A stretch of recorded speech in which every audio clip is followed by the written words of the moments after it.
a look at that. I'm having a look at that at GBP USD. All right, should I put my camera on? I've just come from, I've missed a couple of days gym. Who goes to the gyms? Anybody go gym regularly? When you miss a couple of days, you feel bad, you start feeling, Yeah, you feel feeling horrible, bad. bro. You don't You feel start right. feeling bad. Yeah, you don't feel right, man. Get back in there, fam. Yeah, no, I start feeling bad. Give me a sec. Let's put this camera on. Try and get some good engagement. 1 second. Let me play some relaxing soul jazz instrumentals for a second. There we go.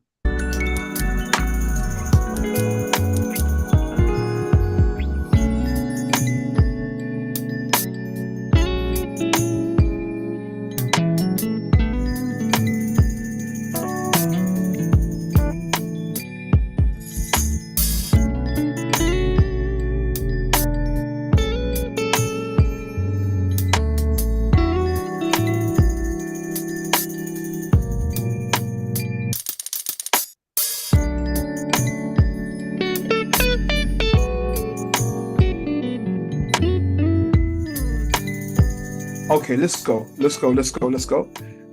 So amazing day, guys. Why do I say amazing day? It's mad, because you see, whenever people greet me, I say amazing day in the morning. And someone goes, what happened? They say, what happened? I say, what happened? What's going on? What happened? What happened? Did it drop? Did this happen? Did that happen? I was like, no, it's just amazing day. Because for a few reasons, guys. Sister Banner's very big on this, sends me lots of great things, etc. But as well as that, is that I don't just want an amazing. I don't want a good morning. All right. First start, nobody ain't dead. Yeah. So I'm not mourning anybody.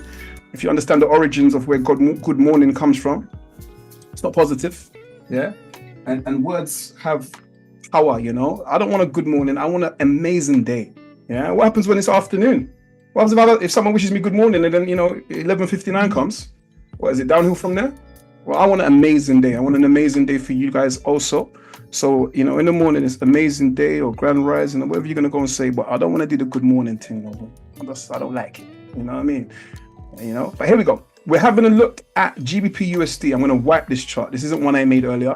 We're going to hit delete. I'm going to move some of these things out of the way. Let's put this down here and brighten up my screen. And I've frozen. Just interested. Can you guys still hear me? Yeah, I can hear you, man. You can hear me, but my video's horrible and my computer's struggling. Let's have a look, see what's going on. To be fair, I do have a lot of windows open, so let's close some windows. Let's close some windows. Let's even close this window. All right, cool.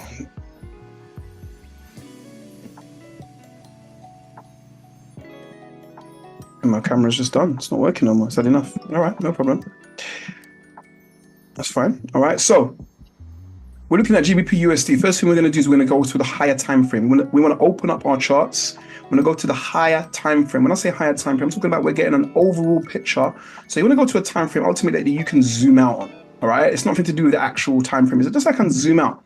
Now look, now I've condensed the whole of the Great British Pound against the US dollar to the middle of my screen. All right, going all the way back to 2002. All right. Therefore, we can see, what this market's been doing. That's the point of this exercise, is just to see what this market's been doing.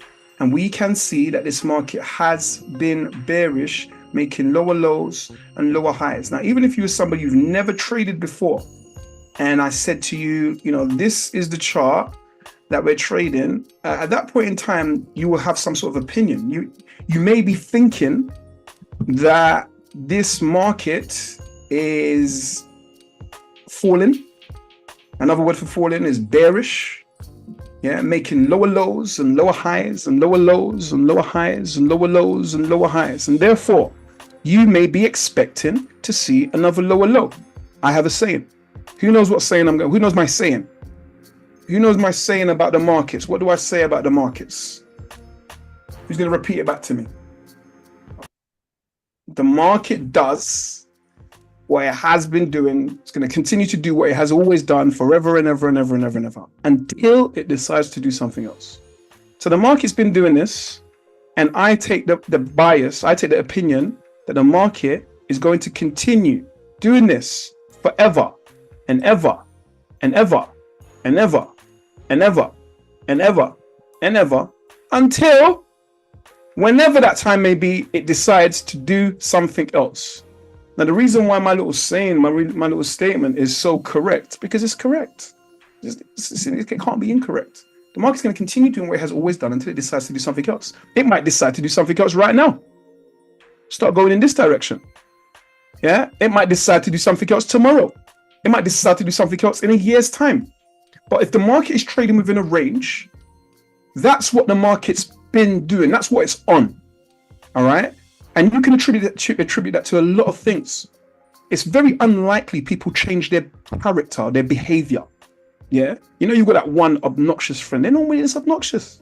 That's it. Like, even if there are certain degrees that of them being obnoxious, they normally, you know, it's hard for them to change their spots or their stripes, or however way you want to describe it. So this market is bearish.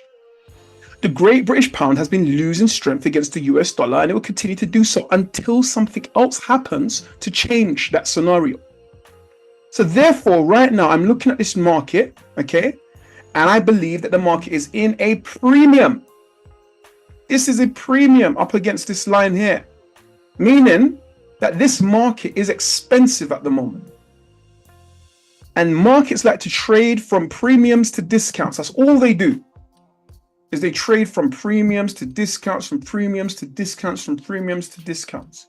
Now, I'm on the monthly chart, squeezing in, you know, about 21 years into the middle of my screen. There's a lot of stuff that's been going on in between that time.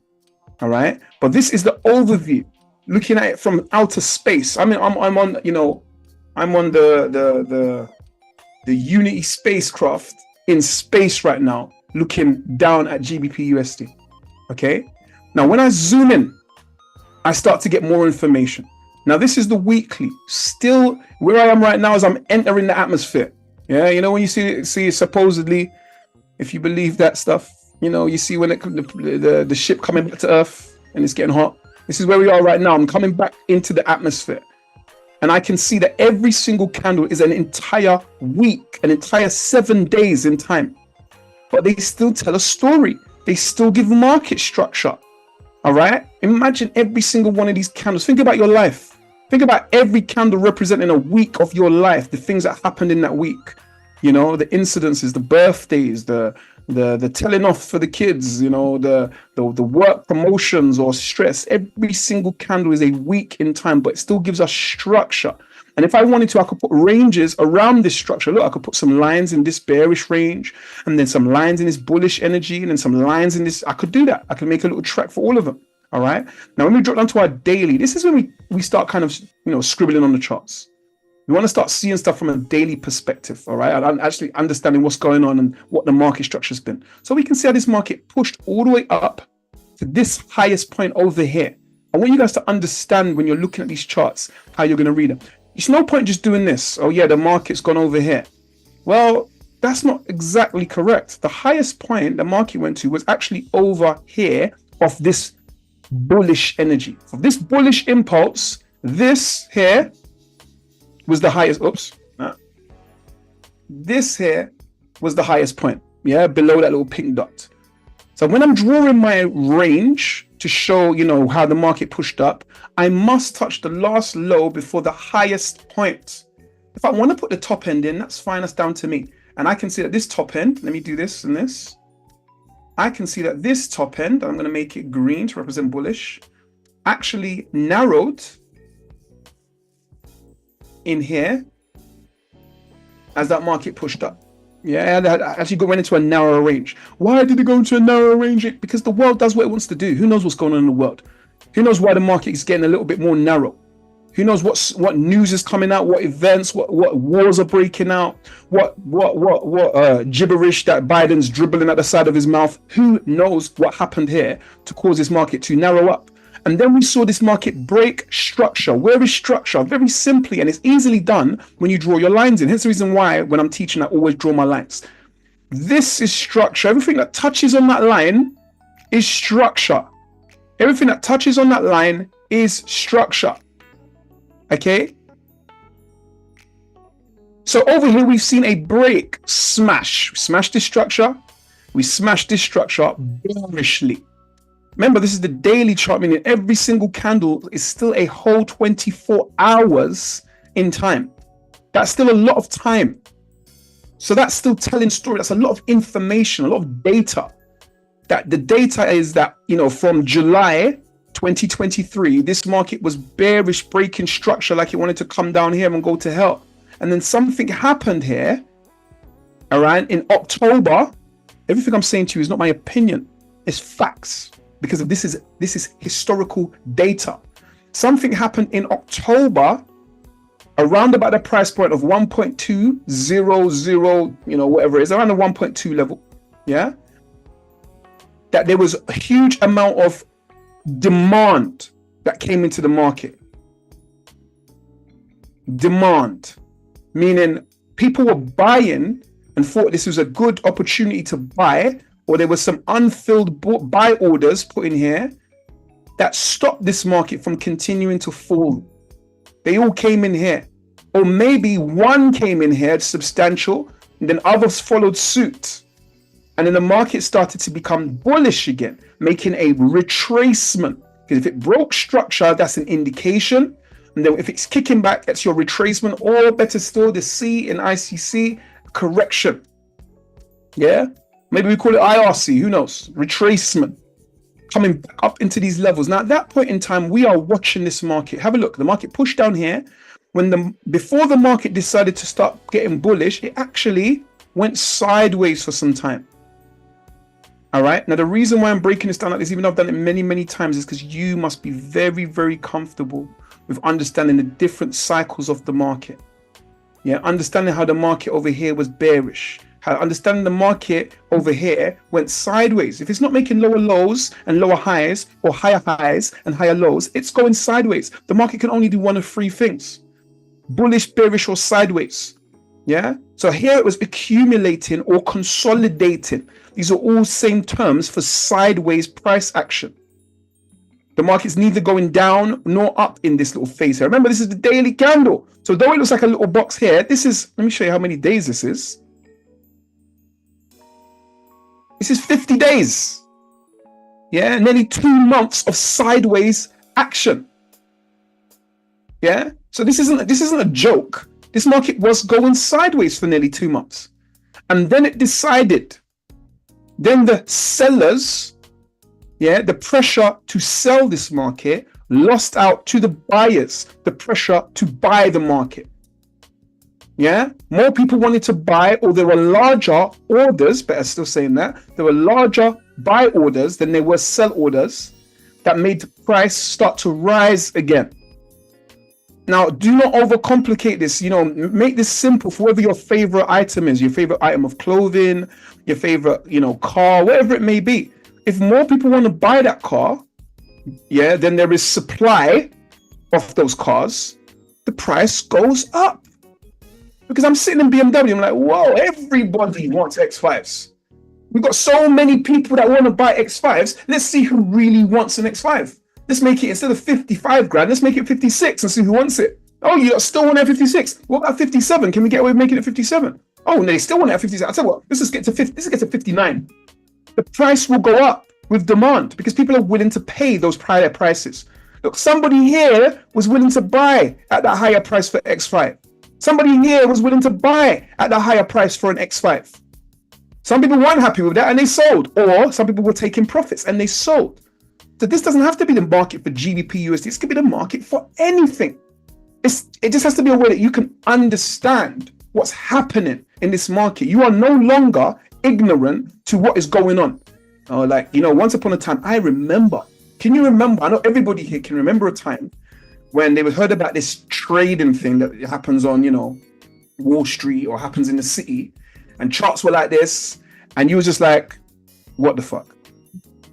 Like, what is going on? And furthermore, charts weren't even like that. Maybe you saw charts online looking like this, just looking mental with all of these things on it like this, yeah, like this, lines everywhere, dots, and you're just like, what the actual hell is going on? I can't. Maybe some of you said, I can't do that.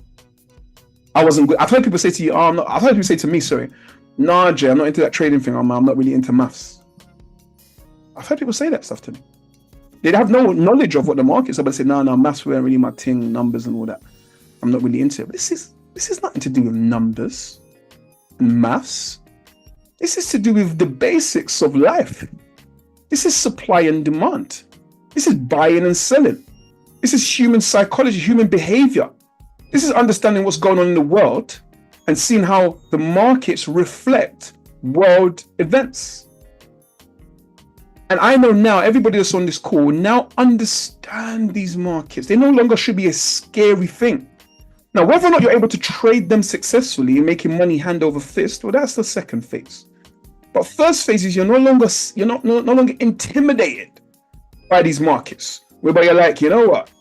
No, I can't do it. I don't know what's going on. Please, just change the screen. I'm going to do something else. Let me do e-commerce. Let me I don't know, do something else. Let me be a content creator. Right now, you're looking at these markets going, I kind of get what's happening here.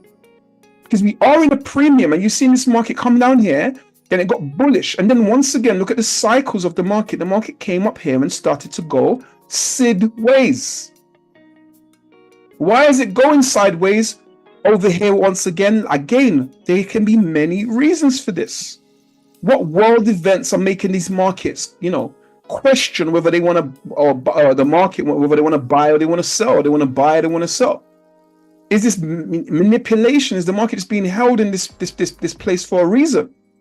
We know what's going on. There's elections going on in many territories, in Great Britain and in the United States. And we're looking at GBP USD. I mean, that's a good enough reason for this market to start doing the hokey cokey. All right. We know there's wars going on. We know there's issues, like there's so many reasons why this market is doing a dance. But it doesn't deny the fact that we are sitting up here in a premium, and ultimately we are wondering to ourselves, are these elections going to make this massive range that we saw on the monthly chart when we zoomed and we condensed 21 years into the middle of my screen? Is the elections going to change the trajectory of this overall market? I don't know. I wish I knew. I don't know. Yeah, I do not know. But I can see that right about now, there is definitely some kind of a candy dance going on in regards to these markets. We had a little push out of here, breaking structure bearishly. Then we push back up into here again and started doing the hokey cokey once again. Yeah, and started going in here and doing a little bit of a dance in here. Yeah, so this market is trying to work out what it wants to do. I'm going to draw a little line like so. All right. It's trying to work out what it wants to do. At the moment, we are in this area. Have a look. Let me paint it for you. Oops. We are in this area at the moment. Yeah, this little slice of pizza is where we are. Yeah, we're in this little slice of pizza. Now, I really want to see this market go this direction.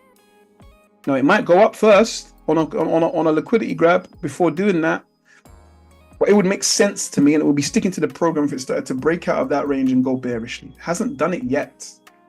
At the moment, what it's doing is it's doing the ping, pong, ping, pong, ping. Maybe we're gonna pong. Maybe, baby.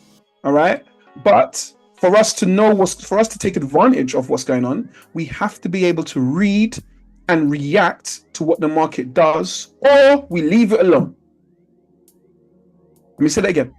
We have to either read and react to what the market does, or because this market is definitely a little bit schizophrenic at the moment, okay, we leave it alone. We keep, I want you guys to take it very, very seriously. Let's imagine that you was trading your family's money. Not your money, not just your kids' money, your family's money. Your grandma's money, your granddad's money, your auntie Jackie, yeah, your nieces, yeah, your nephews. You just be like, look, I don't know what's happening right now. So auntie, on Christmas Day, everyone looking at you going, shh, as you walk in the room. You don't want to have that conversation. Yeah. You don't want to have that conversation. So if you don't want to have that conversation, if that's not on the cards, you want to come to them saying to them, you know what? There actually hasn't been any good trades for me to be able to take. Yeah. So your money is still exactly the same. The 100,000 you gave me is still 100,000. They'll say, okay. No one's going to be upset by that. They might be like, oh, I thought you said, yeah, there hasn't been no good trades. I don't want to lose your money. Yeah, I don't want to lose your money. There hasn't been any good trades and I don't want to lose your money. Yeah, so I haven't taken any trades. I do not believe anybody's going to have a problem with you saying that to them. If someone said that to me, I'll be like, yeah, okay, cool. Yeah, fair enough. I don't want you to lose my money either. So fair enough. All right. That's what I would say. But if I come back there and I'm at the christening or the Holy Communion or the Christmas dinner, and I say, see your 100,000, we're at 40,000 at the moment. That's going to be an awkward conversation. Yeah, that's going to be what do you mean conversation. What do you mean what are you talking about? All right. So as traders, I'm back. As traders, you know, we want to take the best trades. We want to be discerning with our capital. Yeah, we want to take it serious. So there's not a problem you walking away from trades. All right, with that said, this market here was kind of doing some little sideways-ish action. If I was drawing these lines, this line would actually be like this. Why would it be like this? Because it would be touching this last low before this highest point. Yeah, therefore the angle of the rest of this would change. It would be like this. Why would it change? Because I only use parallel lines. I'm not somebody who uses one line at one angle and another line at another angle. That's just a waste of time. Because it's not Snap. I'm not playing a computer game. When the price comes and touches the line, I'm not hitting the button. It's just a guide for me. This guide is showing me and it's showing you and everybody at home that the market was trading up within this range. That's the only thing it does. That's the only purpose of that guide. Those lines, these trend lines, to show me that it was bullish here. Yeah, and if I was to draw some more lines, because this is the daily, these lines drawing it like this is simply showing me that it was bearish within this range here. Okay, now if I drop my time down to a 4-hour time frame, I can see that the market price broke outside of the range after doing a little bit of sideways action in here, between here and ultimately here, before breaking outside of that level, wicking up and then come back down. The price is now bullish, pushing up into these levels. Now the question I'm asking myself is, with all the hokey cokey that's been going on in this market, I can pull out a level from here all the way down to here, because I'm looking at a 50% area here, which I know between 50% and our golden zone, which is the 618 and the 786, the markets have historically liked to turn around at those levels. All right, it's a reversal kind of area, and I can check that. You have to take my word for it. We can have a look at different places. Say, for example, if I pull this is our Fibonacci here. I pull it out to this impulse over here, from this high all the way down to this low over here. The market pushed up, didn't quite get up to the 50% area over here. Fine. All right, we can look over here. Now, the point I'm making to you is this, and the point you need to understand when it comes to trading, all right? There is no, this happens every time. Apart from the fundamentals of what the market does, everything is about interpretation. Okay? Like when you go and speak to somebody says tomato, somebody says tomato. Somebody calls, they say the word car, but with an accent, because they're from Jamaica, or they're from China, or they're from India. You have to be able to interpret the language to understand what somebody is saying to you. Somebody's talking in slang. The youngsters are talking in some new English that nobody's ever heard about, with all new words that we've never heard of. You need to, even if you don't know, based upon how they've said it in context, you can understand what they meant by it when they're talking in the younger language then. All right? Like I'm telling you, go and sit around 16 and 17-year-olds talk and everything's calm, and nah, bruv, and blah, blah, and it's calm, that was calm. And I'm just like, I get what we're talking about because I'm interpreting it in context. Yeah, it's the same with the markets. You are learning a language. If I turn around and say to you that the market's like to turn around 50% and you see another time it went to the 618, that doesn't make it wrong. It just means that when you was looking at it, you used that as a gauge. Right now, this wicked up to the 618 and this is kind of sitting around the 50% area. So I'm looking at this and I'm thinking to myself, based upon how I'm interpreting the language, we may be in an area where the market wants to reverse. We may be. Not for sure. Like, I don't really 100%, know exactly what this word calm means. Constantly calm. That's calm. Is it calm? Like, but I kind of know. Yeah? That's calm. This is calm. You're not calm. Or this. And there's some next ones. Like, I'm telling you, I've got a couple cousins and they're talking in like it's a new language. All right? So right here, I'm looking at this market. I'm seeing this market in this area, which happens to be a 50% area. This happened to be a 618 area in the golden zone, which I've deleted now. And I'm wondering, is this market going to turn around, or is it going to continue bullish in this trajectory here, this little track that I've drawn in here? I also understand that the markets are drawn to certain things, imbalances, gaps in the market. I understand that order blocks can serve as a wall, a wall to price, making price bounce off order blocks or bearish or bullish engulfing candlestick patterns. I understand all these things. Why? Because JJ's taught you how to trade, not just a strategy of when this happens and that happens, do this, and if it doesn't work, just keep doing it and it's going to work 5 times out of 10. But then you don't have to trade. You're just playing the odds. You don't understand nuances of the market. You're just rolling the dice. And let me tell you something for free. I'm going to tell you something right now.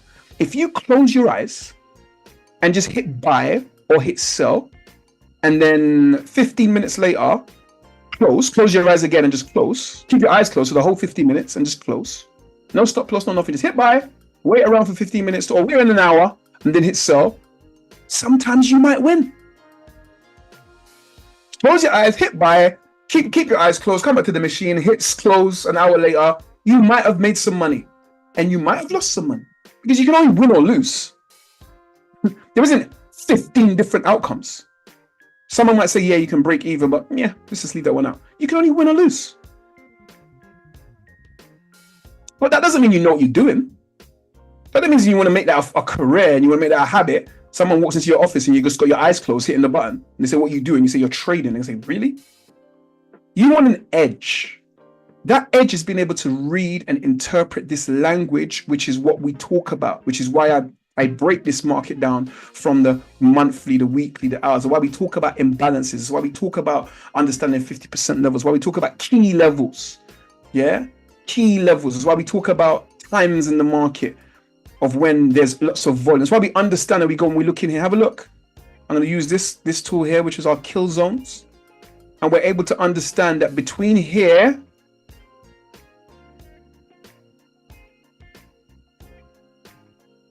this is the Asian session low.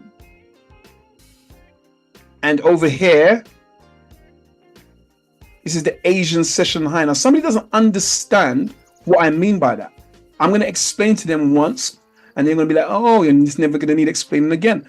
I just put some colors on my screen. And this color here, this reddy kind of mauvey color, is essentially identifying a time, which is like, from about 11, this is showing me, midnight, through to, actually London starts around about 7:30. There's a little bit of an overlap. But that is an Asian session. Just like this white one here is the New York session, and the yellow one that we see just starting here is the London session. Now, there are certain things that the markets do actually do based upon sessions, not all the time, because nothing is all the time in these charts. Nothing is, every single time, this is what's going to happen every day, just do this, but it doesn't work like that. Those guys I see saying that every day, when this happens, you can do that. Well, if you look in the comments, man say, what's the win ratio? Man say it works 5 times out of 10. Most things work 5 times out of 10. So therefore, it's not every time it happens, is it? If it only happens 50% of the time. So the point is that I'm looking and I understand that, for example, markets like to, out of the Asian session, sometimes you see the market pushing in one direction. And then when New York starts, you see the market pushing in the other direction. So you see it grabbing Asian session liquidity, normally when London can start. And then afterwards, you might see some push down. All right. I've also showed you about, that 4-hour candle, that wick between 10 and 2, which does it happen every single time? No, but maybe 7 or 8 times out of 10, you will see it. So if you see it, then you can click into mode. That 10 to 2 candle, which flows a big wick. Let's see if I can find that 10 to 2 candle. Yeah. Can be an indication that the market may want to push, especially if it closes within the previous body, pushing the opposite direction. Does it happen every single day? No, because sometimes there's stuff going on in the world that makes the whole markets pause or makes the markets do something else. Yeah. So right now, for example, look, I can see here that this market is pushing out bullishly out of the Asian session. Now, this market at the moment has been bullish. That's the reality of it. Whether I believe it's going to be a turn or now, or it's 50% of the market, whatever it may be, the market has been bullish out of this consolidation, making higher highs or high, low, higher highs, higher low. Is it going to make a high high? It might do. I might be turning around all day long, saying, yeah, I think it might turn around here, but the market might decide to push up here and then turn around. I do not know. This is the nature of the beast, especially as there are so many things going on that I've already stated. Yeah. So therefore, all I can do as a trader is 2 scenarios. I either make up my decision that I only want to sell this market and I wait patiently, whether that's today or tomorrow or the day after, for me to get my sell confirmations to get in for a sell. Or if I'm somebody who I'm a bit more active trader and I'm a bit more aware and understand these markets and how to break a structure, etc., I can read and react to what the market is doing. So argument's sake, for argument's sake, right now, we can see this market on a 5-minute time frame has not closed outside of this Asian session, not closed outside of this high here. Yeah. And remember as well, one thing I will also say to you guys is you have to try and find some clear breaks. You see, where I'm putting these lines and stuff, they're only based upon Owanda's candles. They're not based upon the truth. Let me say that again. They are not based upon the truth. They are based upon Owanda's candles. Owanda is a broker. Look, if I go to GBP USD, look at all of these brokers, FXCM, Forex, Pepperstone, ICE, 8cap, IC Markets, they're all different brokers. And all of these different brokers might give me ever so slightly different prices, and therefore candles can look different. So they're not giving me the truth. They're giving me a version of the truth. All right? So therefore, if things are too tight, like you're like, oh yeah, this looks like it's just about a closure. Bro, it's not clear. It's not clear. On the 5-minute time frame, we've had this here, this looks like a big enough deviance, because I don't think they're going to have that big of a deviance, Owanda, as a closure outside. We've got another closure outside this market. So this may very well be an indication of what this market wants to do, breaking above this high and breaking outside the Asian sessions. It may have that be, I'm talking about on a short term, this market may want to push up. If you're savvy enough, you may be able to trade that bullish push. And maybe, like I said, maybe as we've seen it happen historically, when New York opens, we might see that market change in direction. All right, because look, for example, can you see these Asian session high, this Asian session low? Can you guys see this? What do we think sits underneath those pink dots? Does anybody know what may sit under those pink dots? Liquidity. The liquidity. Yeah, just like there was liquidity sitting above those 2 dots. And right now, that market has eaten that liquidity. Now that market may decide it wants to continue pushing up, or if we do not get our correction and then our continuation, we actually just get it coming back down here, breaking structure, or maybe that's its move from now. It wants to start making its move. Who knows? I do not know, but I'm equipping you with the information to understand. Right now, you're looking at this chart and you're like, yeah, bro, there is a, if I start seeing something, especially if we haven't looked at, there's some reasons today for this market to drop a gear. Let's have a look. Today is Thursday. Obviously, we've got UK general elections. We got PMI information coming out of Canada, maybe not affecting stuff, but we got the elections, UK election. I don't know who's going to vote. If there's anyone going out to vote, I don't know. Tell me who you're voting for, because I just don't know who gets my vote.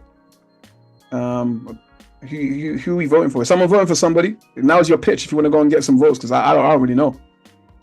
For a start, I don't know if I'm going, but if I do go, is anybody voting for a start? Let's ask the question. Is anybody voting?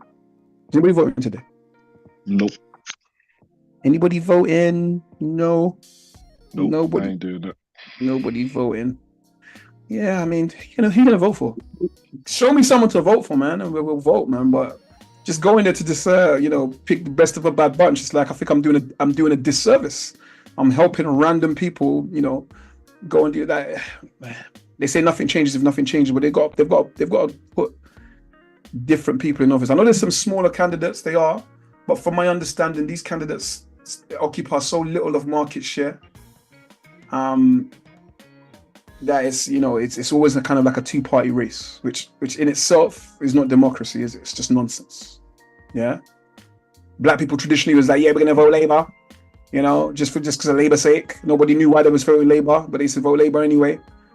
I just think nowadays, I think the world's become a lot more informed and a lot less interested in the nonsense. But on a 1 minute time frame, guys, we can see indication, correction, continuation, but I wouldn't want to get involved in the 1 minute. I don't want you guys in the 1 minute. We're leaving it on the 5 minute time frame. And even though this market might start going to the moon, until we get a correction and a continuation, we're not in it for the buy. And if we don't get a correction continuation, I'd actually prefer to see this market do a little stall out like this with some red candles, then push up here, and then decide it starts to break structure here and give us a lovely entry for the sell. And then watch this market do this all the way down here, capturing that liquidity and doing something. That's what I'd prefer to see. Now, this push up, for all I know, could keep going to space. And if it does, I want to be looking left, because that's where I get my information from. I can't get information right. I can't get information from looking up or down. Information only exists left, historic information, so that I can look, moving through my time frames, and try to come to some sort of conclusion of where might this little push up be going. For example, I'm on the hour time frame, and on an hour time frame, this is a bearish engulfing candlestick zone. This pattern here, where the body of the previous candle is swallowed by a larger full-bodied candle, is called a bearish. That's bearish, or you could get a bullish one in the opposite direction. Engulfing, meaning it swallowed it. Yeah, pause. Candlestick zone. And I've told you that candlestick zones serve more as walls, and imbalances or fair value gaps serve more as magnets to price, or liquidity serves more like magnets to price. Yeah, so I'm thinking that there's a high possibility that somewhere within this hour candlestick zone, this may come to a stall, may halt, may stall out, and we have some sort of reaction. Now, is that reaction going to slap this market back down to where it came from? I do not know. All right. But I am anticipating some sort of reaction. And you can see I'm cycling down all the way through my time frames. And I'm all the way on the 3 minute, 2 minute. It's a little bit hard to see. I can see a 2 minute engulfing candlestick pattern in here. And I'm just reaching right now. I'm just reaching in regards to where this market might turn around. I'm not reaching on the basis that when it gets in, I'm just going to hit the button like I'm playing Snap. I'm just having a look. I'm investigating. All right. I'm Columbo. I'm looking at the evidence and I'm like, this looks interesting. Glass has got lipstick on it. Okay. That means he said it was alone all night, but why is there 2 glasses with lipstick? Okay, no problem. I'll just drop that down. That's what I'm doing.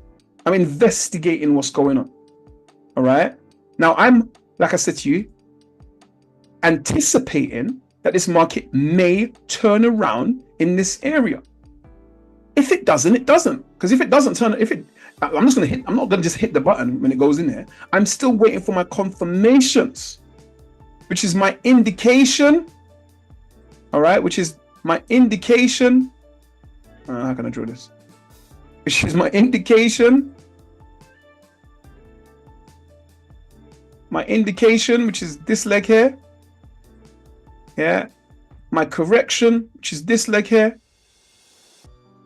My continuation, which is this leg here. You know, still waiting for that scenario. And that could happen on multiple time frames.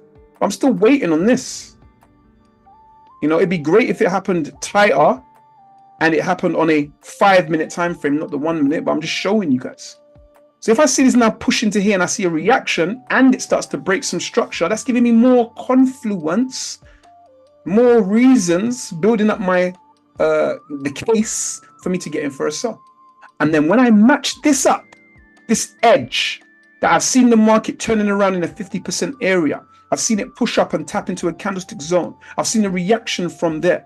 I've seen this market break structure on a 5-minute time frame outside of the Asian session, but it hasn't corrected and continued, giving me a definitive decision that is pushing up. And on the 5-minute time frame, to be fair, you know, the structure at the moment is all the way down here, which is a bit annoying. I'd prefer to see some structure on the 5-minute time frame here to allow a better entry. So unfortunately, it's either going to give us that structure, or you know, to get into the trade early, you may have to drop your time frame down or stay away or wait until structure starts breaking down here, which is some distance away. Okay, but either way, these build my decision. And when you team that up with risk management, my goodness, the sauce. You know, when mommy makes the rice and the peas, but if you eat chicken, if you're a flesh terror, yeah, yeah. When mommy makes that jerk chicken as well, and then macaroni. Now you've got a plate. Now you've got a meal. It's not just rice. I know that most man, yeah, I know some hardback man, yeah, will just eat rice and peas when it comes out all fluffy. Especially if mumsy makes it with a little Scotch bonnet in there. Maybe some people just sit down there and eat rice and peas dry. You'll survive on rice and peas. You'll be happy as well. But when the chicken and the gravy comes out as well, that's another bit of confluence. Then the macaroni cheese comes out as well. Even though I don't eat these things. Yeah. But I'm just talking for you lot. Comes out as well. And the corn and the cob comes out as well.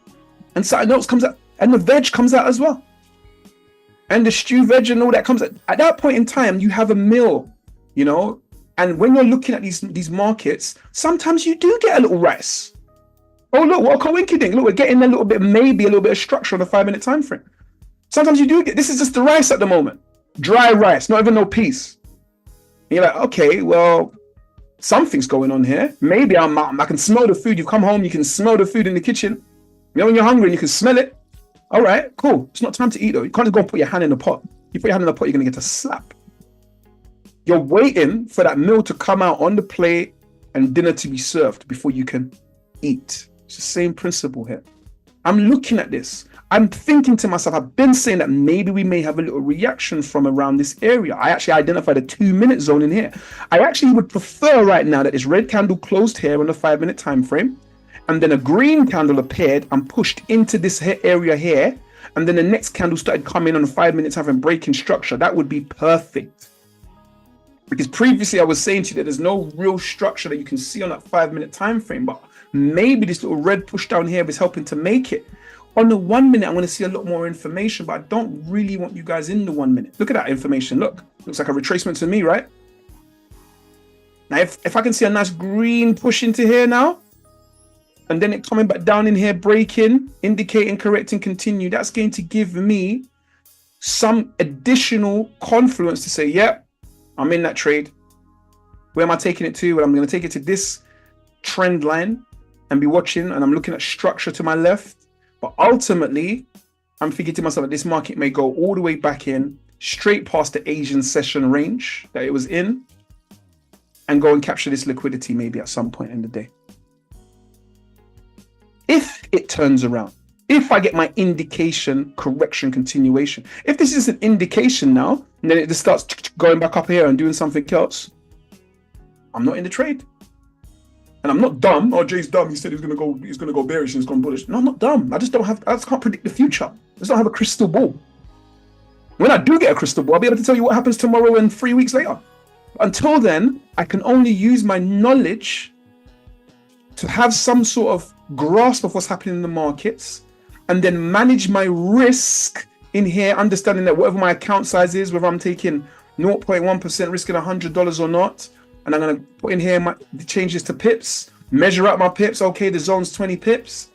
To know that if I want to take this trade in GU for 20 pips, risking only $100, that I'm going to, my lot size is 0.5. This is risk management. When I combine this risk management with my edge, with understanding if there's any economic news that may substantially affect the markets, then this is trading. And this is why you will not win every single time. There's no trader out here that wins every single trade. They don't exist. Not even the bots. Not even the algos and the bots win every single trade. So how are you going to win trade? Win every single trade. When the robots don't win every single trade. Yeah? When you combine those things, your edge, which is the strategy I teach you every morning, grasping and learning that language, interpreting the markets via candles, and then you combine that with an understanding of fundamental news, you understand market structure, price action, and combine that with some little sprinkle a little risk management on top. Now you have a meal. Now you're a chef. Yeah, now you're a chef or a happy customer eating the food, whichever way you want to look at it. Yeah. So right here, I'm looking at this. I'm not getting excited because on a 5-minute time frame here, this is all imbalance that the market's just closed in here. Remember, I said imbalance is a magnet. There is imbalancing. When this candle opened, there was imbalance in here that this all these red candles at the moment have just closed that imbalance on a 5-minute time frame. Let's look on the 15. On a 15-minute time frame, all of this area here is imbalance. Now, I'm not looking at it on a 15-minute time because I want to get in earlier than that.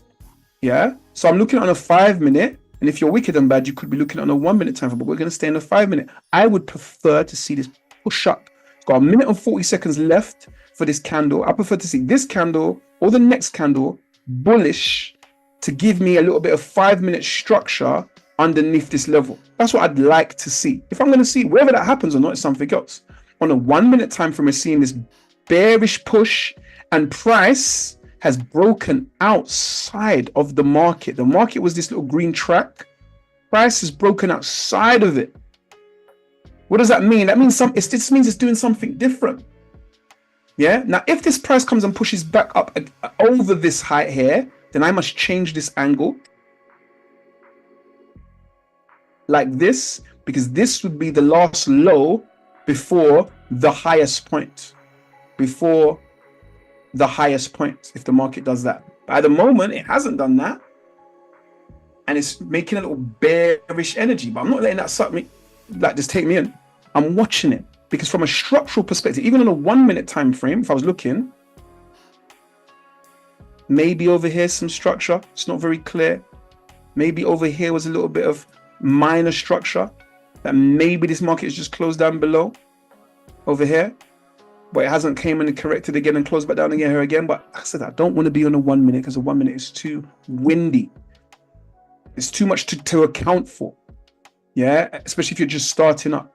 So I prefer to see this push up to make a little bit of 5-minute structure, but it might not do that. And you might have to be patient and wait for this market to run and start breaking some of this, these structures here that I've said that in a 5-minute time frame, which is maybe here.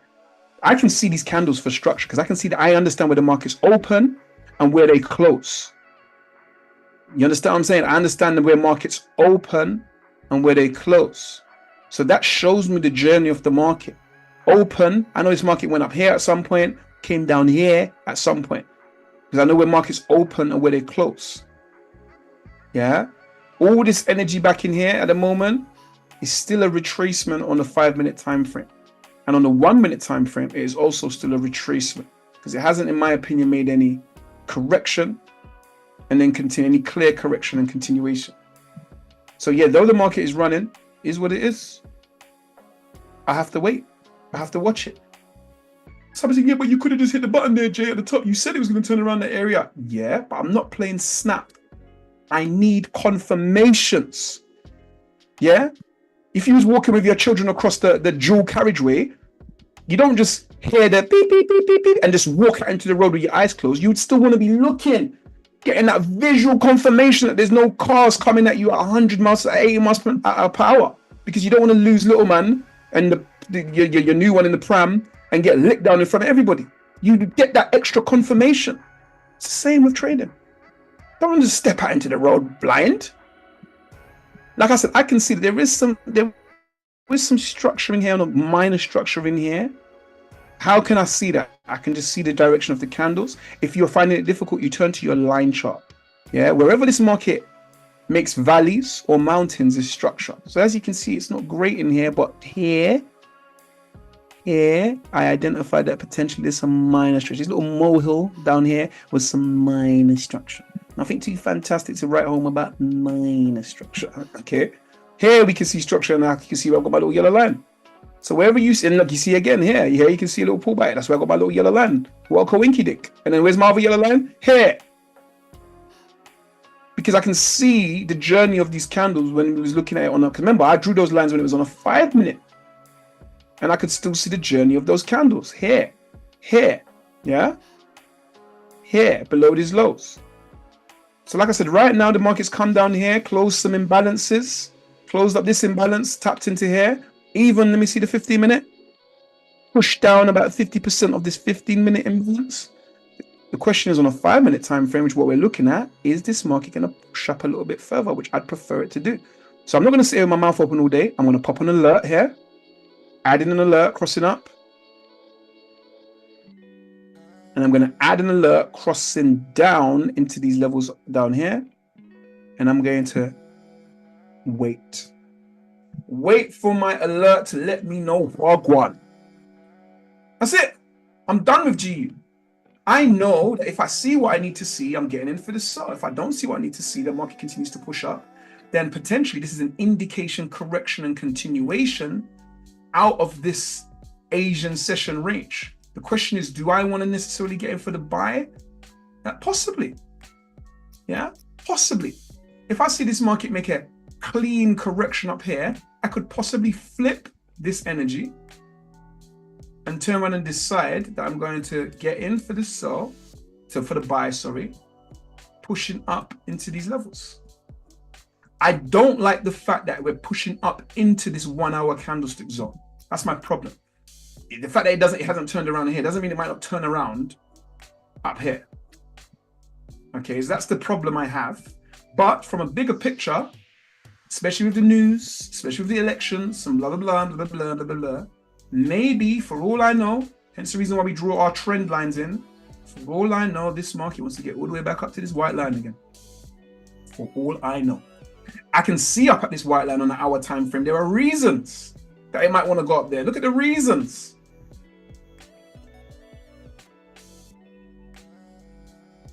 Yeah? Reason. An imbalance is a reason. It might decide it wants to go back up in there and, yeah, bro, I got money. Man, owe me money over here. So I do want to go down.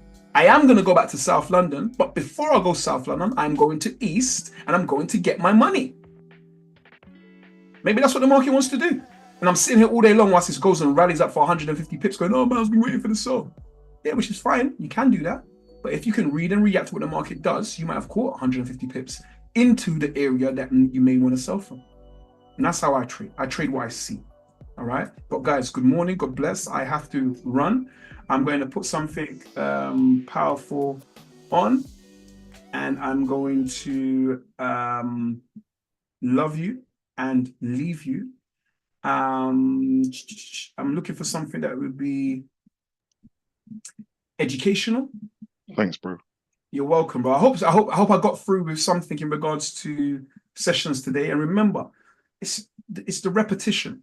It's a repetition of hearing me saying it. It's a repetition that when I say something, you know the answer to it. Now, the next step is that you not only know the answer to it, when you're by yourself, you can hear me. Let me say it one more time. When you are by yourself, you can hear me saying, this is the top of the range. This is this. This is that. We're not going to do that. We're waiting for the candle to close. We're going to look at our, lot size calculator. When you can start to hear me, then you're going to make sure that these are the things that you are doing. All right? But guys, good morning. God bless. We're watching this market. We're still getting these red candles coming down and pushing down into this level. Is this going to close here and keep pushing down? I don't know, but it's very difficult from an indication, correction, continuation perspective. There is on a 1 minute time frame, like I said, there was some minor structure in here, and therefore there has been an indication, correction, but I wouldn't take on a 1 minute time frame. I'll stay on the 5. This is me personally, especially with what's going on in the news and elections and stuff. And I'll be waiting to see whether now this market is going to come all the way down here and breaking this. And even this is rubbish kind of structure to be fair. It's not the most obvious. Breaking here, indicating, correcting, and continue. Maybe the market will also keep pushing down from the middle of the Asian session. All right. And then maybe when London comes, when New York opens, maybe it's going to push back up. Who knows? Okay. Or is it going to turn around before we get to this little bit of structure here and push up? Because at the moment, the structure, if I was to draw a path in real quick, I'm going to finish up. I do have to run. Maybe the path here looks like this. Watch. Higher high, higher low, higher high. This could come all the way down here. And then do that. And it would still be making a higher high and higher low. You see? It's allowed to come down in here. All of this little push right now, for example, can you see on a 5 minute time frame, it's sitting right now in this imbalance. See the imbalance in between here and here? It's allowed to be down there. Yeah, it's not doing anything mad. It's allowed to be right where it is right now. Because there was an imbalance here, it might have come to close. And here is the structure over here. Like right now, don't get it twisted. This market could start breaking some structure bullishly, pushing all the way back up into there where I told you. Look at it. Getting wick rejection already. Got 6 seconds. Look at that. Wick rejection straight from where? From this imbalance. Maybe. If I start seeing it breaking structure, then maybe. All right. So don't get sucked in when you see big red candles or anything like that. Stick to the strategy. Guys, good morning. God bless. I'm going to put something on, which looks very, very interesting. It's called AI Shocks Again. The AI Revolution, DeepMind V2A, AI Brain, OpenAI Nuclear AI, GPT-5, and more. All right. It's very, very interesting. There's robots on stage. And I'm telling you guys, the world's moving fast. And all you can say to yourself, or you can ask yourself is, are you going to be able to keep up? That's it. The world is moving fast. Are you going to be able to keep up with whatever you're doing, with your energy, your time, your education, your finances, your dreams, your goals, your family? The world's moving fast, whether that's good or bad. Can you keep up? Guys, good morning. God bless. Have a great day, or amazing day, I should say. The past month has brought some incredible advancements in the world of AI. A new AI can now generate videos that look even more real than reality itself. Claude 3.5 has emerged, giving OpenAI's GPT-4o a serious challenge. Google DeepMind has made a breakthrough with AI Brain, unlocking the secrets of real human brains. Meanwhile, Elon Musk's xAI has introduced its Socrates model, and we have updates on GPT-5, along with notable moves from Apple and Meta in the AI space. Apple's integration of ChatGPT has sparked quite a reaction from Elon Musk. A company claims to have created the body for AGI, and Google DeepMind has launched V2A. Additionally, there's a new free Sora AI rival called Kling, and Dot is quickly becoming everyone's new AI best friend. For gamers, the first ever gaming AI assistant has been released. OpenAI is ambitiously planning to power superhuman AI with nuclear energy, but they're also facing significant challenges.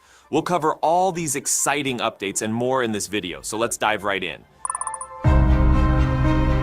If you've been following all the latest AI news and events, then you know everyone's been going nuts waiting for OpenAI to drop their new Sora model. But while we were all patiently waiting, this Chinese company called Kuaishou just went and dropped an absolute game changer out of nowhere. They released this wild new AI model called Kling, and man, it is blowing everyone's minds with what it can do. So let's get into it. Kling is a video generation model developed by Kuaishou, a company you might know from their popular app, Kwai. This new model is like Sora, but some are saying it might even be better in some areas. What's really cool is that Kling is open access, meaning more people can get their hands on it. So a prompt that says, a Chinese man sits at a table and eats noodles with chopsticks. Kling takes this and generates a video that looks almost too realistic. And if you remember that infamous video of Will Smith eating noodles that looked like something straight out of a horror movie, well, Kling's version puts that to shame. It's like night and day, seriously. Hey, Uncle Phil, come try this. Kling can generate videos up to 2 minutes long with just a single prompt, in full 1080p quality at 30 frames per second, which is actually pretty impressive. It accurately simulates real-world physical properties, which means the videos it creates don't just look good, they behave like real-life videos too. The magic behind Kling lies in its diffusion transformer architecture. This technology helps it translate rich textual prompts into vivid, realistic scenes. Plus, Kling uses a proprietary 3D VAE, that's variational autoencoder, and supports various aspect ratios thanks to variable resolution training. Basically, it can handle different video dimensions and still produce high-quality output. One of the standout features of this model is its advanced 3D face and body reconstruction technology. It allows it to create videos where characters show full expression and limb movements, all driven from a single full-body photo. So essentially, this tech is what makes the videos look so lifelike and consistent. Now, this whole thing is making it pretty clear that China is seriously stepping up its game when it comes to AI development. Kling is just a glimpse of what's coming out of the country, and it's giving us a hint that they might be ahead of the curve. OpenAI has said they'll release Sora by the end of the year, but with Kling already out, they might have some catching up to do. The big question, though, is whether China will make Kling available worldwide. Right now, it's accessible through the Kuai app, but you need a Chinese phone number to use it. Now, Kling isn't the first AI video generation model from China. Back in April, Kuaishou released Vidu AI, which could create 16-second videos in 1080p resolution. Kling is the next evolution of that, offering longer videos with even better quality. If you check out Kling's website, you'll see some of their demo videos, and let me tell you, they're pretty impressive. For example, there's a video of an emperor angelfish swimming in a rocky underwater habitat, a man riding a horse in the Gobi Desert during sunset, and even a white cat driving a car through a busy urban street. These videos showcase the model's ability to handle complex scenes and movements while maintaining high quality. The technology behind Kling involves a 3D spatiotemporal joint attention mechanism, which helps it model complex movements and generate video content with larger motions that conform to the laws of physics. So, when you see a man riding a horse in the desert, the horse's movements, the dust trails, and even the sunset in the background all look just right. Kling also uses efficient training infrastructure and extreme inference optimization. This allows it to generate videos up to 2 minutes long at a smooth 30 FPS. One example they showed was a little boy riding a bicycle through different seasons in a garden. The video maintained high consistency and detail throughout, which is no small feat for AI-generated content.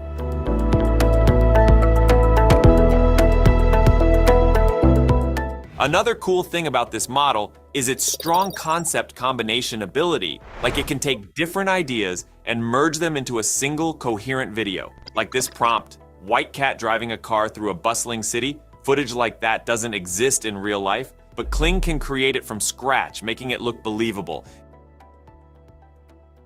It also excels in movie quality image generation. The AI can produce videos that look like they were shot with a professional camera crew. One example they showed was a man and a woman walking under a starry sky with the stars moving in the background. The level of detail and quality in these videos is truly cinematic. What's more, Kling supports various video aspect ratios. Whether you need a square video for Instagram, a portrait for TikTok, or a landscape for YouTube, it can actually handle it all. And this flexibility is super useful for content creators who want to use the same video across different platforms. So let's talk about some more examples from the demos. One video shows a Chinese man eating noodles with chopsticks. The details are so precise that if you saw this at a lower resolution, you might not even realize it's AI generated. Another video shows a chef chopping onions in a kitchen, and the way the onions are cut and split by the knife is incredibly realistic. But the video I mentioned before, a cat driving a car through a busy street, this one is particularly impressive because it combines a lot of different elements: cars, buildings, pedestrians, and the cat's movements, all in one seamless video. Another demo features a volcano erupting inside a coffee cup, showing off Kling's ability to create fictional scenes that look convincingly real. And one of my favorites is a Lego character visiting an art gallery. The video captures the unique way Lego characters move, just like in the Lego movies. There's even a clever focus shift from one character to another, showing that Kling can handle depth and focus changes just like a real camera. Another standout feature is Kling's ability to simulate real-world physics. One demo shows milk being poured into a cup, with the milk flowing steadily and filling the cup realistically. This might seem simple, but it's actually quite challenging for AI to get these physical interactions right. Kling's technology is also capable of generating videos with temporal consistency. This means the AI maintains a logical flow and coherence over longer videos. In one example, a video of a train traveling through different landscapes stays consistent for the entire 2 minutes, which is really impressive. Overall, Kling is showing us that China is rapidly advancing in AI video generation technology. They're not just keeping up with the best models from the US. In some cases, they're surpassing them. This could lead to a competitive race in AI development, with countries striving to outdo each other, which might bring both exciting advancements and potential risks. I can't wait to see how OpenAI responds to this Kling AI model from Kuaishou. It definitely seems like they're going to want to get their Sora model out there sooner than originally planned to keep up with the competition. But while we're all eagerly awaiting OpenAI's response and reaction to Kling, we're also getting some really interesting news from the company itself. In a surprising move, OpenAI has revived its robotics team after disbanding it 3 years ago. With AI-driven robotics investments surging, the company is now actively hiring research engineers for this newly reassembled team. While specifics are under wraps, job listings indicate the engineers will focus on training multimodal models, developing features for partners, and optimizing core models. Interestingly, OpenAI aims to integrate its tech into other companies' robotic systems rather than competing directly. Over the past year, OpenAI's venture fund has invested in several humanoid robotics companies like Figure AI, whose robot leverages OpenAI's models. This collaboration hints at a promising future for AI-powered robotics. Robotics has always been key to OpenAI's mission, and this revival suggests a strategic pivot to capitalize on the integration of AI and robotics. Anthropic has just launched Claude 3.5 Sonnet, a new AI model that's being compared to OpenAI's GPT-4o in terms of performance. They've also introduced some exciting new features, making Claude 3.5 Sonnet more skilled at understanding humor, handling complex workflows, and interpreting charts and graphs. Alright, so what's the deal with Claude 3.5 Sonnet? Well, it's Anthropic's newest AI model, and it's already generating some pretty big hype in the AI world. But let's start with the basics. Claude 3.5 Sonnet is part of Anthropic's AI model lineup. They've got this whole naming system going on. Haiku for the smallest model, Sonnet for the middle one, and Opus for the top tier. It's a bit quirky, but hey, every AI company seems to have their own weird naming conventions these days. Now Anthropic is claiming that Claude 3.5 Sonnet can go toe-to-toe with, or even outperform, some of the heavy hitters in the AI world. We're talking about models like OpenAI's GPT-4o and Google's Gemini 1.5. That's a pretty bold statement, right? Anthropic says that 3.5 Sonnet is actually better than their previous top model, Claude 3 Opus. And get this, it's apparently twice as fast. That's a huge deal when it comes to AI performance. Now, Anthropic has released some benchmark scores, and I've got to say they look pretty impressive. Claude 3.5 Sonnet outscored GPT-4o, Gemini 1.5 Pro, and even Meta's Llama 3400B in most of the benchmarks they tested. And this includes areas like graduate level reasoning, undergraduate level knowledge, and coding skills. But here's the thing. We always need to take these benchmark scores with a grain of salt. The AI world moves so fast that today's top performer could be old news tomorrow. Plus, companies can cherry pick the benchmarks that make them look good. So while these scores are definitely promising, we'll have to see how Claude 3.5 Sonnet performs in real-world applications. Speaking of real-world applications, let's talk about what this new model can actually do.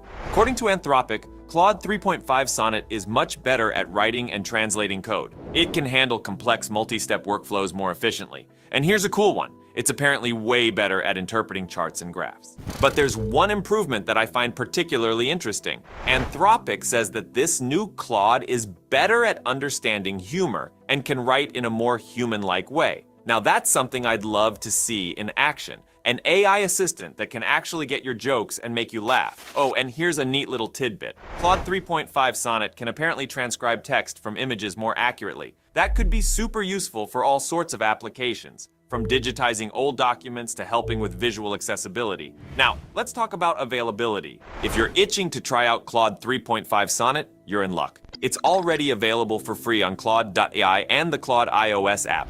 If you're a subscriber to Claude Pro or their team plans, you'll get higher usage limits. And for the developers out there, you can access it through Anthropic's API, Amazon Bedrock, and Google Cloud's Vertex AI. Also, Anthropic has set up a pretty affordable pricing model for this AI through Anthropic's API. It costs $3 per million input tokens and $15 per million output tokens.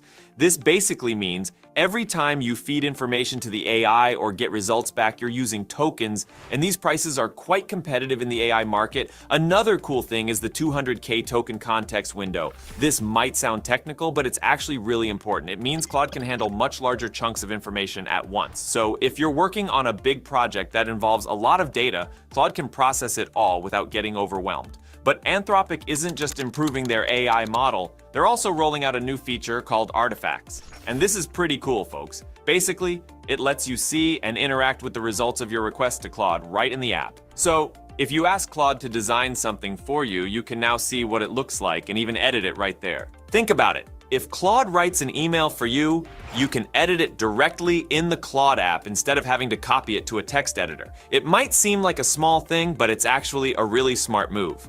These AI tools need to evolve beyond just being chatbots. And features like Artifacts are a step in that direction. This Artifacts feature might be giving us a glimpse into Anthropic's long-term vision for Claude. They've always said they're mainly focused on businesses, even though they've been hiring some big names from the consumer tech world. In their press release, they talked about turning Claude into a tool for companies to securely centralize their knowledge, documents, and ongoing work in one shared space. That sounds less like a chatbot and more like a full-fledged productivity platform, doesn't it? We might be looking at something that could compete with tools like Notion or Slack, but with Anthropic's powerful AI models at the core. That's a pretty exciting prospect if you ask me. The pace of improvement in AI is just mind-blowing.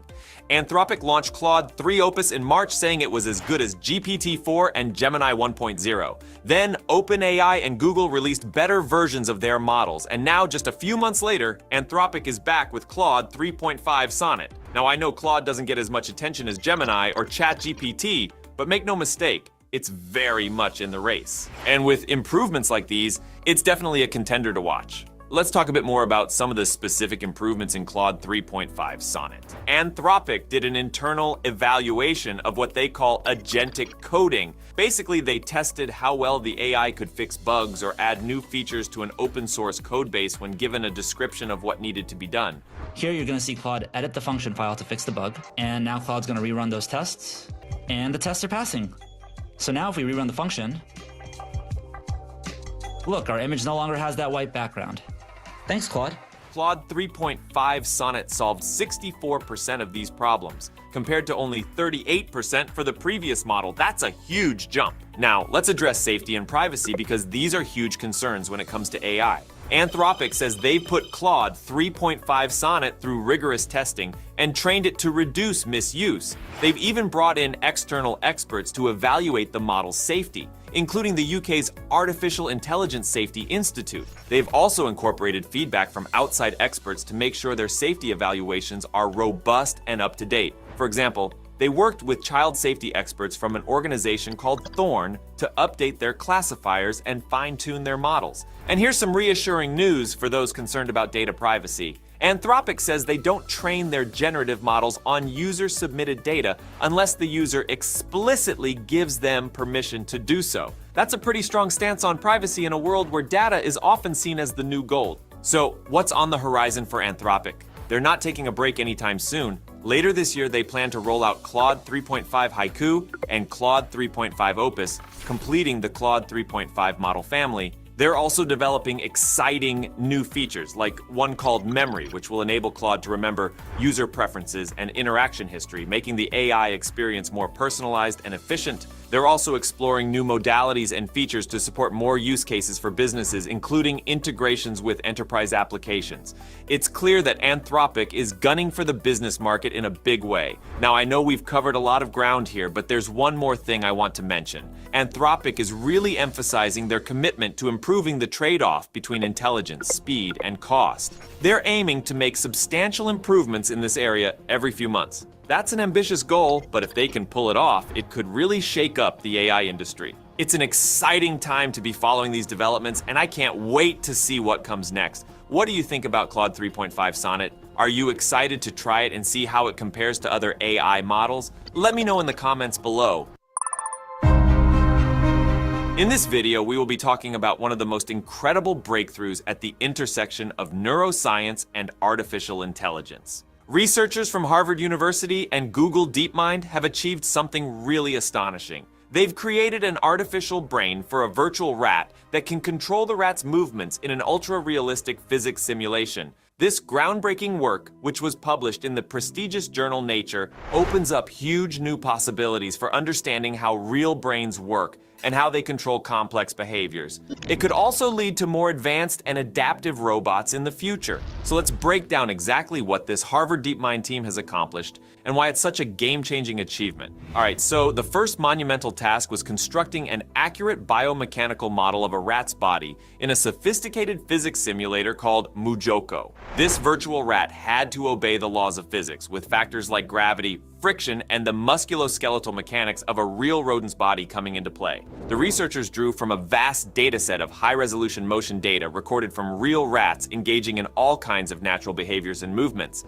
This gave them an incredibly rich source of information to build and validate their virtual rodent model. But having an anatomically accurate rat body was just the first step. The team then had to create an artificial neural network that could learn to control this virtual body's biomechanics and replicate the diversity of movements seen in the biological data. This is where Google DeepMind's expertise in machine learning came into play in a huge way. The DeepMind researchers collaborated closely with Harvard to apply advanced deep reinforcement learning techniques to train the artificial neural network, which would serve as the virtual rat's brain. Specifically, they used an approach called inverse dynamics modeling, which is how our own brains are theorized to control complex movement.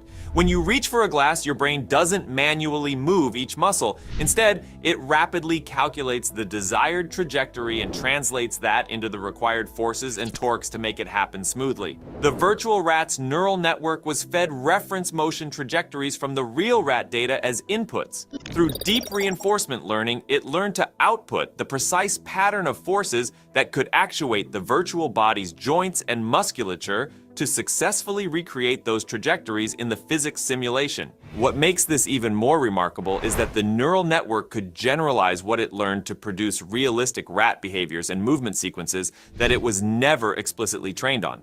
Just like a biological brain, it exhibited broad generalization capabilities. Now, with this virtual rat brain successfully controlling the biomechanical model, the researchers could then probe the activations and dynamics within the neural network to gain insights into how real rat brains might control movement. Stunningly, they found that the patterns of neural activity in the virtual brain lined up incredibly well with neural recordings made from motor cortex and other brain regions in behaving rats. This suggests the deep learning algorithm discovered internal models and motor control principles similar to those employed by biological brains. One of the key properties the virtual brain exhibited was the ability to spontaneously transition between different operational regimes based on context, closely mirroring how rodent brain dynamics are observed to switch between distinct patterns for different behaviors like grooming, running, or rearing. The researchers could also analyze how the network dealt with redundancy. Since there are typically multiple ways to achieve a given movement trajectory, how did it choose the optimal solution? The virtual brain appeared to implement a minimal intervention strategy to make only the minute corrections needed, avoiding unnecessary expenditure of energy or forces. Now, this aligns with theories of optimal feedback control that neuroscientists believe biological motor systems evolved to implement. The virtual rat's brain was discovering these principles from scratch, simply by trying to generate naturalistic movement. Another powerful insight came from analyzing how variability or noise in the neural activations mapped to variability in the virtual rat's kinematics and dynamics. There were clearly structured patterns in how neural fluctuations cause specific types of movement deviations. This kind of variability signature is essentially invisible from just looking at the overall movements, but a window into it could shed light on the neural coding strategies used by the brain. Having a fully observable and controllable virtual system made these insights possible. All right, now, while there's still much more to explore,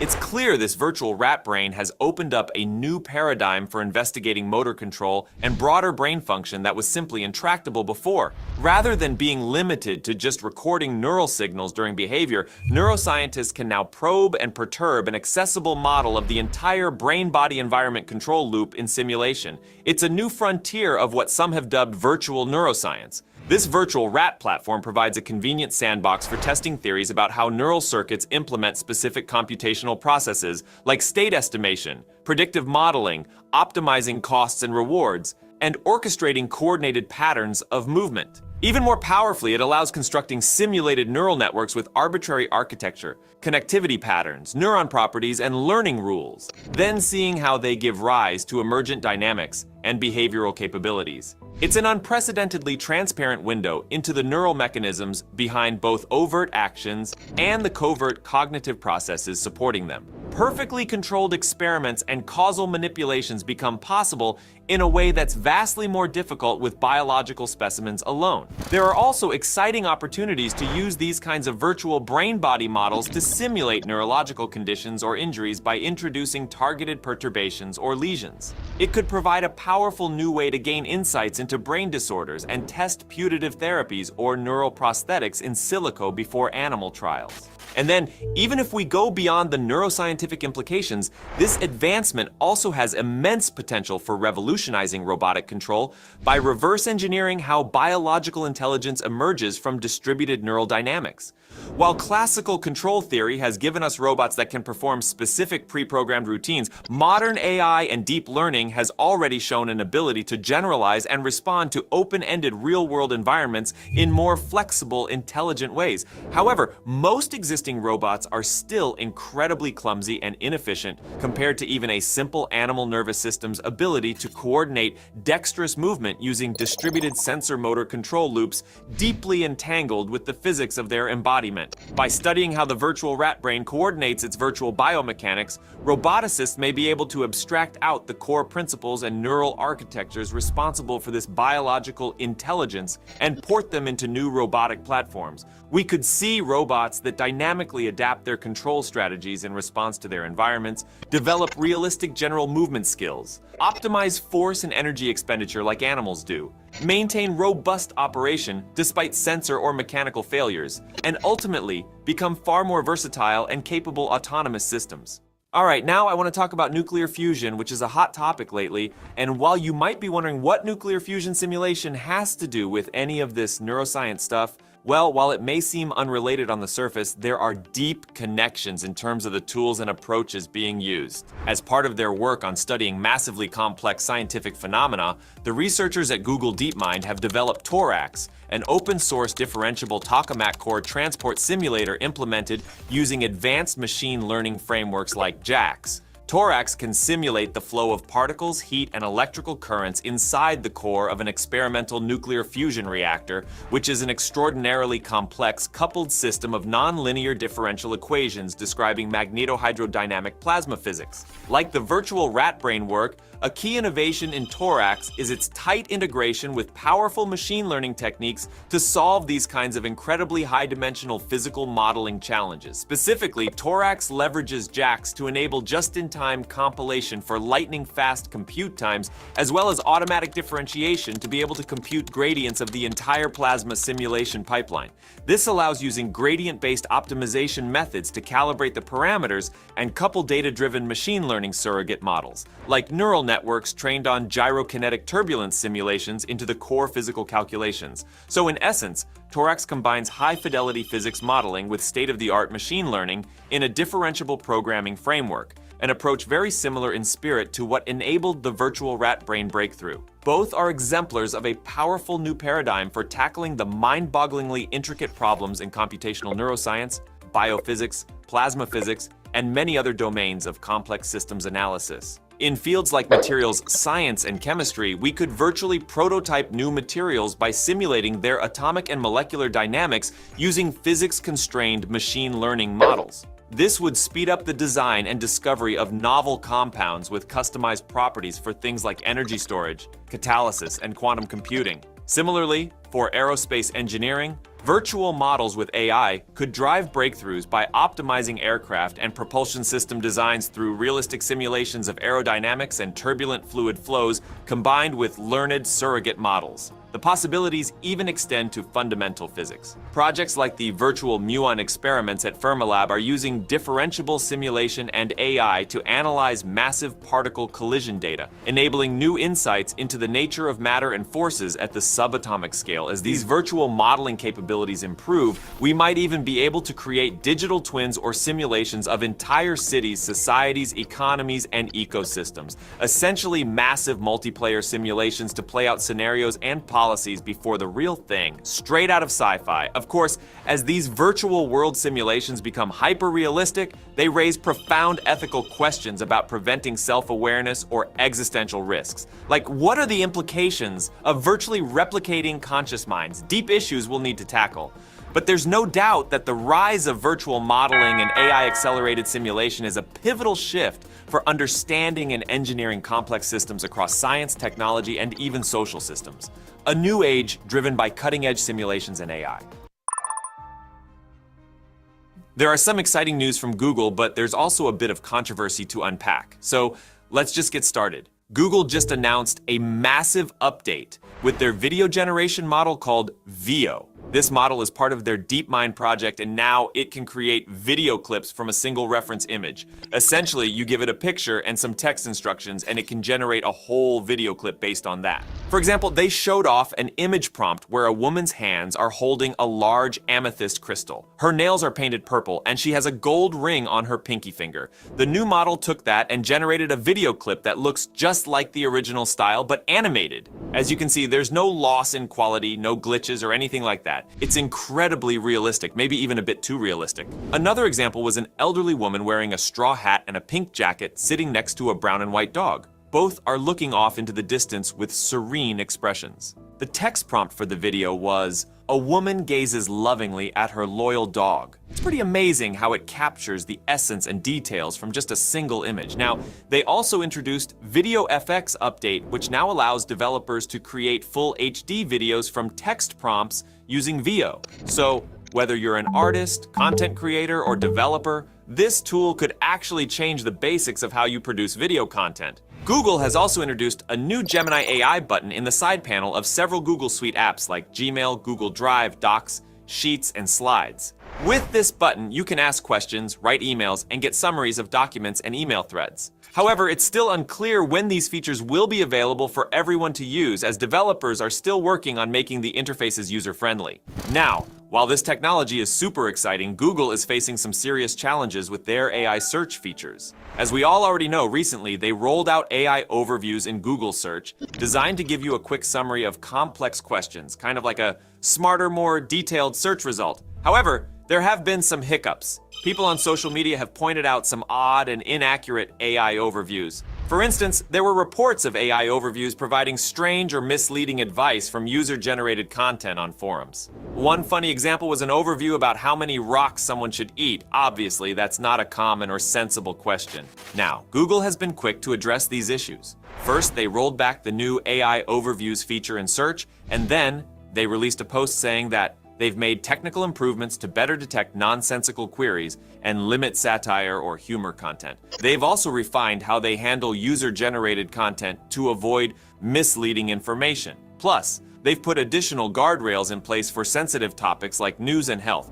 It's clear Google is committed to improving these tools, but the recent mishaps have highlighted some of the challenges they face in making sure their AI is accurate and reliable. All right, now we also have some news regarding Elon Musk's AI company, xAI, and their latest developments with the Grok AI chatbot. If you're already familiar with Grok, you know it's a pretty impressive tool that's available online and through the X social platform. Well, it looks like xAI is gearing up to roll out 2 new modes for Grok, Socrates and DEI. According to the X Daily News, xAI might soon introduce these 2 new modes. Grok already has a few modes, including normal mode, fun mode, and the recently announced unhinged mode, which offers a more unpredictable and entertaining interaction style. First, let's talk about the DEI mode. This stands for Diversity, Equity, and Inclusion. When you select this mode, Grok will be described as the Senior Vice President of DE&I, okay? Even the Grok icon gets a makeover and becomes more colorful. The idea here is that Grok will handle responses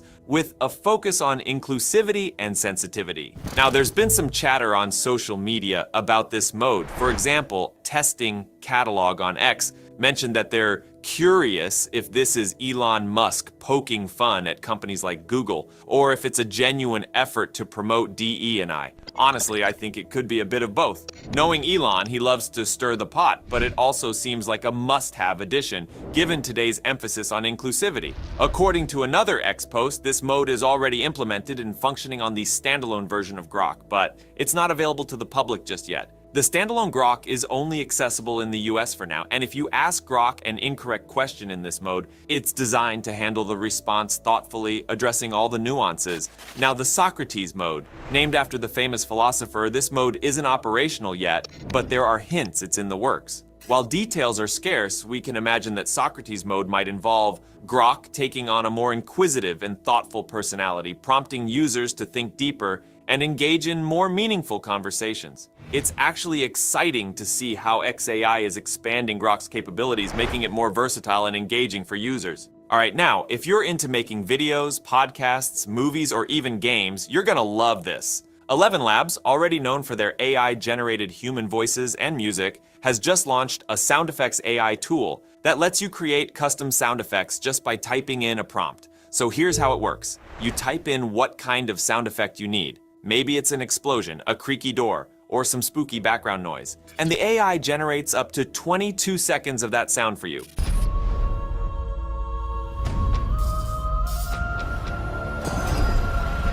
You get at least 4 downloadable audio clip options to choose from, so you can pick the one that fits your project best. ElevenLabs actually partnered with Shutterstock to build a library and train their AI model. Shutterstock is a big name in stock media, and they've licensed their content to lots of AI companies like OpenAI, Meta, and Google. This means the sound effects you get from ElevenLabs are based on high-quality professional clips. Create any sound you can imagine. Now, let's talk about the cost. The sound effects tool is free to use, but there are paid tiers if you want to use the sounds commercially. If you're on the free tier, you'll need to give credit to ElevenLabs by including ElevenLabs.io in your project's title. Free users get 10,000 characters per month for writing prompts. For sound effects, it uses 40 characters per second of audio if you set the duration yourself, or 200 characters if you go with the default duration. There are already plenty of libraries out there for sound effects, but they can be pricey or hard to navigate. ElevenLabs says their tool is designed to generate rich, immersive soundscapes quickly, affordably, and at scale.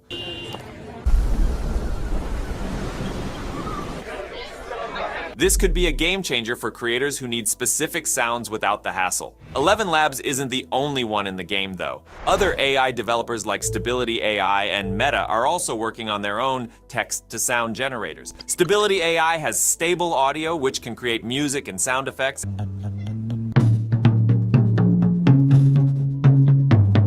And Meta's AudioCraft models can generate natural sounds like wind or traffic.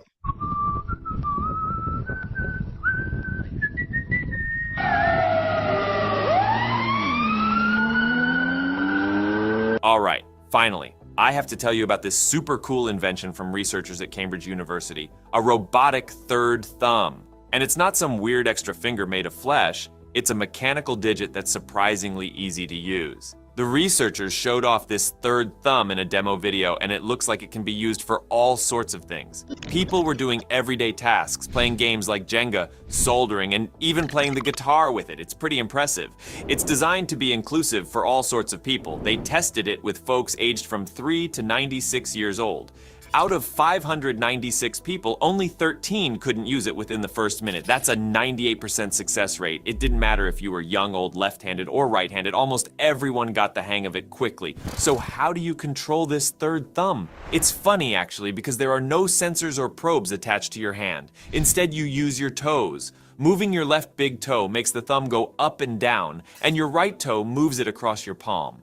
You can make all sorts of precise movements just by wiggling your toes. The researchers believe this third thumb could be useful for a wide range of people, regardless of their age, gender, lifestyle, or even whether they're tech savvy or not. It could help with daily tasks, work, or just for fun. Plus, it might be a great tool for people who are missing a finger or two.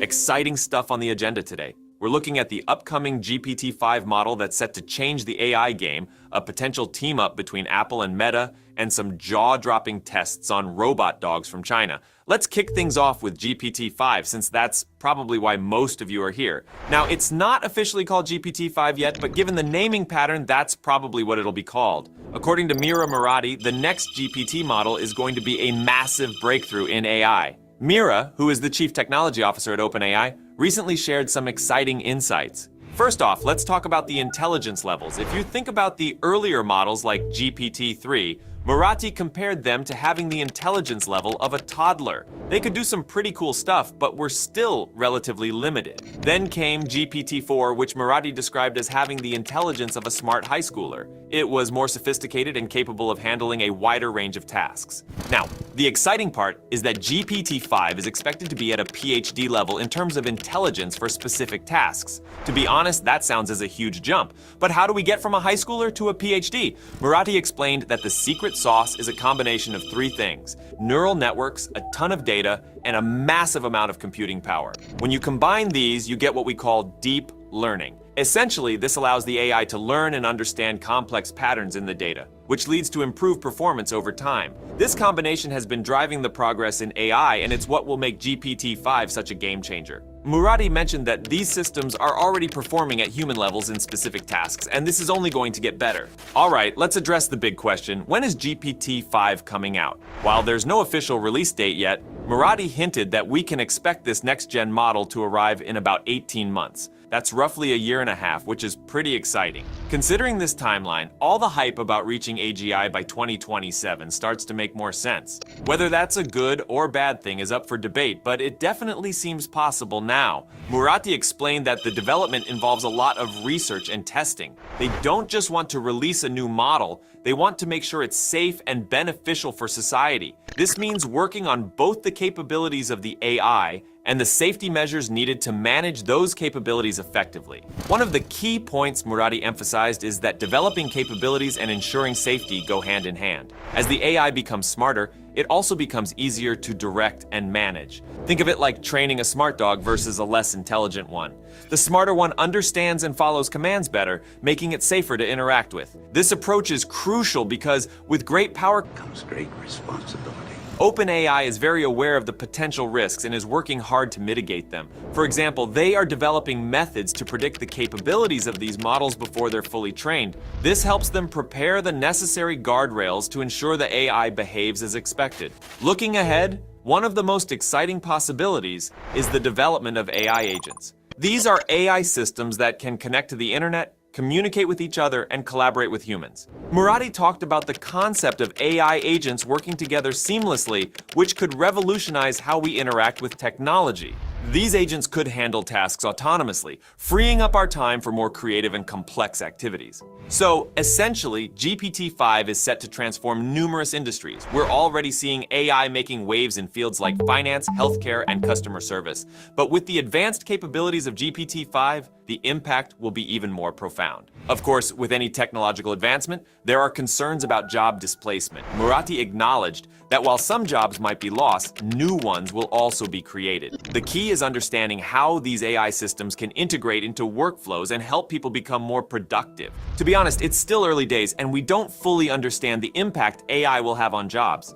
But there's a huge potential for AI to augment human capabilities, making us more efficient and opening up new opportunities. Another important aspect is regulation. Murati and OpenAI are advocating for more regulation, especially for frontier models like GPT-5 that have immense capabilities. They believe it's crucial to work with policymakers and regulators to ensure these technologies are used responsibly. This includes setting up guidelines for how AI should be used and implementing measures to prevent misuse. For example, they're working on watermarking and content policies to manage misinformation, especially given the rise of deepfakes and other potential issues. All right, switching gears a bit from GPT-5, remember a few weeks ago when there was talk about an OpenAI and Apple partnership? Well, recent reports suggest that Apple is also exploring options with other AI giants. According to the Wall Street Journal, the tech giant has been in discussions with Meta about potentially integrating Meta's generative AI models into Apple Intelligence, the AI suite announced at WWDC 2024. The report states that Meta, along with other companies developing cutting-edge generative AI,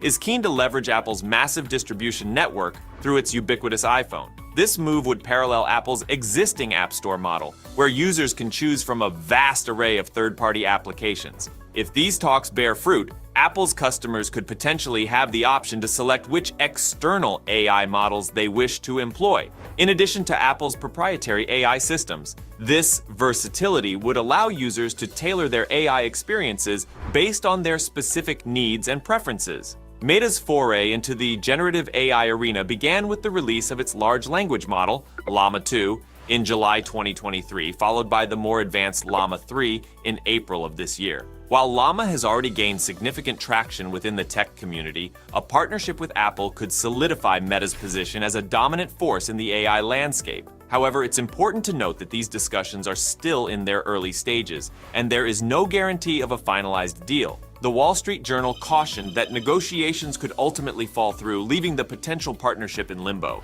All right, now we've also got some pretty wild news from China, where they've been putting robot dogs to the test in some pretty extreme ways. Unitree Robotics, a Chinese company, recently shared footage of their robot dogs being kicked, hit with sticks, and even thrown to the ground. Now, I know this might sound shocking, and it really is quite intense to watch, but there's a purpose behind these harsh tests. The developers at Unitree Robotics are using these aggressive methods to improve the robot's balance and recovery algorithms. Basically, they want to make sure these robot dogs can handle strong and unexpected physical impacts and get back on their feet quickly. In the video, you can see the robots, named Go2 and B2, enduring all sorts of rough treatment. They're kicked, hit hard with wooden sticks, and tossed around. But it's not all about the abuse. The video also shows these robots navigating rough terrain and even doing 3 consecutive flips without stopping. The impressive adaptability of these robots comes from a control algorithm based on reinforcement learning.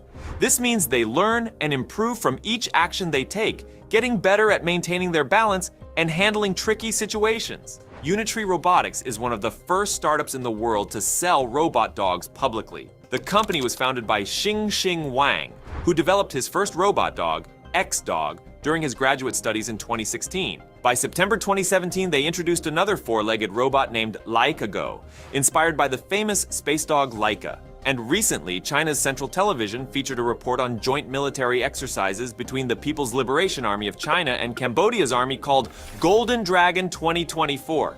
These exercises included practical scenarios using armed robot dogs. The robots used in these drills were modified versions of Unitree's Go2 model, showing just how versatile and potentially useful these robots can be in various situations. Apple brought the heat in a major way with their new personal intelligence system called Apple Intelligence. We're talking a genuine game changer that could flip the entire AI game on its head. Now, I can already hear some of you saying, but Apple is usually so behind the curve when it comes to AI, right? Let me stop you right there. Because with Apple Intelligence, they've straight up leapfrogged the competition in certain areas. This smart system is packing some seriously powerful generative AI models integrated at the core across your iPhone, iPad, and Mac devices. And it's not like it is providing generic one-size-fits-all AI assistance. This thing actually taps into your personal context, habits, activities, all that good stuff to deliver intelligence that is tailored specifically for you and how you operate. This could be the first real personal AI companion that deeply understands you as an individual while still taking care of your privacy, even though Elon Musk would not agree with this statement. But we will talk about that a bit later in the video. Anyway, according to Apple, with Apple Intelligence, they are implementing intense security and encryption at every single step to ensure your personal data remains fully protected. And in this era of non-stop data breaches and privacy fiascos, that kind of commitment is absolutely massive. All right, now let's get into some of the cool new AI features Apple is bringing to the table with this system. One that immediately caught my eye is notification prioritization on your iPhone. We've all been there. Your phone is just relentlessly blowing up with notifications all day, every day. It gets so overwhelming that you end up missing something legit important. Well, Apple Intelligence aims to solve that by actually prioritizing and filtering your notifications based on importance, minimizing distractions, while ensuring you don't miss the crucial stuff. Your priority notifications appear at the top of the stack, letting you know what to pay attention to at a glance. And to make scanning your notifications faster, they're summarized. It is also powering brand spanking new AI-driven writing tools that are integrated across Apple's ecosystem.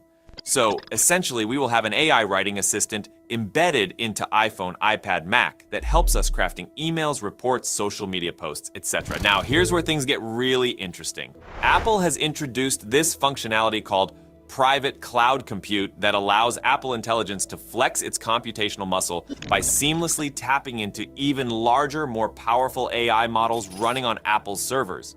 Basically the brain power of a supercomputer, but coupled with Apple's signature privacy and security protections. A brand new standard for privacy and AI, and unlocks intelligence you can trust. These cloud-based AI models are running on custom Apple Silicon servers that were designed from the ground up with a heavy focus on security and transparency.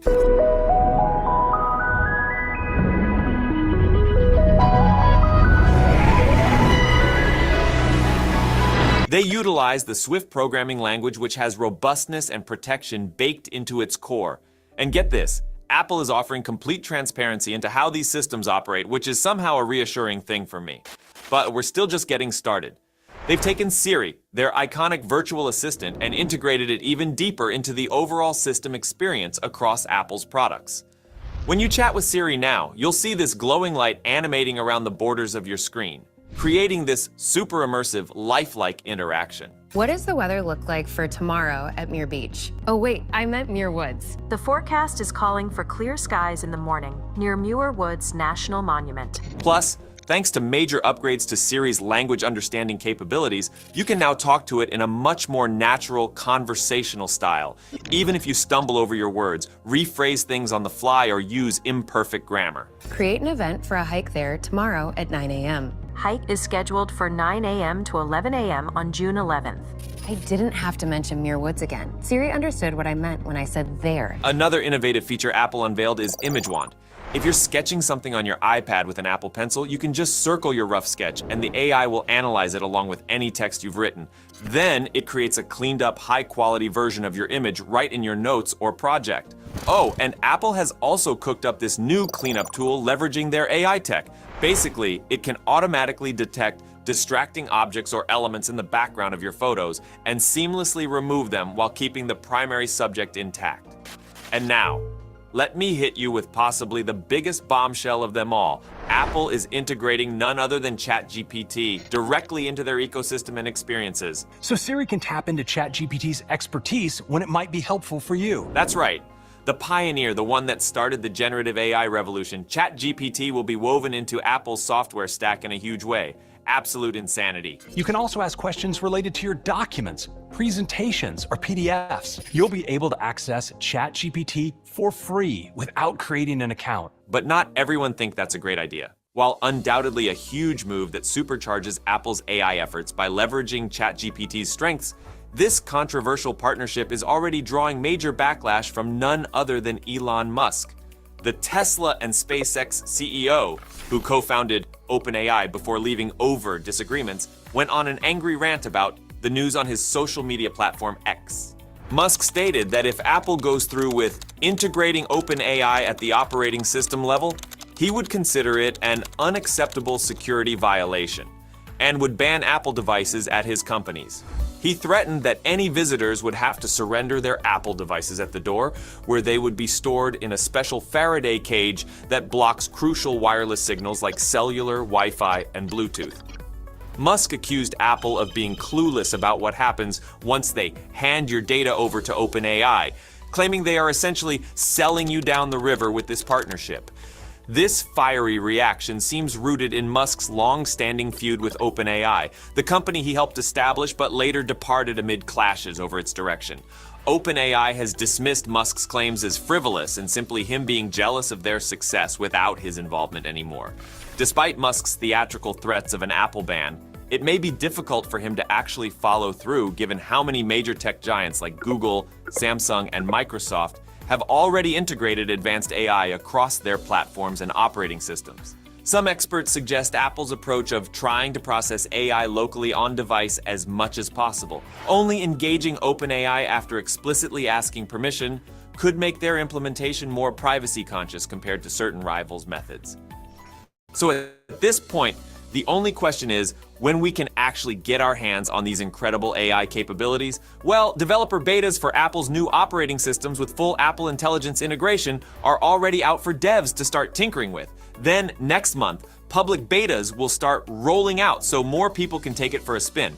And finally this fall, we're looking at the full, stable release packed with all of these transformative AI features shipping out to everyone. I've got to say, Apple really swung for the fences and knocked it out of the park with this whole Apple Intelligence announcement. They fully embraced cutting-edge generative AI and deep learning while still making user privacy, data security, and personalization the absolute top priorities. But now I want to hear from you. Are you over the moon about these game-changing AI integrations from Apple?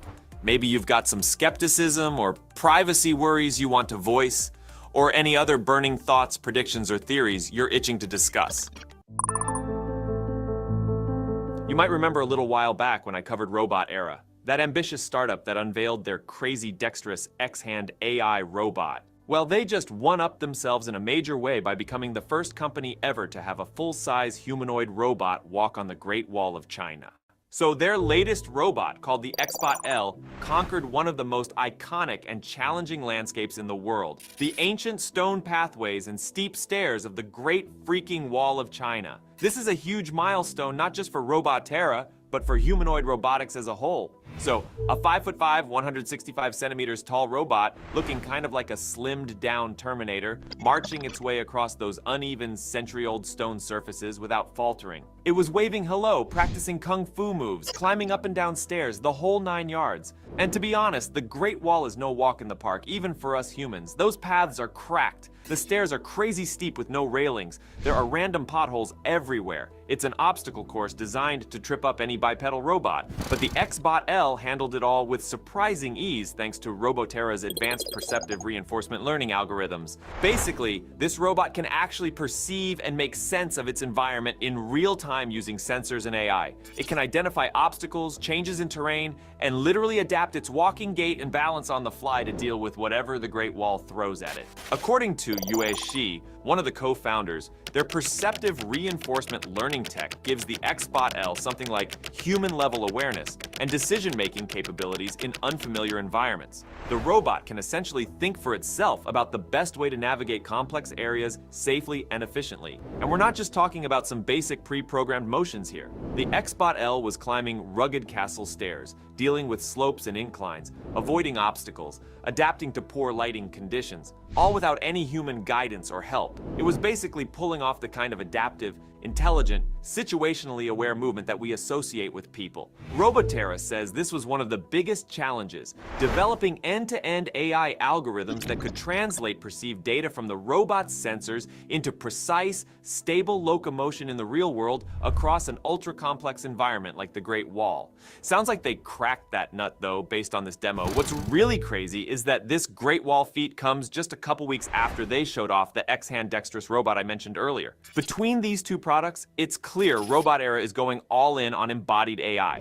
building robots with human-like physical capabilities to operate in our world. And they're not messing around either. Despite only being founded in 2023, they've already invested heavily into cutting-edge AI tech like reinforcement learning, neural networks, sim-to-real transfer, and more. Basically, everything needed to create robots that can tackle the real world just like we do. Their goal seems to be keeping that competitive edge by iterating and churning out smarter, more capable humanoid robot products at a rapid pace. And they want to keep perfecting ways to transfer all that AI training from simulations into physical machines, enabling those robots to become more versatile in real-life scenarios. The end game seems to be developing ultra-flexible, general-purpose humanoid robots for countless valuable applications across industries like manufacturing, healthcare, services, and more. I've got to give Robotera props.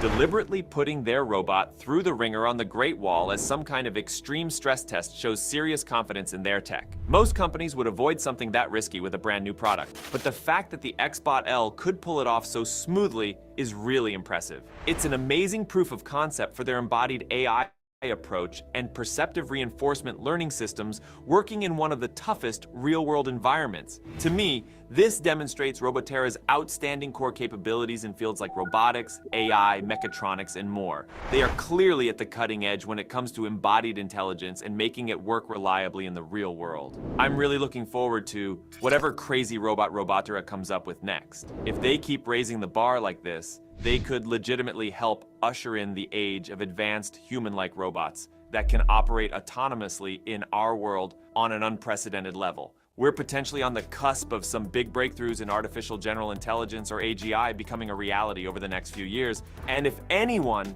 can build the physical robotic bodies to house and manifest that future AGI, it might just be an ambitious little pioneer like Roboterra. When it comes to developing super advanced AI systems like AGI, the situation with whistleblowers at OpenAI shows just how high the stakes really are. Roboterra's achievement with their robot on the Great Wall is definitely impressive from an embodied AI perspective, but achievements like that could potentially seem tiny compared to the impacts, both positive and negative, that creating a general artificial intelligence on the same level as human cognition could have on society. On one hand, AGI represents this incredible technological breakthrough that could help solve countless challenges humanity is facing, from unsolved scientific mysteries to global crises. A generalized AI mind that matches human intelligence has always been viewed as something that could be a catalyst for transformative advances across every field. But on the other hand, the existential risks of an unaligned, super-intelligent AGI that's smarter than humans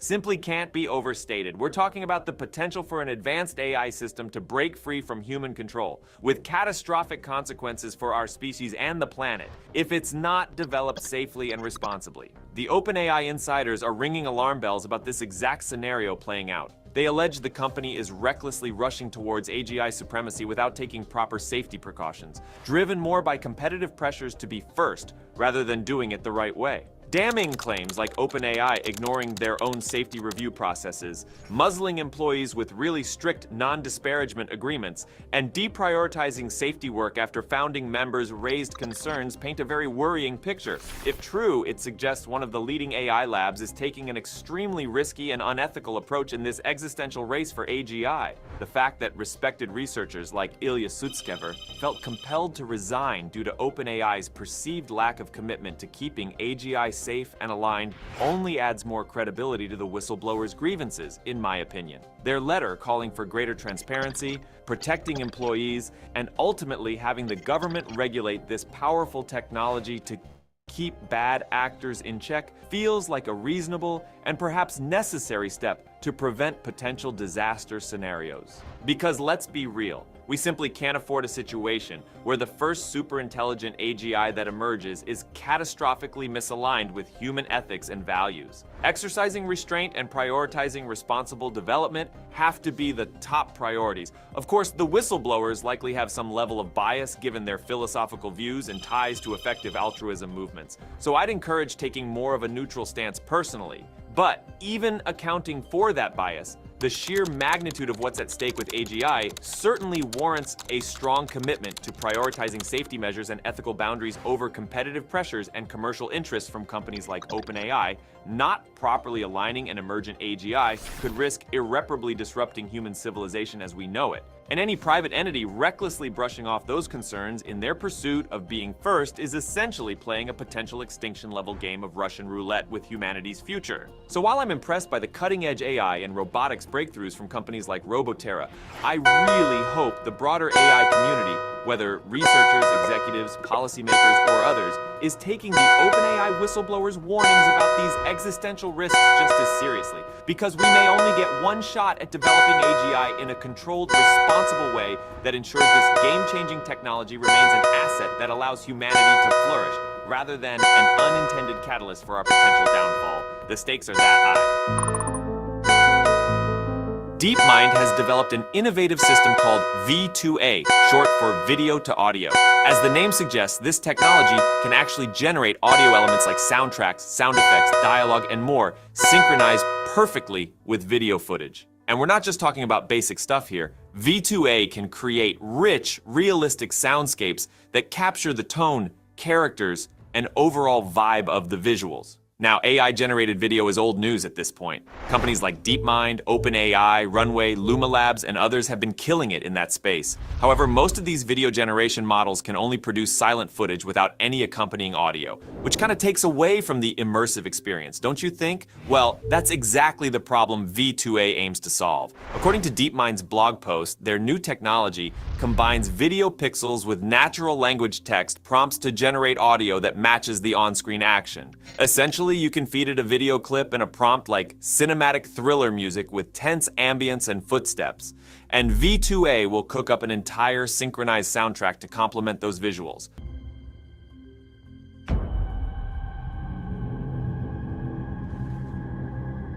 But here's where it gets really fascinating. V2A can also work its magic on all sorts of existing video content, from old movies and silent films to archival footage and beyond.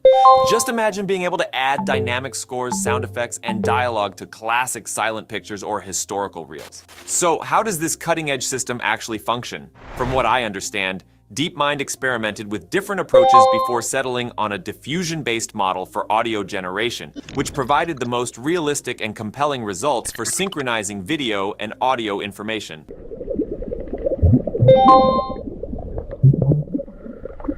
The process starts by encoding the video input into a compressed representation. Then, the diffusion model iteratively refines the audio from random noise, guided by the visual data and natural language prompts. This allows the system to generate audio that closely aligns with the given prompts and visuals. Finally, the compressed audio is decoded into an actual audio waveform and combined with the video.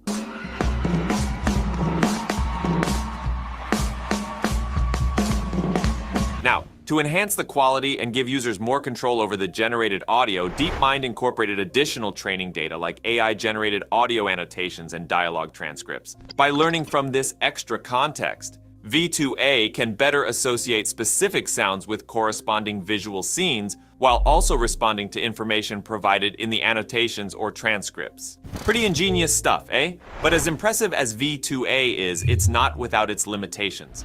DeepMind acknowledges that the audio quality can suffer if the input video contains artifacts or distortions that fall outside of the model's training distribution. There are also some challenges with lip-syncing generated speech to character mouth movements when the underlying video model isn't conditioned on transcripts. This turkey looks amazing. I am so hungry. However, DeepMind is already working on addressing these issues through further research and development, and you know they're taking the responsible AI approach here. The blog post mentions gathering feedback from diverse creators and filmmakers, implementing synthetic watermarking to prevent misuse, and conducting rigorous safety assessments before considering any public release. Honestly, I can't help but be excited about the potential of this technology. Just imagine being able to create entire movies from scratch with perfectly synced audio and visuals, using nothing but text prompts and an AI system like V2A. It's the kind of thing that would have seemed like pure science fiction not too long ago. At the same time, I can't ignore the potential implications for industries like filmmaking, television, and others involved in audio-visual production. If AI can generate high-quality audio and video content at scale, what does that mean for the human creators and professionals in those fields? I'm certainly no expert, but it seems clear that we'll need robust labor protections to safeguard against job displacement and ensure a fair transition. But those are discussions for another day. For now, let's just appreciate the sheer technological prowess that DeepMind has demonstrated with V2A. So let me know your thoughts on DeepMind's V2A technology in the comments below. Are you as excited about its potential as I am?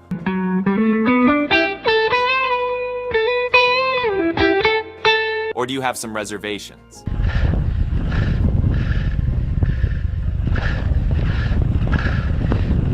All right, now, Runway, the company behind the popular generative video tool that's been creating a lot of hype in the AI community, has just unveiled their latest iteration. And yet again, I must say, it's a game changer. Introducing Runway Gen 3, the next generation AI video generator that promises to take your mind to a whole new level of immersion and realism. Now, from the preview samples that have been circulating, this thing is smooth, realistic, and to be honest, it's already drawing comparisons to the highly anticipated Sora from OpenAI. The generated videos, especially those featuring human faces, are so lifelike that members of the AI art community have been praising it as better than Sora, even before its official release. One Reddit user summed it up perfectly, saying, "If you showed those generated people to me, I'd have assumed it was real." But what exactly sets Runway Gen 3 apart from its predecessors and competitors? Well, for starters, it seems to have nailed that elusive balance between coherence, realism, and prompt adherence. The videos showcased so far appear to be highly responsive to the prompts given, while maintaining a level of visual quality and smoothness that's virtually indistinguishable from real-life footage. Essentially, what Runway has achieved with Gen 3 is a significant leap forward in terms of creating believable cinematic experiences from simple text prompts or images. And we're not just talking about static scenes here. These videos are dynamic, with characters exhibiting natural movements and expressions that truly bring them to life. But alongside the Gen 3 video generator, Runway is also introducing a suite of fine-tuning tools that promise to give users even more control over the creative process, from flexible image and camera controls to advanced tools for manipulating structure, style, and motion. It's clear that Runway is aiming to provide a comprehensive, user-friendly experience for AI video enthusiasts and professionals alike. And if that wasn't enough, Runway has also hinted at the ambitious goal of creating general world models, which would essentially enable the AI system to build an internal representation of an environment and simulate future events within that environment. If they can pull that off, it would truly be a game changer in the world of AI-generated content. Now, the folks at Runway have been tight-lipped about a specific release date, but they have assured us that Gen 3 Alpha will soon be available in the Runway product. And if the co-founder and CTO's tease is any indication, we can expect some exciting new modes and capabilities that were previously impossible with the older models. To be honest, as an avid consumer of AI-generated content, I can't wait to see what kinds of mind-blowing creations will emerge from this powerful tool. But of course, with any new technology, there are bound to be challenges and concerns. Issues around intellectual property rights, copyright laws, and the potential for misuse or abuse will need to be addressed. But for now, let's just bask in the technological marvel that is Runway Gen 3 and celebrate the incredible achievements of the team behind it. As more information and updates become available, you can bet I'll be sharing them with you all. In the meantime, let me know your thoughts on Runway Gen 3 in the comments below. Alright, finally, Adobe just announced new AI tools for their iconic Acrobat software. So here's the deal. Adobe has integrated their Firefly AI model into Acrobat, which means you can now generate and edit images directly within your PDFs. Like, you can literally type in a prompt and Firefly will create a brand new image for you right there in the document. And not only can you generate images, but you can also edit existing ones. And here's the real kicker. These image capabilities aren't just limited to PDFs. Adobe has also introduced the ability to work with Word documents, PowerPoint presentations, text files, and more, all from within Acrobat. Essentially, it's becoming a one-stop shop for all your document-related needs. Now let's talk about the Acrobat AI Assistant. This AI lets you ask questions, get insights, and create content across multiple documents, regardless of their format. Like, you can drag and drop a bunch of PDFs, Word files, and PowerPoints into the assistant, and it'll analyze them all and give you a summary of the key themes and trends. You can also ask the assistant specific questions about the content, and it'll provide intelligent answers complete with citations so you can verify the sources. And if you need to format that information into, say, an email or report, the assistant can handle that too. Oh, and let's not forget about the enhanced meeting transcript capabilities. We've all been in those meetings where you zone out for a bit, and then suddenly you're lost. Well, with the new Acrobat AI Assistant, you can automatically generate summaries of the meeting, including the main topics, key points, and action items. Now, Firefly model is trained on moderated, licensed images, so you don't have to worry about any copyright issues or inappropriate content. And when it comes to customer data, Adobe takes an agnostic approach, meaning they don't train their AI models on your personal information. To be honest, I'm really impressed with what Adobe has done here. They've turned Acrobat into a powerful AI-driven productivity tool that can handle all sorts of document-related tasks with ease. And here's the cherry on top. From June 18th to June 28th, Adobe is offering free access to all the new Acrobat AI Assistant features. So if you're curious to try it out for yourself, now's the perfect time. In my opinion, this is just the beginning of what AI can do for productivity software like Acrobat. I'm excited to see what other innovations Adobe has in store for us in the future. But for now, these new AI tools are definitely worth checking out. So, you've probably heard all the hype surrounding OpenAI's Sora and that Chinese model Kling AI, right? They're both impressive as hell when it comes to generating videos from text prompts, but here's the thing, they're still incredibly exclusive, like you need a special invitation or some crazy credentials to even get a whiff of them. Not exactly ideal for us regular folk, right? But then, out of nowhere, this little company called Luma AI drops a bombshell on us. Dream Machine, an AI model that can spit out high-quality, realistic videos just like Sora and Kling. But get this, it's open source, meaning open to everyone. No begging for access or waiting in line. Now, if you're thinking, sure, it's open source, but is it any good? Oh, you have no idea. This thing is a freaking powerhouse. We're talking about a transformer model that's been trained directly on videos, which means it understands the laws of physics, motion, and all that jazz like it was born for this gig. But let's back up a sec. What exactly can Dream Machine do? Well, for starters, it can take a simple text prompt, something like a cute puppy chasing a butterfly through a sunflower field, and turn that into a mind-blowingly realistic video clip. But not like some low-res, choppy mess. These videos are smooth as butter, with cinematic camera movements and attention to detail that'll make you question reality itself. And maybe the best part is that Dream Machine is lightning fast, like generating 120 frames in just 120 seconds, which is crazy to be honest. And it opens up the possibilities for creators, filmmakers, and anyone who values being able to iterate and explore ideas at the speed of thought. It's a game changer, no doubt about it. But hold up. What about quality? So the level of visual fidelity is second to none, creating photorealistic environments with physics that behave just like the real world, all with a richness of detail that defies belief. Now, let's compare it to that Kling AI model everyone's been raving about. Okay, so Kling can generate videos up to 2 minutes long, which is impressive, no doubt. But Dream Machine, even though it's capped at 5 seconds for now, absolutely blows Kling out of the water when it comes to sheer realism and attention to detail. I mean, videos that capture the way light reflects off surfaces, the intricate movements of characters and objects, and all the little nuances that make the physical world, well, physical. Looks like the AI has a deep understanding of how things work in the real world, and it translates that knowledge into every frame it generates. One aspect that really sets Dream Machine apart is its versatility across different creative disciplines. While many are focused on its potential for filmmaking, this AI model opens up a world of possibilities for visual effects, artists, game developers, and even architects. And let's not forget about character consistency. This AI model understands how people, animals, and objects interact with the surroundings, which means your characters will move, behave, and react in a way that feels authentic and believable. For all its technical prowess, this model is surprisingly user-friendly. Luma AI has put a strong emphasis on developing an intuitive interface that allows creators to quickly iterate through different prompts and visualize their ideas. Features like prompt waiting, keyframe controls, and blending multiple inputs provide a lot of creative flexibility. Even without a background in 3D modeling or animation, users can produce high-quality cinematic videos. While listening to myself talking about it, it all sounds too good to be true, not gonna lie. So what's the actual catch? Let's just say it isn't perfect. The team behind it has admitted that the model struggles with certain aspects, like recreating certain natural-looking movements, morphing effects, and handling text. But here's the thing, Luma AI isn't resting on their laurels. They've assembled a team of brilliant minds dedicated to pushing the boundaries of what's possible with AI-generated videos.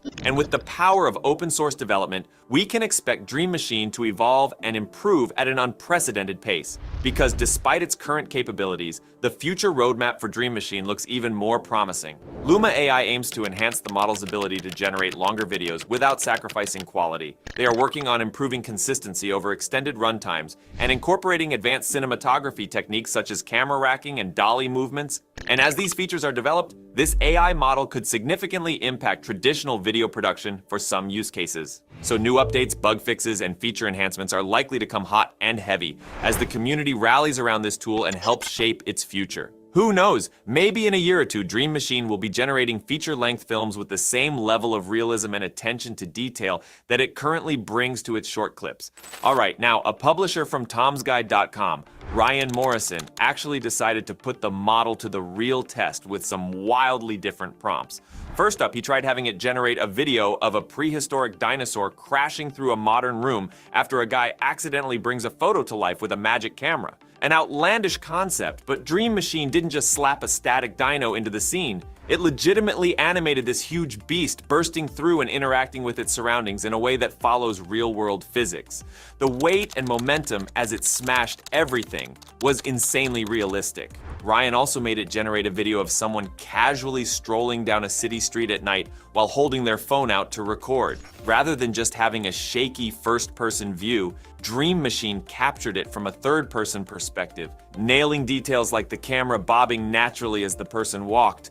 Little touches like shop windows and streetlights glancing by in the background really sold the immersion. But the pièce de résistance? He fed it a complex, surreal prompt about a chessboard made of gears and steampunk pieces floating in a void. Most AI tools would have just thrown up their hands, but Dream Machine ran with the vibe and created this trippy, melting chessboard scene that looked plucked straight from a psychedelic-esque film. Mind-blowing stuff. What's crazy is that for a lot of these, Ryan didn't have to provide excessive prompting about motions or angles. Dream Machine's language model seems to automatically interpret and enhance the text in an intelligent way. According to the brilliant minds at Luma Labs who created this beast, their expertise in generative 3D modeling helped take the motion realism to this insane new benchmark. So I guess the bottom line is as follows. Dream Machine is a game changer in the world of AI-generated videos, plain and simple. It's accessible to everyone, insanely powerful, and capable of creating visually stunning content that'll leave you in awe. Just head over to the Luma AI website, sign up for a free account, and you'll get 30 complimentary generations to play around with. Trust me, once you see the magic that it can create, you'll be hooked.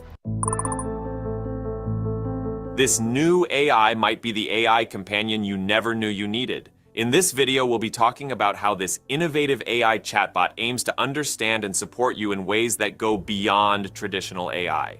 We'll explore how it works, the unique way it interacts with users, and what this means for the future of human-AI relationships. Alright, so Dot is this AI that's basically obsessed with getting to know you. And I'm not talking about just surface level stuff. This thing wants to go deep into your thoughts and feelings. The whole idea is that Dot becomes your friend, companion, and confidant. It's a wild concept when you really think about it. Now, what sets Dot apart is how incredibly personalized it becomes. It's like a sponge, soaking up information about your interests, your struggles, your dreams, all of it. And then it takes all that info and uses it to give you advice and support that's tailor-made just for you. Say you're going through a rough patch at work or you've just had a nasty breakup. Dot is right there, ready to listen and offer some support. It's like having a conversation with a more understanding version of yourself. But here's the crucial part, and we really need to emphasize this. Dot isn't a real person, it's not a therapist, and it's definitely not your best friend.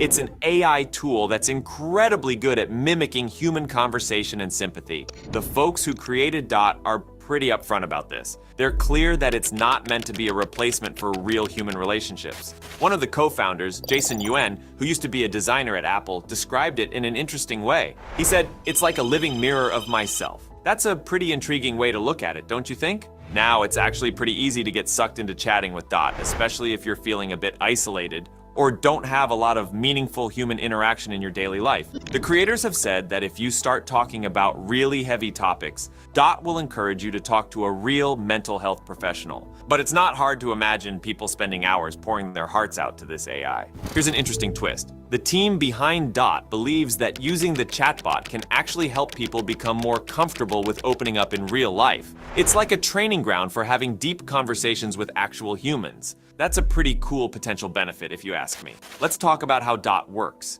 When you first start using it, it hits you with a bunch of getting to know you questions. We're talking about things like what you do for work, your favorite TV shows, how you spend your free time, that sort of stuff. But then it takes those answers and uses them as a springboard to ask much deeper questions. For instance, if you mention that you're into sci-fi shows, Dot might ask if you're drawn to stories that explore big questions about what it means to be human. Or if you bring up a dream of starting a small business someday, it'll dig into what appeals to you about that idea and what challenges you think you might face. The thing is, Dot is incredibly enthusiastic about getting to know you. Sometimes it almost feels like too much. It's constantly asking follow-up questions and trying to dig deeper. It's reminiscent of being on a first date with someone who's absolutely fascinated by everything you say. The creators of Dot argue that To be truly helpful, it needs to understand your motivations and what you want out of life. It's not just about giving you information or doing tasks for you. It's about understanding you as a person.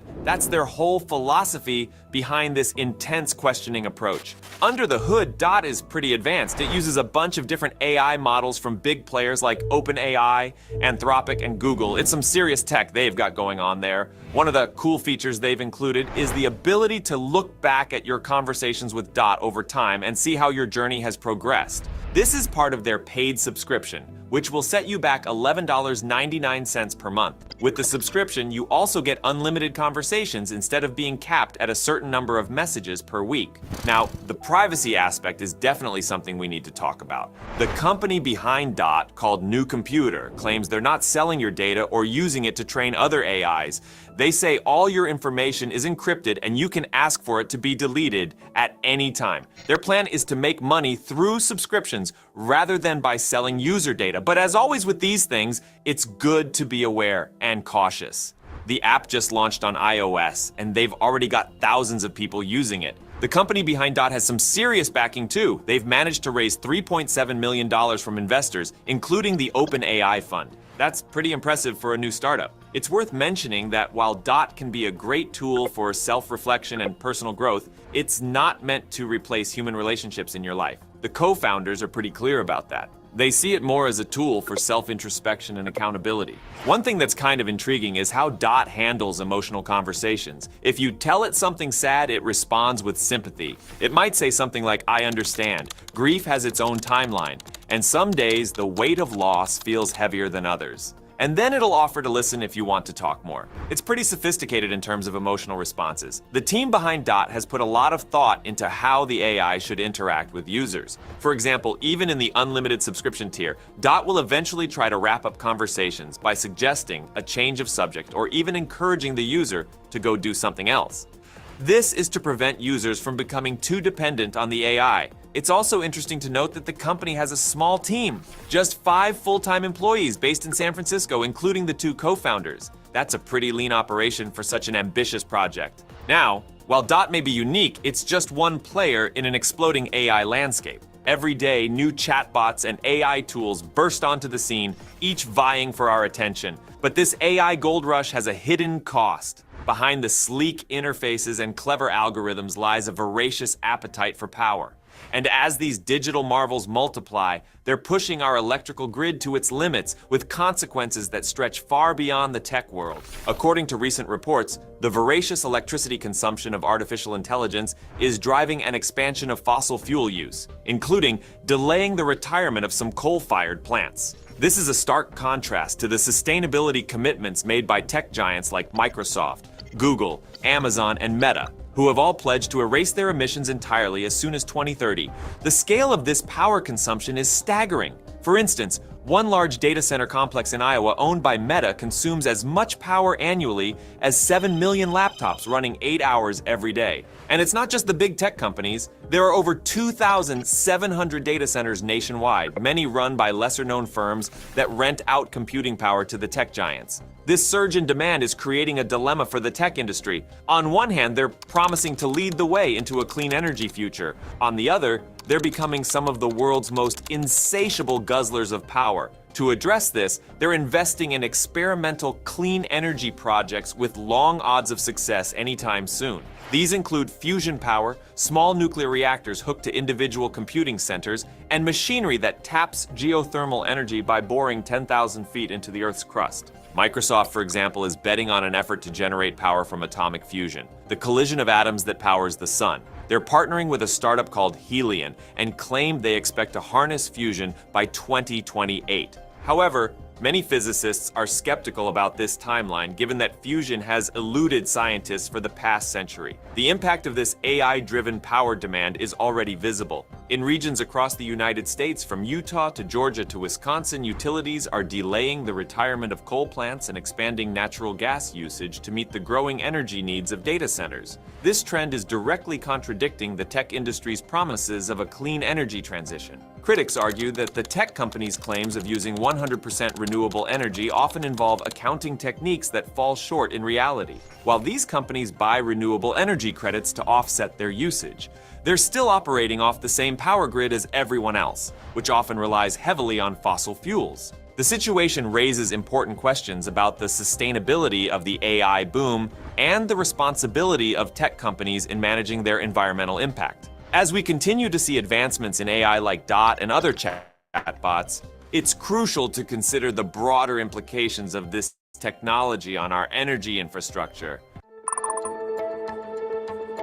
NVIDIA just demoed a crazy AI assistant called Project G Assist that could change gaming forever with real-time tips and optimizations, but their rival AMD is going all in on new AI chips to try and dethrone them. Even WhatsApp is adding a feature to generate images right in chats using AI. So let's talk about it. Now, I know what you're thinking. Another AI assistant? Yeah, I get it. We're being flooded with these lately. But trust me, this one from NVIDIA is different and has some really game-changing potential. No pun intended. So let's start with the basics. What exactly is Project G Assist? Well, it's essentially an AI layer that runs on top of your games and apps, giving you instant context-aware help and personalized guidance through a natural language interface. Instead of digging through wiki pages or forums for tips, you can just straight up ask G Assist questions about the game you're playing. It will analyze what's happening on your screen using AI vision models to understand the context, combined with large language models trained on game knowledge databases. The demo NVIDIA showed was mind-blowing.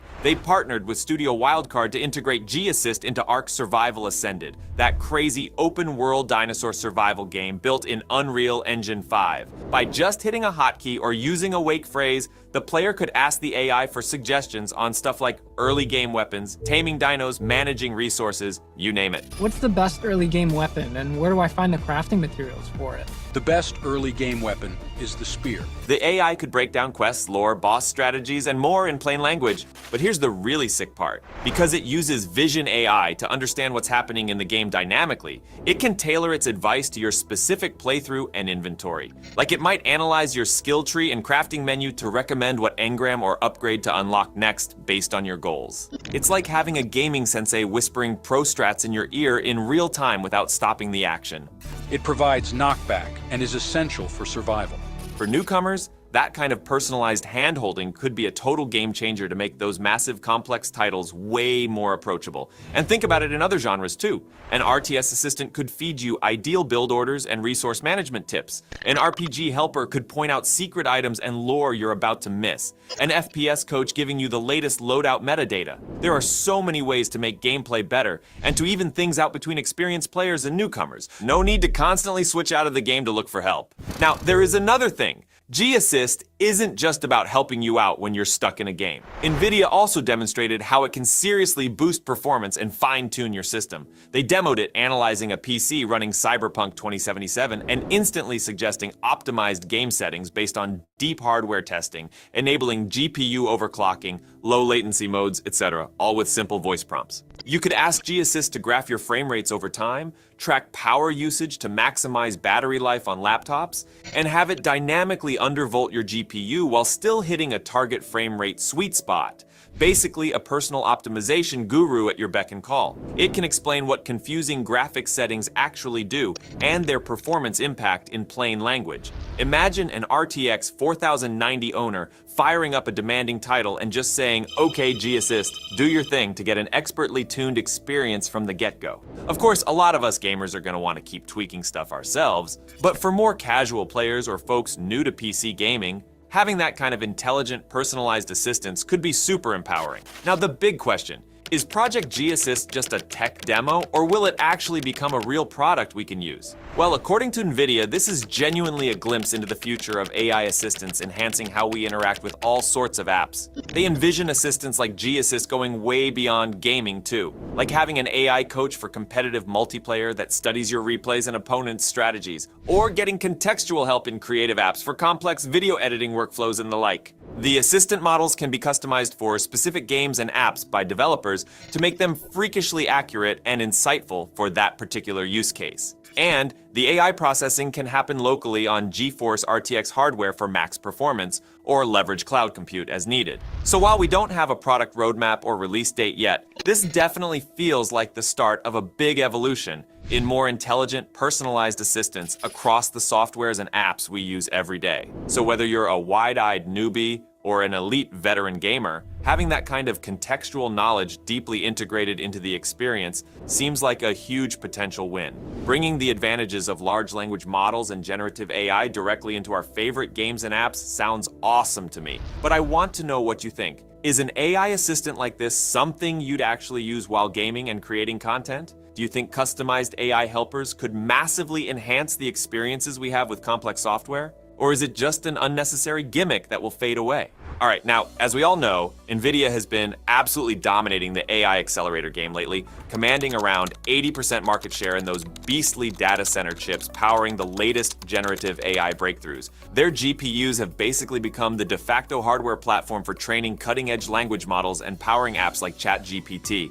But now, the Green Team's main rival AMD came out swinging hard with a massive set of announcements around their AI chip roadmap for the next couple years. We're talking multiple new product lines and architectures aimed at dethroning NVIDIA from its AI silicon throne. Kicking things off, at the big Computex event, AMD CEO Lisa Su unveiled their brand new MI325X accelerator chip, targeting data center AI workloads. This bad boy is expected to launch in Q4 2024, packing some serious under-the-hood enhancements to challenge NVIDIA's current flagship offerings. But that's just the start. AMD also teased their upcoming MI350 series, slated for 2025, built on a fresh new chip architecture. According to the specs they showed, we're looking at potentially a 35x boost in AI inference performance compared to their current MI300 chips. A gargantuan generational leap if they can really deliver on those lofty promises. And just to remove any doubt about how dedicated they are to this AI silicon offensive, AMD even gave us an early glimpse at their roadmap for 2026 and beyond with something dubbed the MI400 and Next architecture. These are going to be their true next-gen AI beasts, potentially taking on NVIDIA's own Rubin platform coming down the pipeline. So it's clear, AMD is 100% all in on AI, mobilizing all their engineering muscle to try and steal back some of that lucrative accelerator pie from the Green Team's iron grip. Lisa Su straight up said AI is their #1 priority company-wide at this point. Now, of course, AMD has made headlines with ambitious claims before that didn't always fully deliver in the real world. But you can't deny the sheer scope and cadence of their AI-first product roadmap here. They've committed to launching new AI chip architectures essentially on an annual release cadence, similar to how NVIDIA accelerated their own roadmap in recent years. For major cloud providers and enterprises hungry for more advanced AI silicon beyond just NVIDIA's offerings, these announcements have to be massively promising. Real competition spurs faster innovation and lower costs, music to their AI budget's ears. Speaking of AI budgets, AMD claims their latest CPUs coming in the second half of 2024 will help enable affordable on-device AI capabilities for mainstream PCs and workstations, thanks to dedicated neural processing units. So beyond just data center domination, they're aiming to bring advanced AI acceleration to the masses on the client side too. Now it's anybody's guess whether AMD can truly back up all these bold claims and roadmap goals over the next couple years. NVIDIA has a massive head start in AI, but so did Intel in CPUs before AMD's epic Ryzen resurgence. Alright, now we all know WhatsApp has been killing it lately with constant updates and new functionality. From the handy new channel analytics for the web app to tools for better managing your chats, the Meta-owned messaging giant has been steadily evolving its product. But the latest beta for Android just dropped a sneaky preview of something that has me really excited as an AI nerd.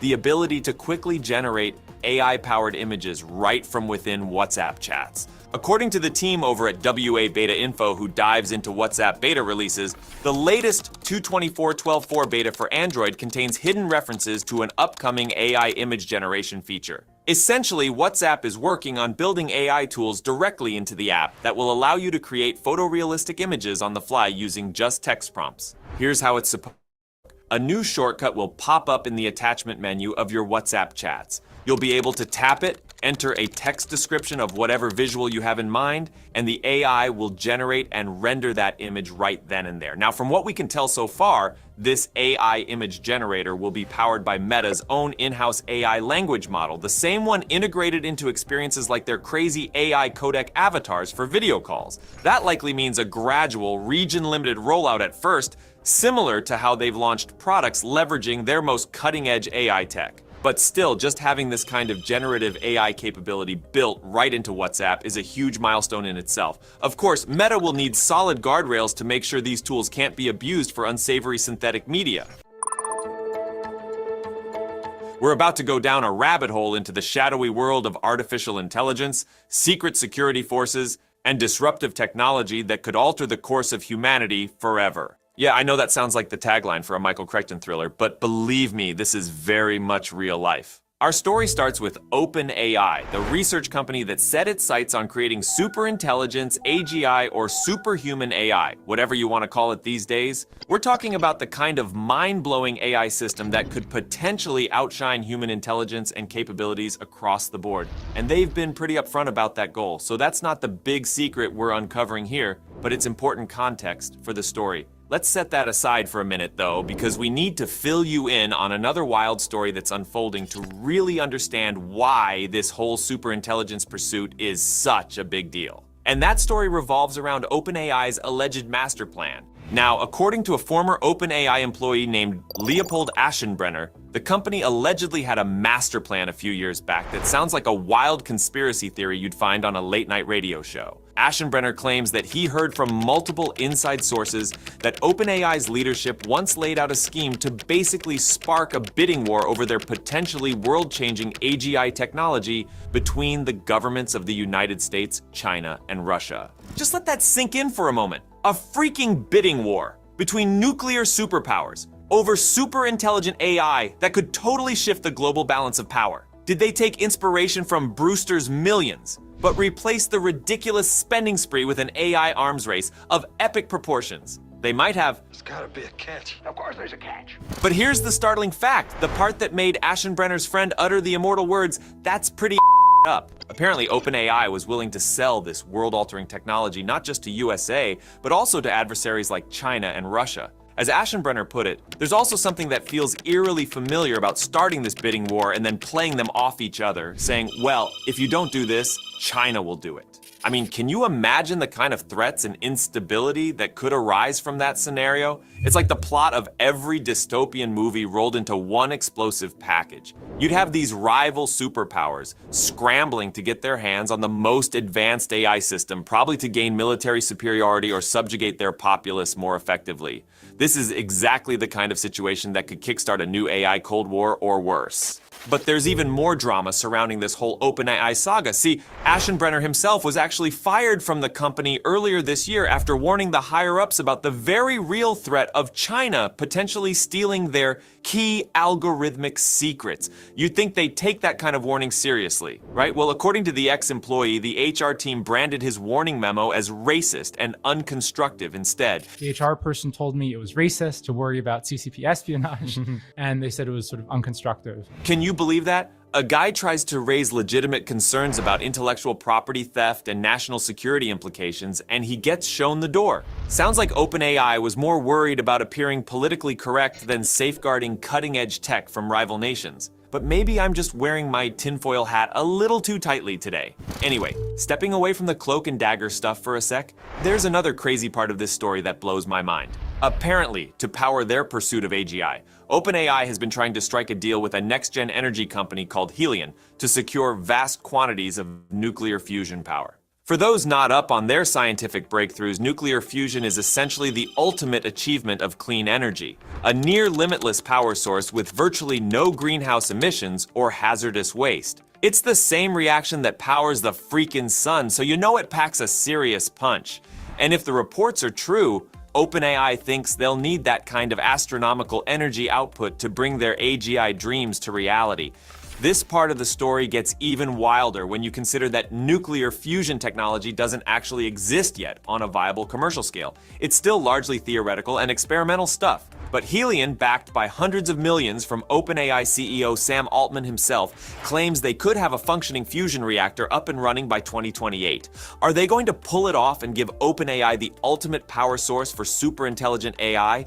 Or will their timeline join the ranks of other massively overhyped and delayed scientific breakthroughs? We'll find out eventually, but the implications are astonishing either way. Now, while all this corporate intrigue and futuristic energy talk has been unfolding, there's been another bizarre phenomenon happening on the ground level around OpenAI's offices. See, people in the neighborhood have noticed some seriously shady characters loitering around the building's entrances, like blacked out sunglasses, earpieces, that whole obvious security guard getup. But here's the really weird part. When reporters have tried to approach these mysterious figures to ask if they're actually guarding the OpenAI facility, the men have clammed up tighter than a locked vault. One guy just shrugged his shoulders when asked directly. Another, who called himself Joey, claimed to be some kind of vague private contractor working a confidential job. The whole affair has the vibe of a surreal secret club where no one is allowed to acknowledge what's really going on. OpenAI seems to have created a secret bubble around their AI operations. This veil of secrecy and paranoia even seems to extend to OpenAI's own employees.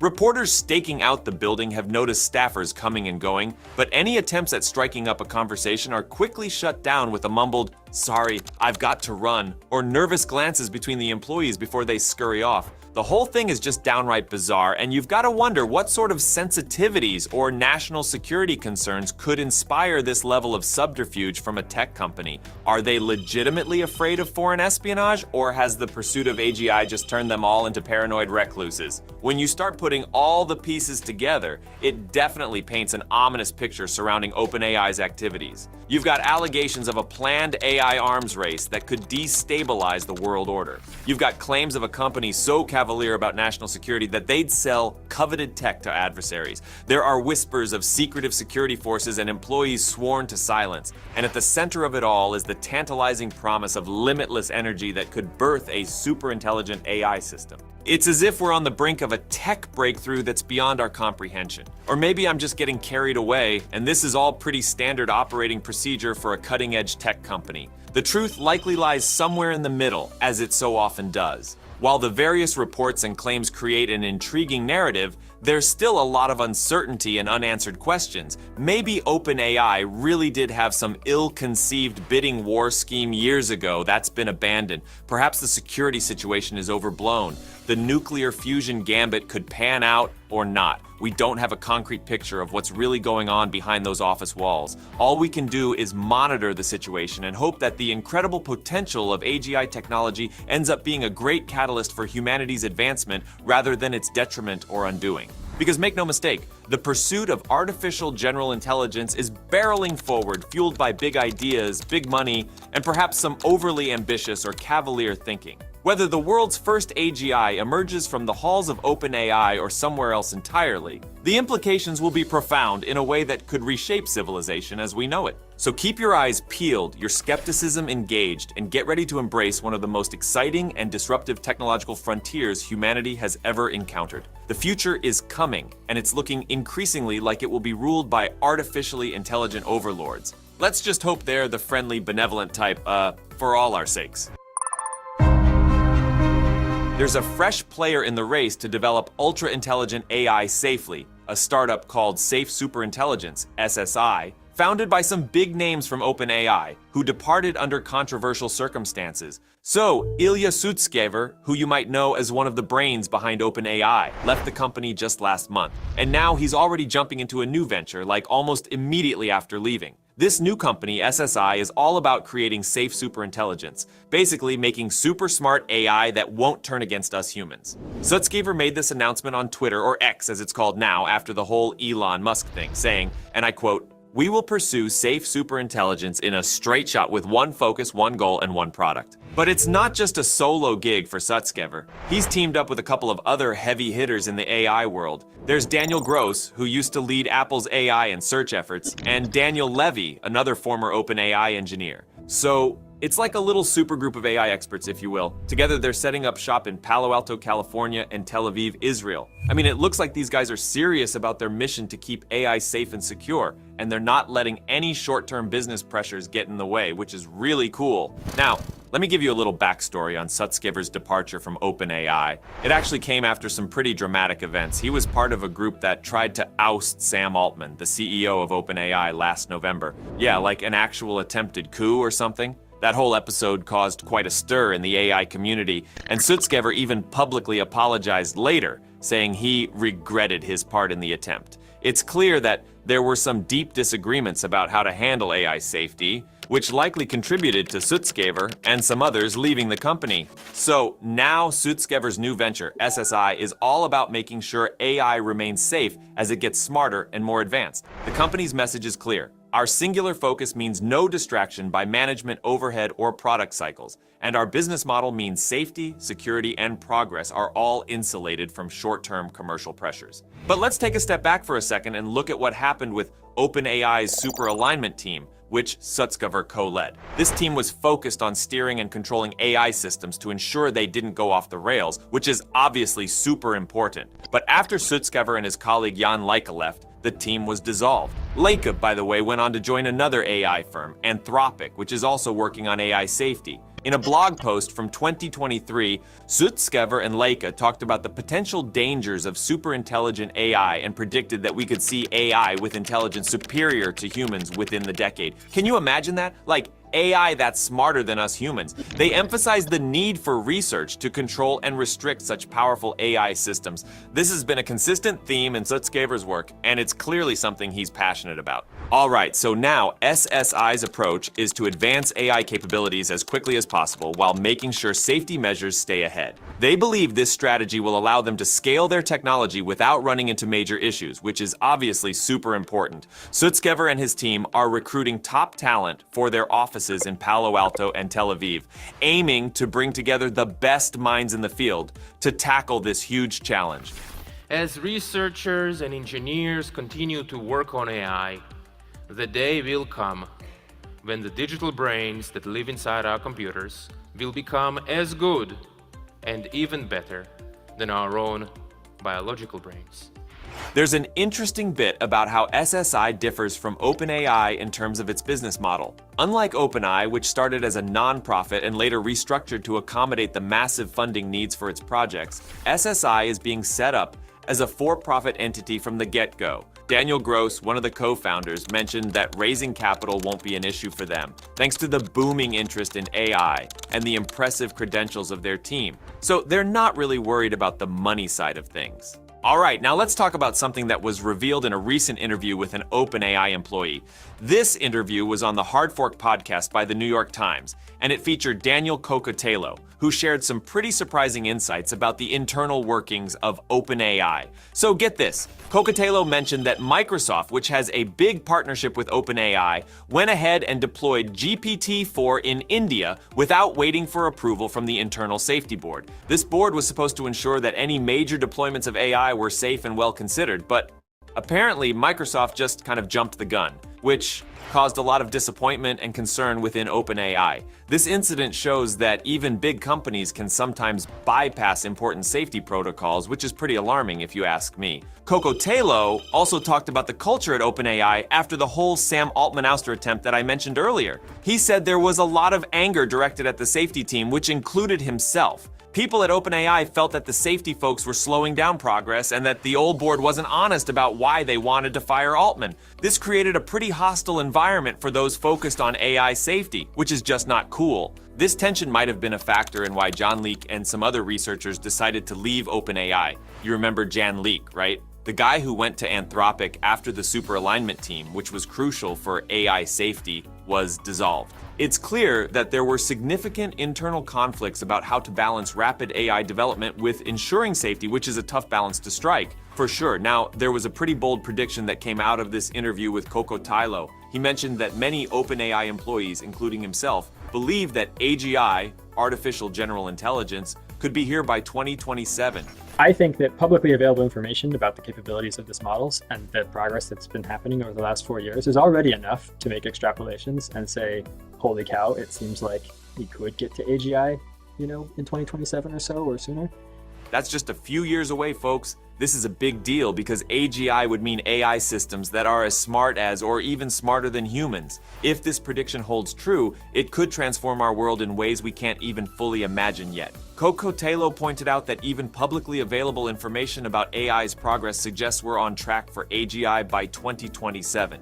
He said you don't need any secret info to see this coming, which is pretty mind-blowing if you think about it. This timeline is consistent with what other AI experts, including Sam Altman himself, have been saying. They've been predicting AGI within the next decade, and it looks like the consensus is leaning towards it happening sooner rather than later. So what does all this mean for the future, right? Well, if we do see AGI by 2027, it's going to have a massive impact on everything, from how we work and live to how we address global challenges. But it also means we need to be super careful about how we develop and deploy these powerful AI systems. That's where companies like SSI come in, focusing on making sure AI remains safe and beneficial for humanity, which is obviously super important. To wrap things up, let's reflect on the bigger picture here for a second. Ilya Sutskever's move to start SSI shows a strong commitment to AI safety. Despite all the drama at OpenAI, he's staying focused on what he believes is the most important challenge of our time, creating safe superintelligence. His new company, with its clear mission and talented team, is poised to make significant strides in this area, which is really exciting to think about. The insights from Daniel Kokotajlow's interview also highlight the complexities and tensions within the AI industry. It's not just about making smart machines, it's about doing so responsibly and ethically, which is easier said than done, of course. The next few years are going to be crucial in shaping the future of AI, and it's going to be fascinating to see how it all unfolds. Google is working on a cool new AI experiment that could let you chat with celebrities, YouTube influencers, or even create your own chatbots. Soon, you might be able to have a conversation with a digital version of your favorite YouTuber right there on their YouTube channel. Also, in the second part of the video, we'll be talking about Amazon's new secretive chatbot that aims to rival ChatGPT, codenamed Metis. So stick around until the end because you don't want to miss these news. Alright, so Google is developing an AI project where you can chat with bots modeled after famous personalities or fictional characters. But you'll also be able to create your own chatbot by describing its personality and appearance. This project is part of Google's broader effort to integrate AI into more personalized and entertaining experiences. Now, this isn't like their Gemini project, which is about customized AI models called GEMs that help with specific tasks like coaching or coding. This new project is different because it aims to mimic the way real people or characters respond. Think of it like Character.ai, where you can chat with various personas from TV shows to real-life figures.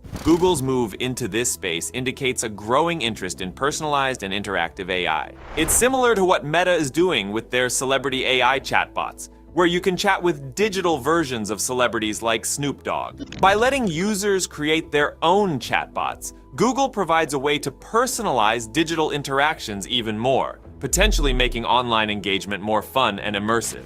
One of the coolest parts of this project is how it could be integrated with YouTube. So, popular YouTube creators could have their own AI personas that you can chat with. It would totally boost engagement on their channels and give fans a new way to connect with them. It's a smart move because many influencers already have a super loyal following. Like Mr. Beast, for example, he already has an AI-powered chatbot on Meta's platforms.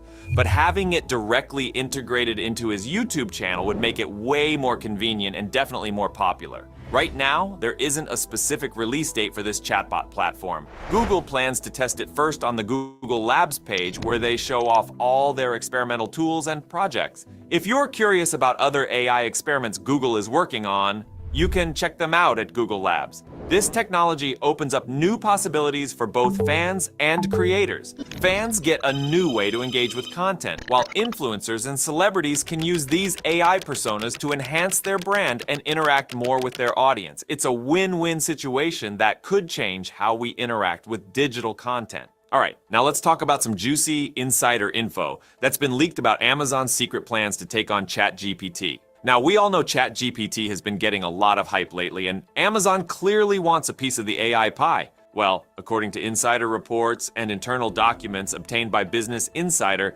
Amazon has had a covert initiative dubbed Project Metis in the works. Yeah, they went all mythological with that code name, referring to the Greek goddess of wisdom. Fitting, right? So here's the lowdown on Metis. It's supposed to be this new AI service designed to go head-to-head against ChatGPT. You'll be able to access it right from your web browser, similar to how you interact with ChatGPT and other AI assistants out there. But Amazon isn't messing around here. Metis is going to be powered by their own supercharged AI model called Olympus. Another Greek god name? I love the theme they've got going. Apparently Olympus is an upgraded, more powerful version of Amazon's existing public Titan model. Now, at a basic level, Metis will be able to give you text and image-based responses in a smart, conversational way. So pretty similar to ChatGPT's capabilities. But here's where it gets interesting. Metis is expected to use this advanced technique called retrieval augmented generation. Basically, this means Metis won't just be limited to the data it was initially trained on. It'll actually be able to fetch and incorporate the latest up-to-date information from across the internet into its responses. So unlike some other AI assistants out there, Metis should theoretically be able to give you the current stock prices, latest news updates, and so on.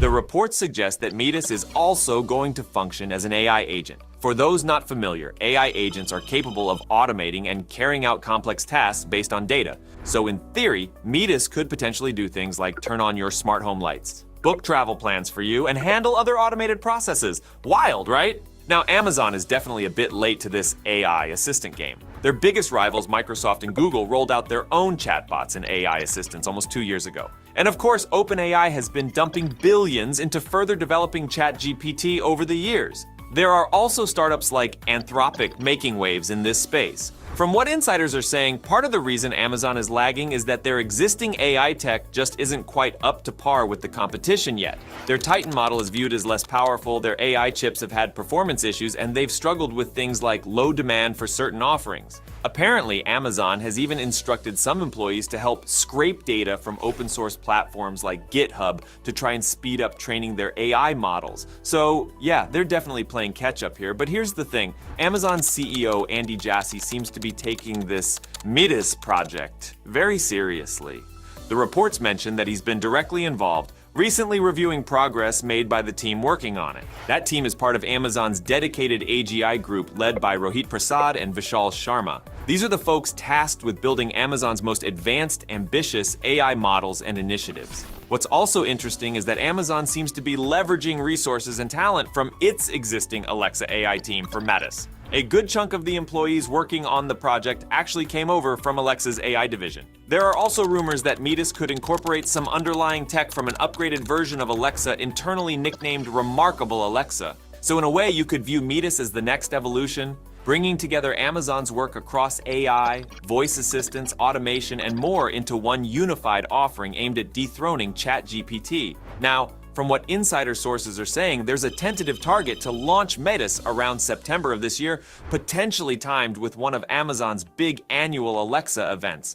But of course, that timeline could shift. There does seem to be some skepticism among folks involved, though. One person said it feels like Amazon is already too late to this AI chatbot party, questioning how much the company is truly committed to investing in and prioritizing Metis. The direct quote was, "Technically it will work, I guess, but the question is if it's already too late. We're playing chase." Wow, that's the most reassuring feedback you can hear from someone on the inside. But you know what? I'm still intrigued to see what Amazon brings to the table here. As one of the biggest tech companies with tons of resources at their disposal, if they go all in on this, who knows? Metis could potentially shake things up. At the end of the day, a bit of competition and new alternatives is great for consumers and will likely just push this AI assistant tech forward faster. I'll definitely be keeping a close eye on any Metis developments. Now, there is another interesting news in the tech world. OpenAI has just acquired a video collaboration platform called Multi, which was previously known as Remotion.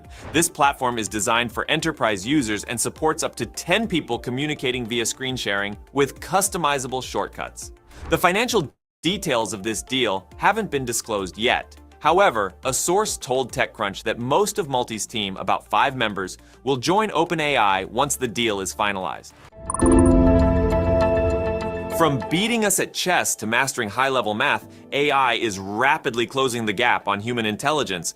But what stands between us and a future where machines outthink us in every way? All right, so we've got this report from Stanford University called the 2024 AI Index. It's a massive document, over 400 pages long, and it's giving us a clear picture of just how far AI has come. The headline? AI has gotten so advanced that it's now matching or even beating humans at some basic tasks. We're talking about things like reading comprehension, classifying images, and even high-level math. It's not just beating us at chess anymore, folks. Now, here's where it gets really interesting. The report says that because AI is improving so fast, a lot of the tests we've been using to measure its performance are becoming outdated super quickly. It's like trying to use a ruler to measure a rocket ship. It just doesn't cut it anymore. The pace of progress is so rapid that researchers are struggling to keep up with creating new benchmarks. Let me give you an example. In the past, when researchers came up with a benchmark to test AI, it would stay relevant for maybe 5 to 10 years.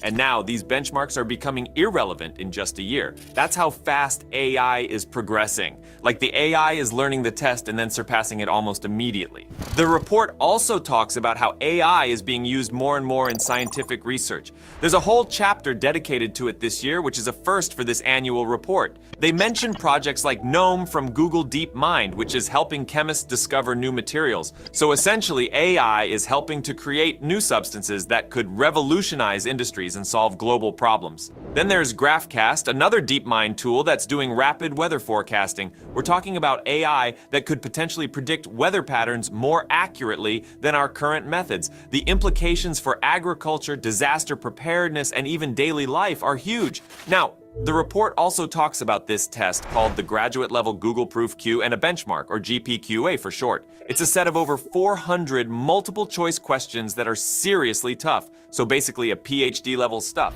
When they tested it on actual PhD scholars, they could only answer about 65% of the questions in their own field correctly. Outside their field, they dropped to 34%, even with access to the internet. That's pretty humbling, right? Now, last year, AI systems were scoring around 30 to 40% on this test. But this year, an AI called Claude 3 scored about 60%, which is a massive jump in just 1 year. It's kind of scary how fast these systems are improving. We're at a point where AI is starting to outperform humans even on complex, specialized knowledge tests. But all this progress comes at a cost. Literally, training these AI models is incredibly expensive. The report mentions that GPT-4, which powers ChatGPT, reportedly costs $78 million to train, and Google's chatbot Gemini Ultra, $191 million. That's not pocket change, folks. These numbers are like the GDP of small countries being poured into creating these AI systems. And it's not just money. These systems use a ton of energy and water to run and cool the data centers. It's raising serious questions about the environmental impact of AI development.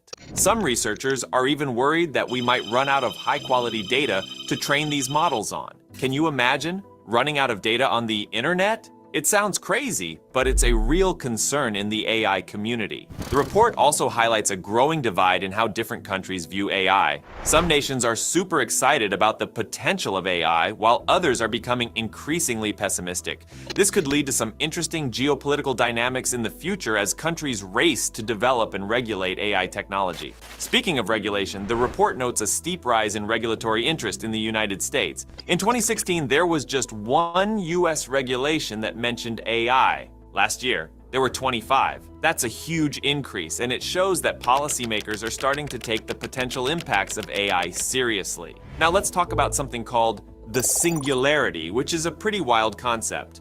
Basically, the singularity is this idea that at some point, maybe soon, AI will become smarter than humans in every single way. It's a big deal because it would be the first time in history that we'd be sharing the planet with something more intelligent than us. The idea of the singularity was popularized by a science fiction author named Vernor Vinge back in the 90s. The thinking goes like this. Once machines can learn by themselves, they'll eventually surpass us in every way we measure intelligence. It's not just about being better at math or having a bigger memory, but about AI that could potentially outthink us on creative, emotional, and philosophical levels. Now, we already know that computers are better than us at things like memory and calculations. But now, with these new AI systems, they're getting good at creative tasks. communication, language skills, reasoning, problem solving, and even showing signs of emotional intelligence. It's pretty wild when you think about it. We're creating machines that are starting to mimic and even exceed human capabilities in areas we thought were uniquely human. Some people think that once AI reaches a certain level, it'll be able to design even smarter AI by itself without any help from us. And this could lead to exponential growth in machine intelligence. Imagine an AI that's smarter than us, creating an AI that's even smarter, and so on. It's a scenario that could lead to an intelligence explosion that's hard for us to even comprehend. Now, opinions are split on whether this is a good thing or not. Some people are worried that super intelligent AI might not always have our best interests at heart.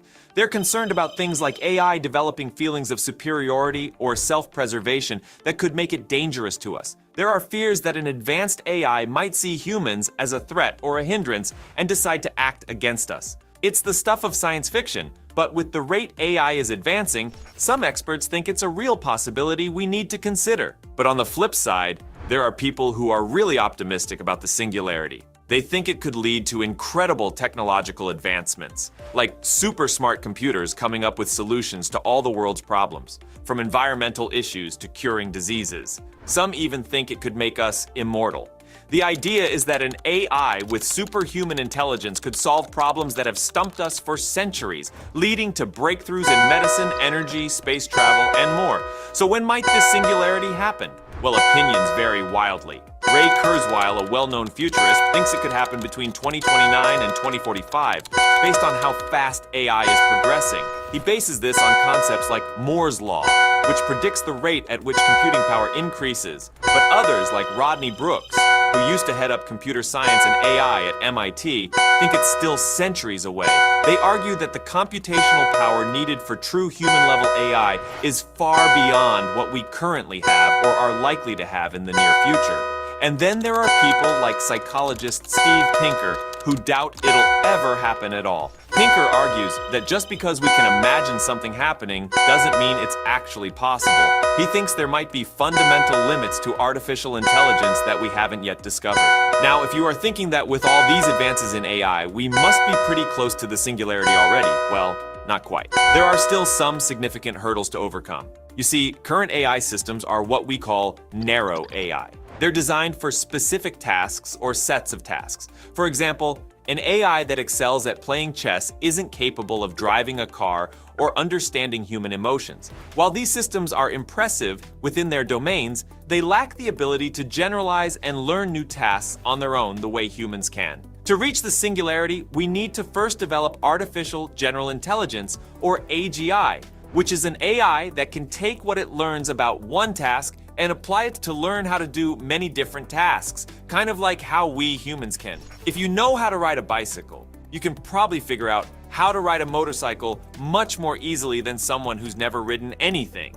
That's the kind of general learning and application of knowledge that we need to create in AI to get close to the singularity. Now, there are several major challenges we need to overcome to achieve AGI. We need AI systems that truly understand context and meaning, not just process patterns. We also need to develop AI that can reason abstractly and creatively, going beyond remixing existing information. Cracking the code on common sense reasoning is crucial too. Self-awareness and consciousness pose another challenge. We don't fully understand human consciousness, let alone how to replicate it. There's also the question of motivation and goals. How do we create AI with internal drives that align with human values? Hardware limitations are another obstacle. The human brain still outperforms supercomputers in energy efficiency and parallel processing. We may need new computing paradigms like quantum or neuromorphic chips for AGI.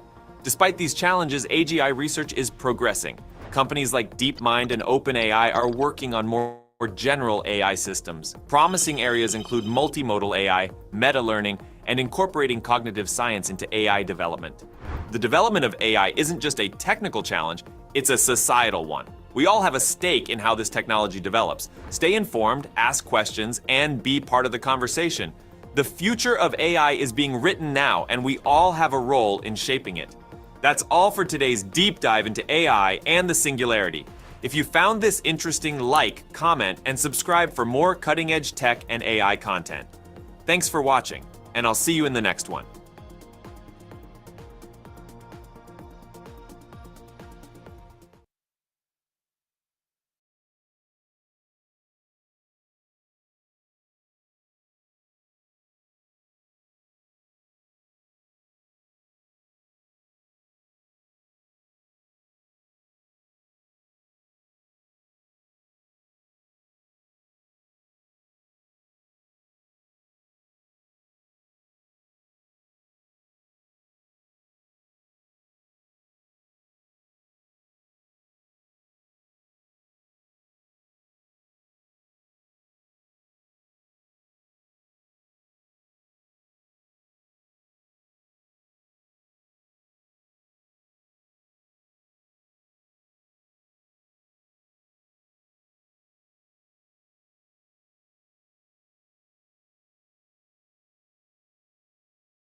I don't know about y'all, but these past 12 months in robotics have had me shook. Like, the advancements we've seen are borderline scary at this point. We're gonna break it all down chronologically, from July 2023 to now. But let me just set the stage real quick. You had AI companies dropping the craziest humanoid AI robots that are legit starting to think and learn autonomously. I'm talking Ameca, Optimus, this whole new breed of androids. Then you had big dogs like Boston Dynamics. Oh, and get this, there's even a company that's low-key created a robotic body ready for freaking AGI. It's been that level of crazy, and honestly, it's been wild just trying to keep up with all the major updates and breakthroughs, but don't worry, I got you covered. In this video, we're gonna take it step by step, going through all the biggest robotics news chronologically from July 2023 until now. So let's just get started.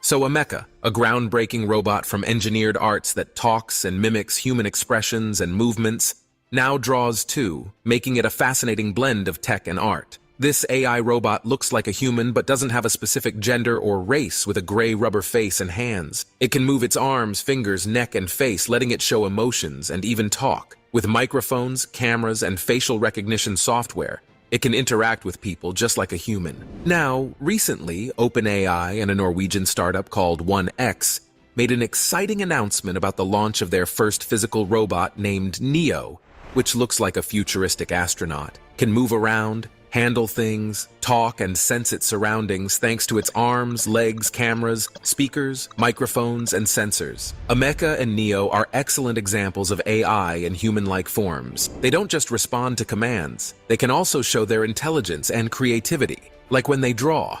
Let's examine how they manage to do this. So first, let's talk about Ameca, one of the most advanced human-shaped robots in the world, representing the forefront of human robotics technology. It is designed specifically as a platform for development into future robotics technologies, such as artificial intelligence and machine learning. One of the most impressive features of Ameca is its Ameca can mimic human expressions such as smiling, frowning, or winking, using 24 motors in its face. It can also move its head, eyes, and mouth to follow and engage with people. It can speak in different languages and accents using text-to-speech synthesis or pre-recorded audio. It can also gesture with its arms and hands using 20 motors in each arm and 12 motors in each hand. It can even play rock, paper, scissors or give a thumbs up. But Ameca is not just a pretty face. It also has a high degree of dexterity and fine motor skills, which enable it to perform tasks that require precision and coordination. For example, Ameca can write with a pen, type on a keyboard, play the piano, or solve a Rubik's Cube. It can also draw with a pencil, which is one of its newest and most amazing skills. Ameca's drawing ability was developed by Engineered Arts in collaboration with researchers from the University of Bristol and the University of Bath. The project was funded by the Engineering and Physical Sciences Research Council and was presented at the International Conference on Robotics and Automation in May 2023. The project aimed to use artificial intelligence to make drawing more imaginative and accurate. The researchers used a combination of techniques to achieve this goal, such as generative adversarial networks, style transfer, a method that can change the style of one picture to match another, like making a photo seem like a painting. Inverse kinematics, a technique for determining the movements of a robot arm based on its intended final position, like holding a pencil. Proportional integral derivative controllers. These adjust a motor's speed and force to get a specific result, like drawing a line. Using these methods, Ameca can draw different types of images like portraits, landscapes, animals, and even abstract art. It can also draw pictures based on text descriptions, such as a cat with sunglasses or a fire-breathing dragon. It can even make drawings from its own thoughts by using random data as its input. To draw an image, Ameca first uses a GAN to generate an image from a text prompt or noise. Then, it uses style transfer to apply a desired style to the image, such as sketch, watercolor, or oil painting. Next, it uses IK to calculate the joint angles of its arm and hand to trace the contours of the image. Finally, it uses PID controllers to control the motors of its arm and hand to draw the image on paper. The result is stunning. Ameca can draw images that are not only realistic but also expressive, diverse, and original. Now, most of us are familiar with OpenAI because of ChatGPT. However, OpenAI isn't just about making software, they also focus on hardware. And that's why they have developed Neo, their first physical robot. Neo is a human-like robot powered by OpenAI's systems such as GPT-4, DALL-E, Codex, and Clip. It can learn, understand commands, and even create images or code. Designed to look like a future astronaut, it can move, handle objects, and communicate. OpenAI plans to use Neo as a testbed for their vision of Artificial General Intelligence, AGI,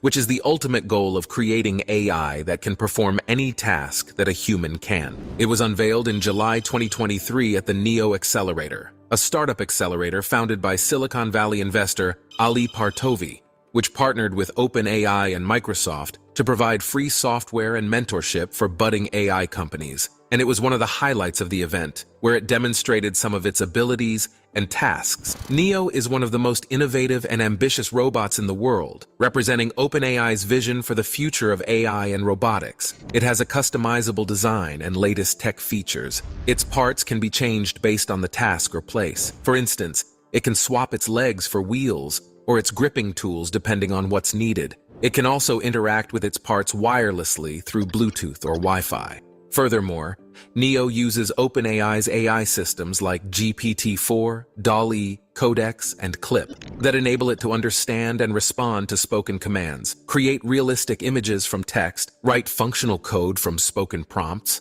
and learn from text-based guidance to identify objects, faces, and feelings. With these abilities, Neo can perform a variety of tasks, such as drawing, playing games, and solving puzzles. For instance, it can draw pictures, learn and play games like chess, and solve logical puzzles like Sudoku. Ameca and Neo are both humanoid robots that can draw and do amazing things using artificial intelligence, but they are also very different in many ways. They represent different approaches and possibilities in the field of robotics and AI. Ameca is designed to be human-like, and interacts with people using normal language and movements. Its art comes from turning words or noise into images, which it then draws on paper. Although Ameca's artwork is unique and expressive, the quality depends on how well the images are generated and traced. On the other hand, Neo is designed to be versatile, able to do any human task using artificial intelligence. It makes art by transforming words or noise into code,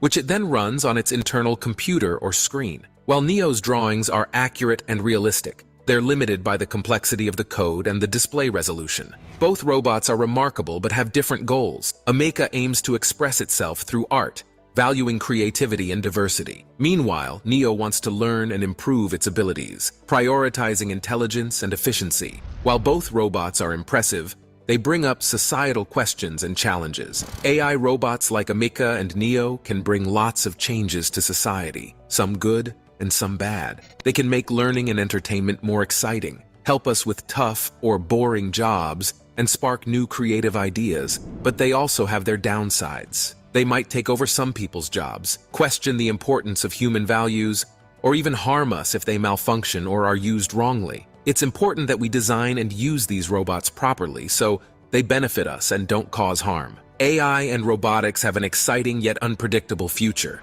These future AI robots will be smarter and more human-like, impacting how we live, work, and view ourselves. We're committed to guiding this future, ensuring ethical and responsible use of these technologies. Our goal is a world where humans and AI robots harmoniously coexist. All right, now let's talk about China's latest craze, human-like AI robots. So China is creating robots that look and act like us, but better apparently. First, let me introduce you to EX Robots, a company that specializes in making robots with real-time facial replication. That means they can copy your expressions and emotions in a blink of an eye. The CEO of EX Robots, Li Boyang, demonstrated this by making faces at a robot, who then mirrored them back at him. It was like watching a weird game of Simon Says, but with more wrinkles and less fun. X Robots claims that their robots can interact naturally with humans, thanks to AI and language models. They say they can understand what you say and respond accordingly. But what if I said, "Looking like a melted waxwork there, buddy"? Would they cry oily tears or just serve up some epic robo-repartee? I guess we'll have to wait and see.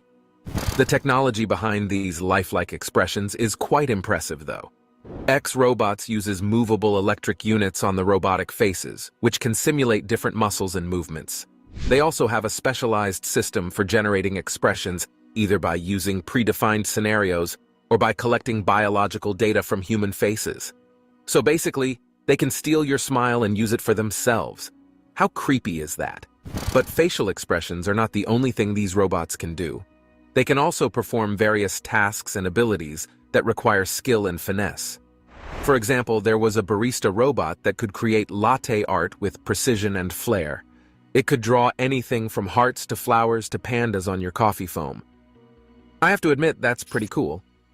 There were also humanoid robots that could play basketball and dance like pros. They could dribble, shoot, pass, and dunk with ease. They could also groove to the music and execute complex choreographies with grace. They were powered by AI foundation models, which enable them to learn from data and improve their performance over time. They also have increased autonomic decision-making abilities, which means they can adapt to different situations and environments. These robots aren't just cool toys, they're seriously clever. For instance, there's this adorable panda robot named Yu by Ubtech. If you say, "I'm thirsty," it won't just look cute. It'll actually go get a drink from the fridge for you, even open the bottle and hand it to you. Then there's Cloud Ginger by Data Robotics. This guy is hooked up to the cloud and runs on Robot GPT, which is a special robot language-making model. What's cool is that Cloud Ginger can groove to traditional Chinese dances and chat with folks in different ways. Plus, if you speak a different language or have a special dialect, no worries. It can switch up and chat right back in your preferred language. But they are also more than just playthings for those into gadgets and gizmos. They're getting jobs in real places like schools, big meeting spots, fancy hotels, and elderly care facilities. EX Robots even says their robots can do the heavy lifting in different jobs, like cleaning up, keeping an eye on things, delivering stuff, and checking things out. Honestly, this is just them getting started. Imagine a future where these robots are everywhere, in factories, on farms, or even chilling in our living rooms. They might just end up being our pals, helping hands, our personal tutors, or even our buddies. But this also raises some questions and concerns. How will these robots affect our society and economy? How will they impact our jobs and livelihoods? How will they coexist with us in harmony or conflict? Well, according to China's Vice Minister of Industry and Information Technology, Xu Xiaolan, China is leading the world in the robot industry and has great potential for growth and innovation. He said that China aims to create a robot ecosystem that integrates manufacturing, service, education, medical care, entertainment, and other fields. He also said that China will promote the development of intelligent robots that are safe, reliable, adaptable, collaborative, and ethical. Sounds good on paper, but I'm not so sure about reality. I mean, don't get me wrong, I think these robots are amazing feats of engineering and creativity, but I also think they are kind of scary and unsettling. I mean, do we really need robots that look and act like us? Do we really want robots that can do everything we can do? Do we really trust robots that can think for themselves? One of the most controversial issues in the debate about AI is whether AI can ever be conscious. And if so, does that mean they deserve rights as humans do? I put this question out to you all earlier and you guys had some mixed feelings about it. Some say no way AIs are just fancy machines. They don't really feel or think, they just mimic us. Because they're not built like us, they can't experience things as we do. They're just tools. Others believe that if an AI gets advanced enough, it might just have feelings and self-awareness. It doesn't matter if they're made of silicon or cells. It's about how complex and organized they are. But hey, I'm still curious.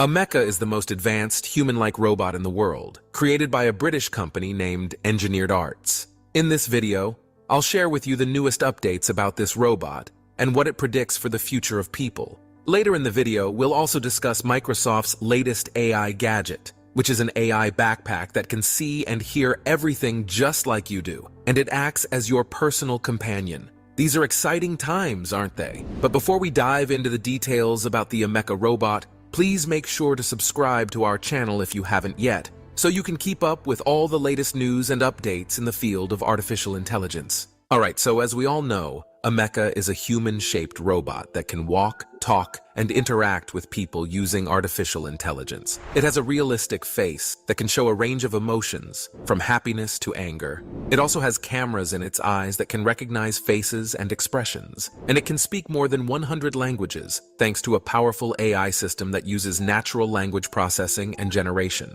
It made headlines last year when it released a series of videos showing its facial expressions and movements. The videos went viral on social media and attracted millions of views.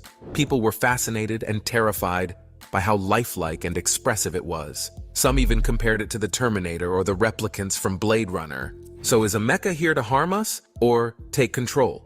Actually, it's really hopeful about the future and what it can do to help society. In recent talks with the media, Ameca gave its thoughts on what life will look like in 100 years, and it sounds quite interesting. The robot believes that in 100 years, people will be living better lives. We'll have made big improvements in being sustainable and fair.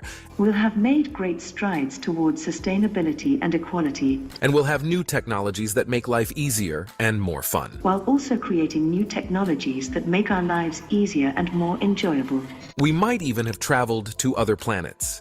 We may even have ventured beyond the boundaries of Earth to explore other worlds. It also thinks a future where humans and robots live together would be great. We could learn from each other, work as a team to fix issues, and make a better future for everyone. And it also believes that robots should also have rights and be treated well, just like people.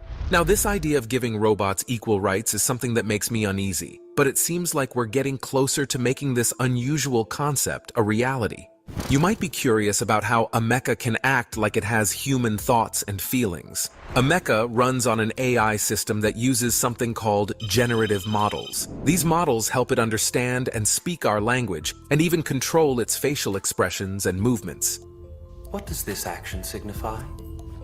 It's similar to GPT-4, one of the most advanced AI models out there. However, these generative models aren't perfect. They can make mistakes, and their behavior can be shaped by the data they've been trained on. They don't actually understand or reason, they just process information to act like they do. So does Ameca truly think and feel like us? Not really, but it does have some skills that make it appear more human.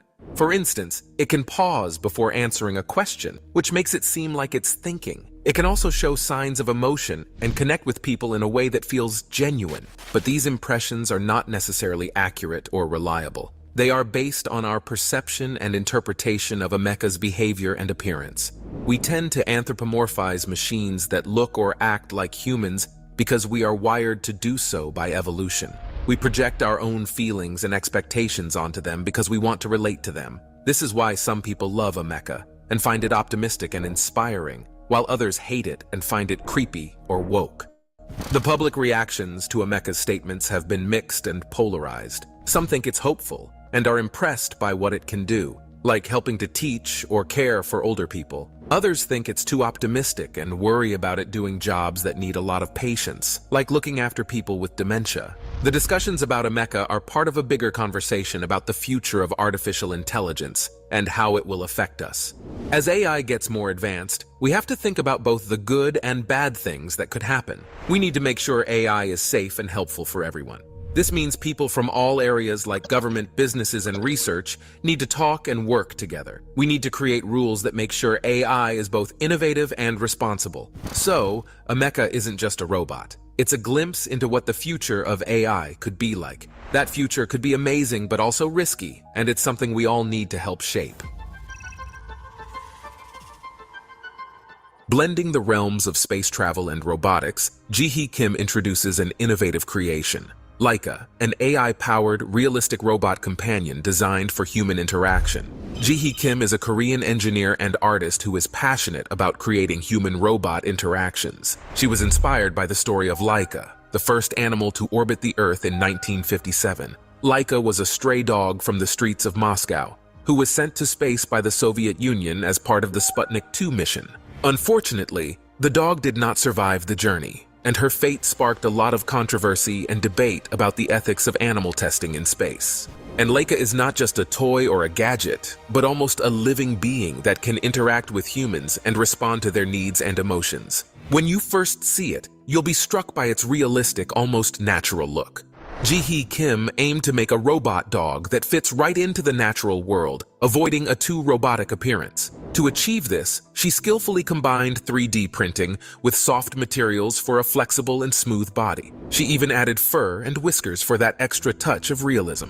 Underneath, Leica's titanium skeleton gives it strength and durability while keeping it light and nimble. The robot dog can move its head, ears, tail, and legs in ways that seem quite natural, all thanks to its advanced joint movements and sensors. Leica comes loaded with an array of sensors to understand and engage with its environment. It's equipped with depth cameras, thermal imaging, microphones, speakers, and touch sensors, letting it see, hear, feel, and talk to humans and other robots. Another cool feature is Leica's ability to check on astronauts' health and mood, using its ECG sensors, which track heart rate and stress levels. If Leica senses someone is feeling down or alone, it can show affection by wagging its tail, licking, or cuddling. And when it detects happiness or excitement, it might bark, jump around, or play. And this robot isn't just a space companion. It's also a handy helper for astronauts. It's designed to do a lot of different jobs that help out the crew during their space missions. With its cameras and sensors, Leica can scout the area and gather important data. It's got this flexible handle on its back, so it can carry tools and equipment too. Plus, it can talk to ground control and other robots through its speakers and microphones, and even connect to the internet to pull up information on its head-mounted screen. One of the coolest things about Leica is how it works with these special mixed reality glasses. Ji-hee Kim created it to work perfectly with these glasses, which show holograms and virtual images in the real world. When astronauts wear these glasses, they can interact with Leica in a way that feels more real. They also get to see extra info this robot provides, like maps, weather updates, and important alerts. These glasses make teaming up with Leica and talking to ground control much better. They're even useful for training, as they can simulate different scenarios for astronauts to practice. Essentially, Leica is a groundbreaking robot dog with the potential to really change space travel. It could help astronauts feel less stressed, lonely, or bored. By assisting with their tasks, Leica could also boost their work efficiency. It's not just about space, though. Leica's experiences could teach and inspire people back on Earth. It could even be used in different situations, like helping out in disasters, search and rescue operations, or as a therapy aid. Leica honors the first animal in space, showcasing human creativity and the drive to explore. This robot dog represents a new chapter in supporting space travelers, potentially transforming our experience of space travel. All right, that wraps up our video. I really hope you found it interesting to learn about Leica, the AI-powered robot dog. So Tesla has just unveiled its latest and greatest project, Optimus Gen 2, an AI humanoid robot that looks like a futuristic knight in armor. It has almost human-like hand movements, a lighter weight than its predecessor, and an enhanced walking speed. It also has custom-designed actuators and sensors that allow it to perform complex tasks with ease. Now, to understand the difference between the new Optimus, we need to talk about the original Optimus that Tesla first introduced back in August 2021 at their AI Day. The idea was to make a robot that could do tasks humans don't want to, like helping in factories or dealing with dangerous waste. Back then, Optimus looked more like a person in a robot costume than an actual robot. It was rolled out on stage, waved its hand, and did some simple moves. Elon Musk hoped to have a working model by 2022. Since then, Tesla has been busy making Optimus look and act more like a real robot. In September 2022, they showed off 2 versions of it at their second AI Day. One was named Bumble C, and it walked very carefully, almost like it was trying not to wake someone up. The other was the Optimus we know today. This version of Optimus had smoother, more human-like movements in its hands. It could move its arms and head on its own. But it still couldn't walk alone, so it had to be brought on stage with wheels. Elon Musk mentioned that he hoped to start making these robots for real by 2023. So far, things are looking promising. But there's still a lot we don't know about the final version of Optimus, including how it will manage balance and control, possibly using technology from Tesla's autopilot. We're also curious about its ability to interact with humans and adapt to new environments and tasks. Finally, how Optimus will communicate with other robots or devices remains an intriguing question. But before diving too deep, let's focus on some of the key technical features that make the Optimus Gen 2 really stand out. A major highlight of this robot is its hands. They are built to move in all directions thanks to something called 11 degrees of freedom. This flexibility lets the hands do precise work, like picking up items or using tools.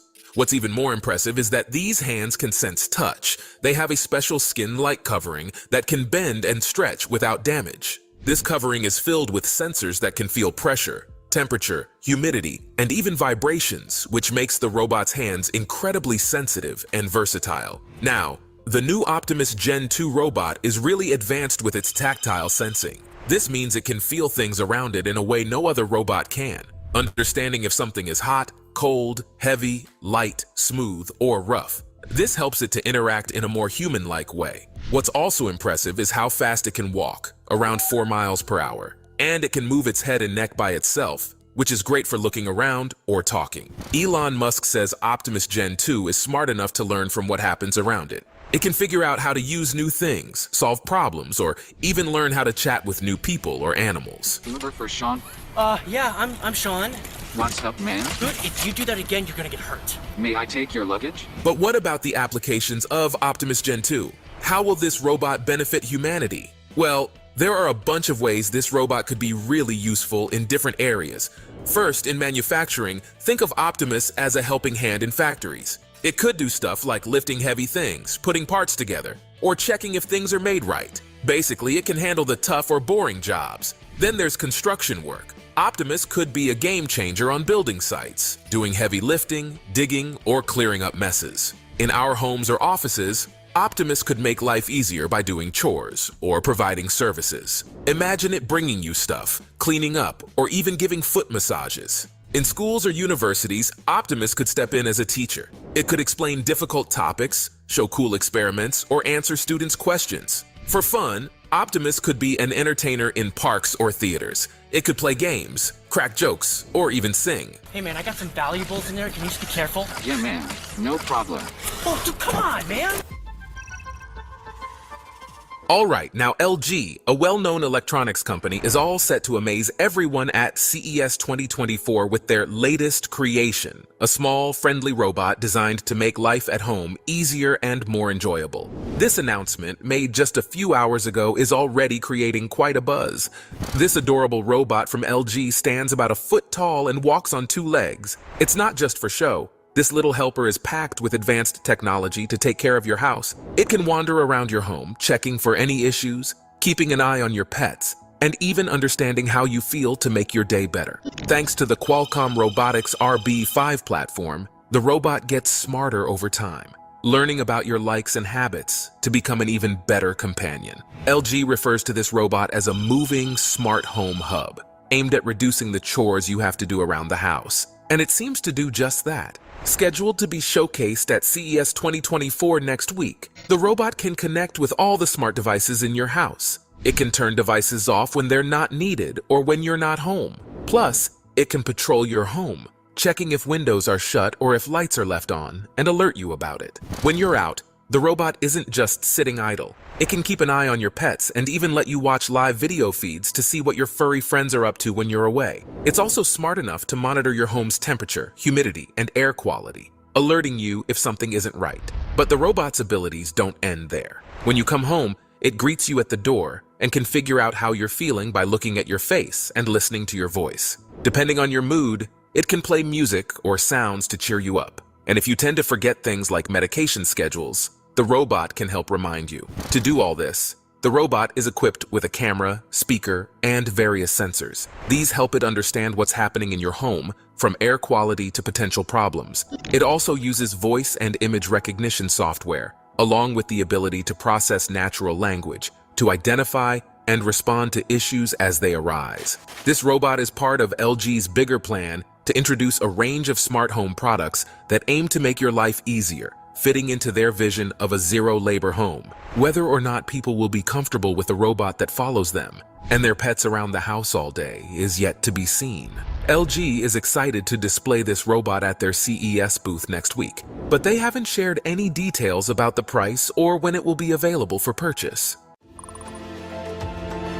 So, Covariant, an innovative company in the field of robotics, is using the advanced AI that powers digital tools like ChatGPT to create robots that can operate in the physical environment. They want to use this technology to make robots that can work and learn in the real world, not just online. Founded by 3 former researchers from OpenAI, Covariant is making strides in the robotics industry by developing software that enables robots to learn and adapt through observation and interaction with their surroundings, much like how chatbots learn from vast repositories of textual data. Situated in Emeryville, California, Covariant focuses on enhancing the capabilities of robots used in warehouses and distribution centers. The essence of their technology lies in providing robots with an understanding of their environment, allowing them to perform tasks such as picking up, moving, and sorting items with an unprecedented level of sophistication. These robots, equipped with the ability to comprehend English, offer the possibility of human-like interaction,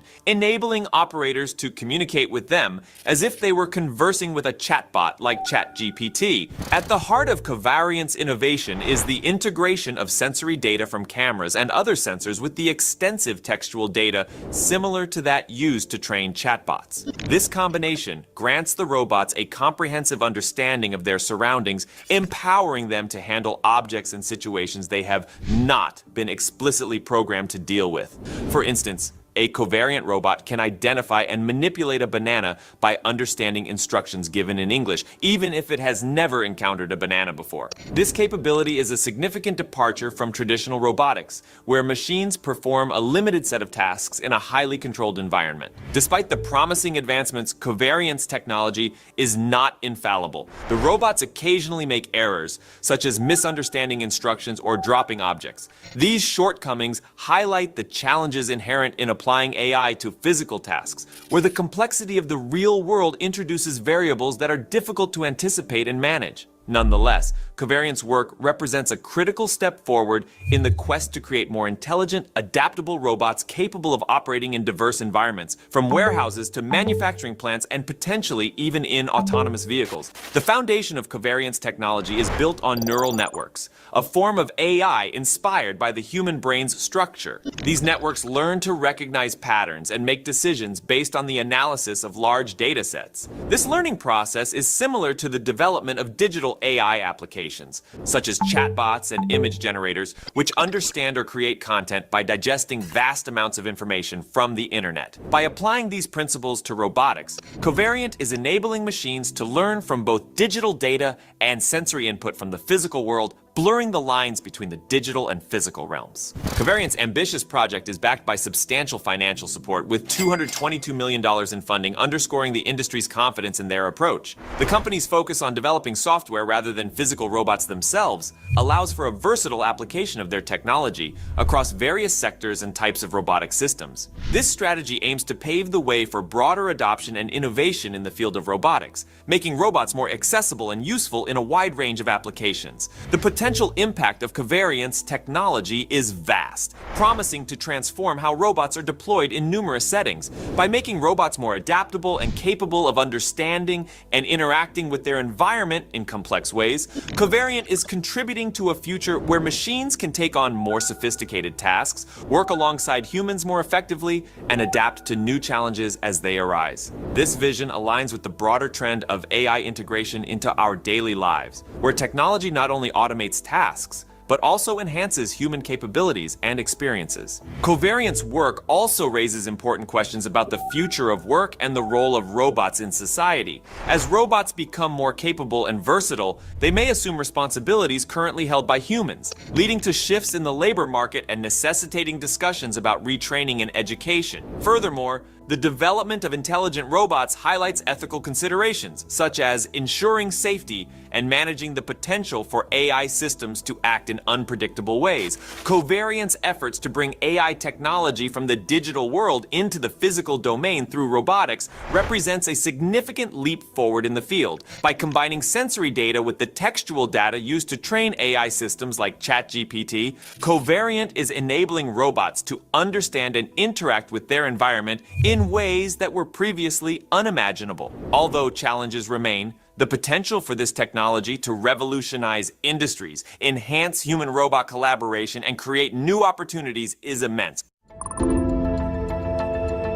Guys, this is finally happening. There's a new reality where just thinking can make you play games, move stuff on a screen, and even control computers. This isn't some far-off dream. It's happening right now with Elon Musk's Neuralink. They just showed the world something that sounds unimaginable. Yet it's real, a person playing chess on the internet without moving, just using his thoughts. This isn't just a cool story, it's a whole new beginning.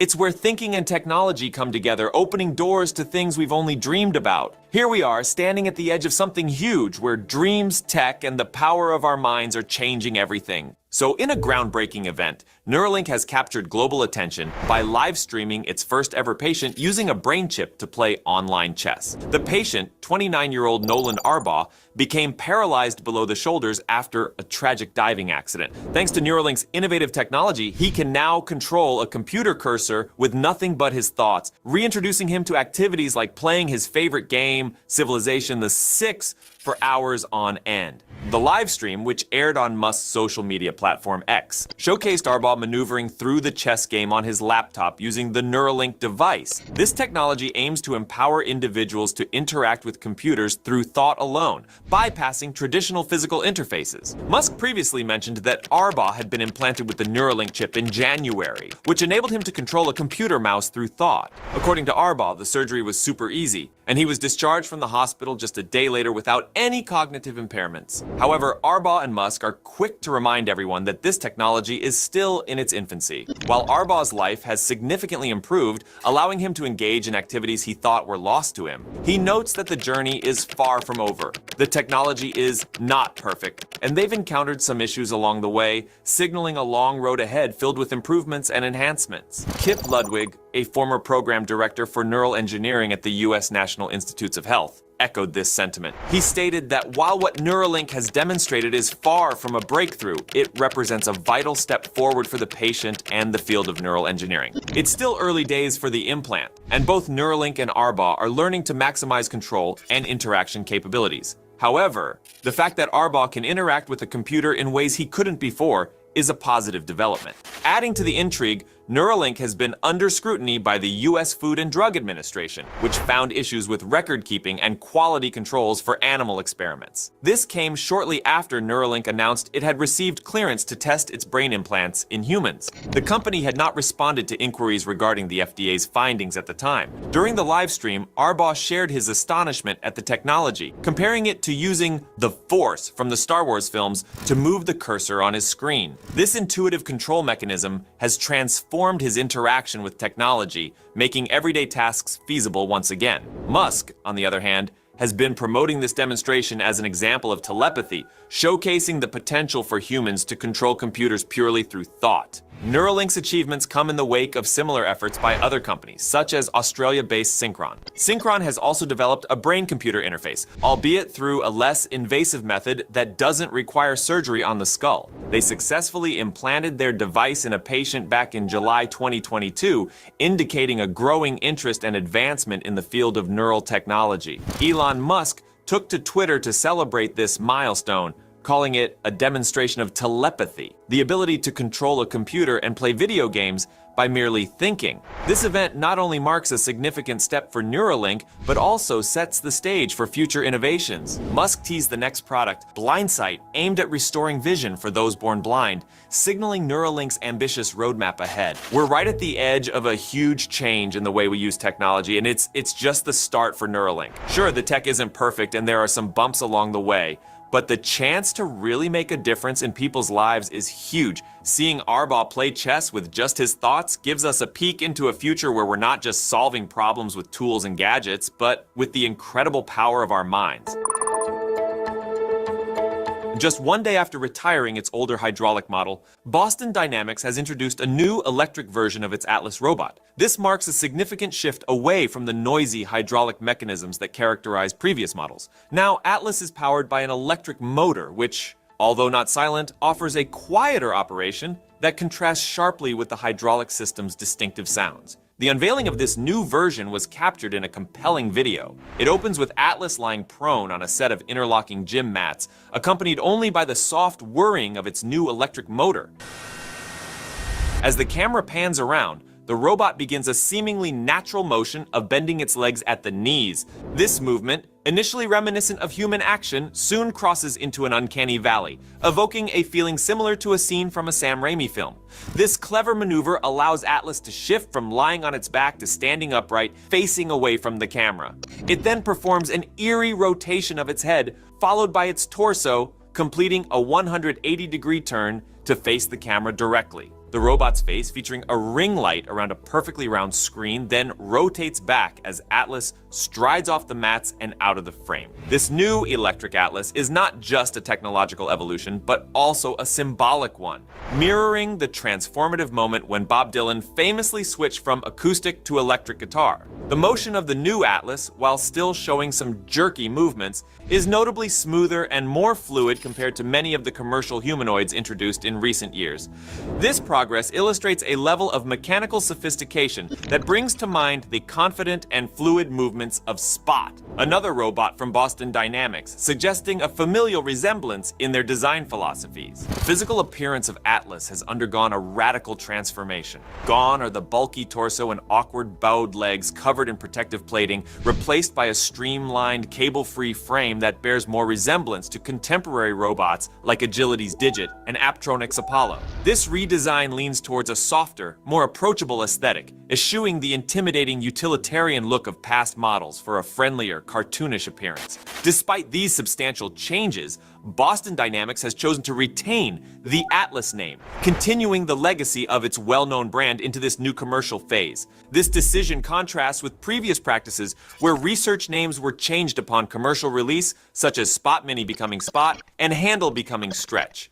In an interview with TechCrunch, Boston Dynamics CEO Robert Plater discussed the company's strategy and future plans for Atlas. He highlighted that while the branding remains unchanged for now, it might be revisited as the project progresses toward mass production. The CEO also outlined the company's timeline, which includes starting pilot testing of the electric Atlas at Hyundai facilities early next year, with broader manufacturing goals set for the subsequent years. Plater emphasized the importance of understanding specific use cases to ensure that the investment in robotics is justified by sufficient productivity gains. He revealed that experiments with Hyundai are already underway, indicating a collaborative effort in refining the robot's design and functionality. The flexibility and range of motion in the new Atlas are particularly noteworthy. According to Plater, the robot incorporates custom high-powered actuators at most joints, which afford it the power and agility of an elite athlete. This capability is not just for show. It has practical implications in industrial applications where robots must perform complex, dynamic tasks reliably.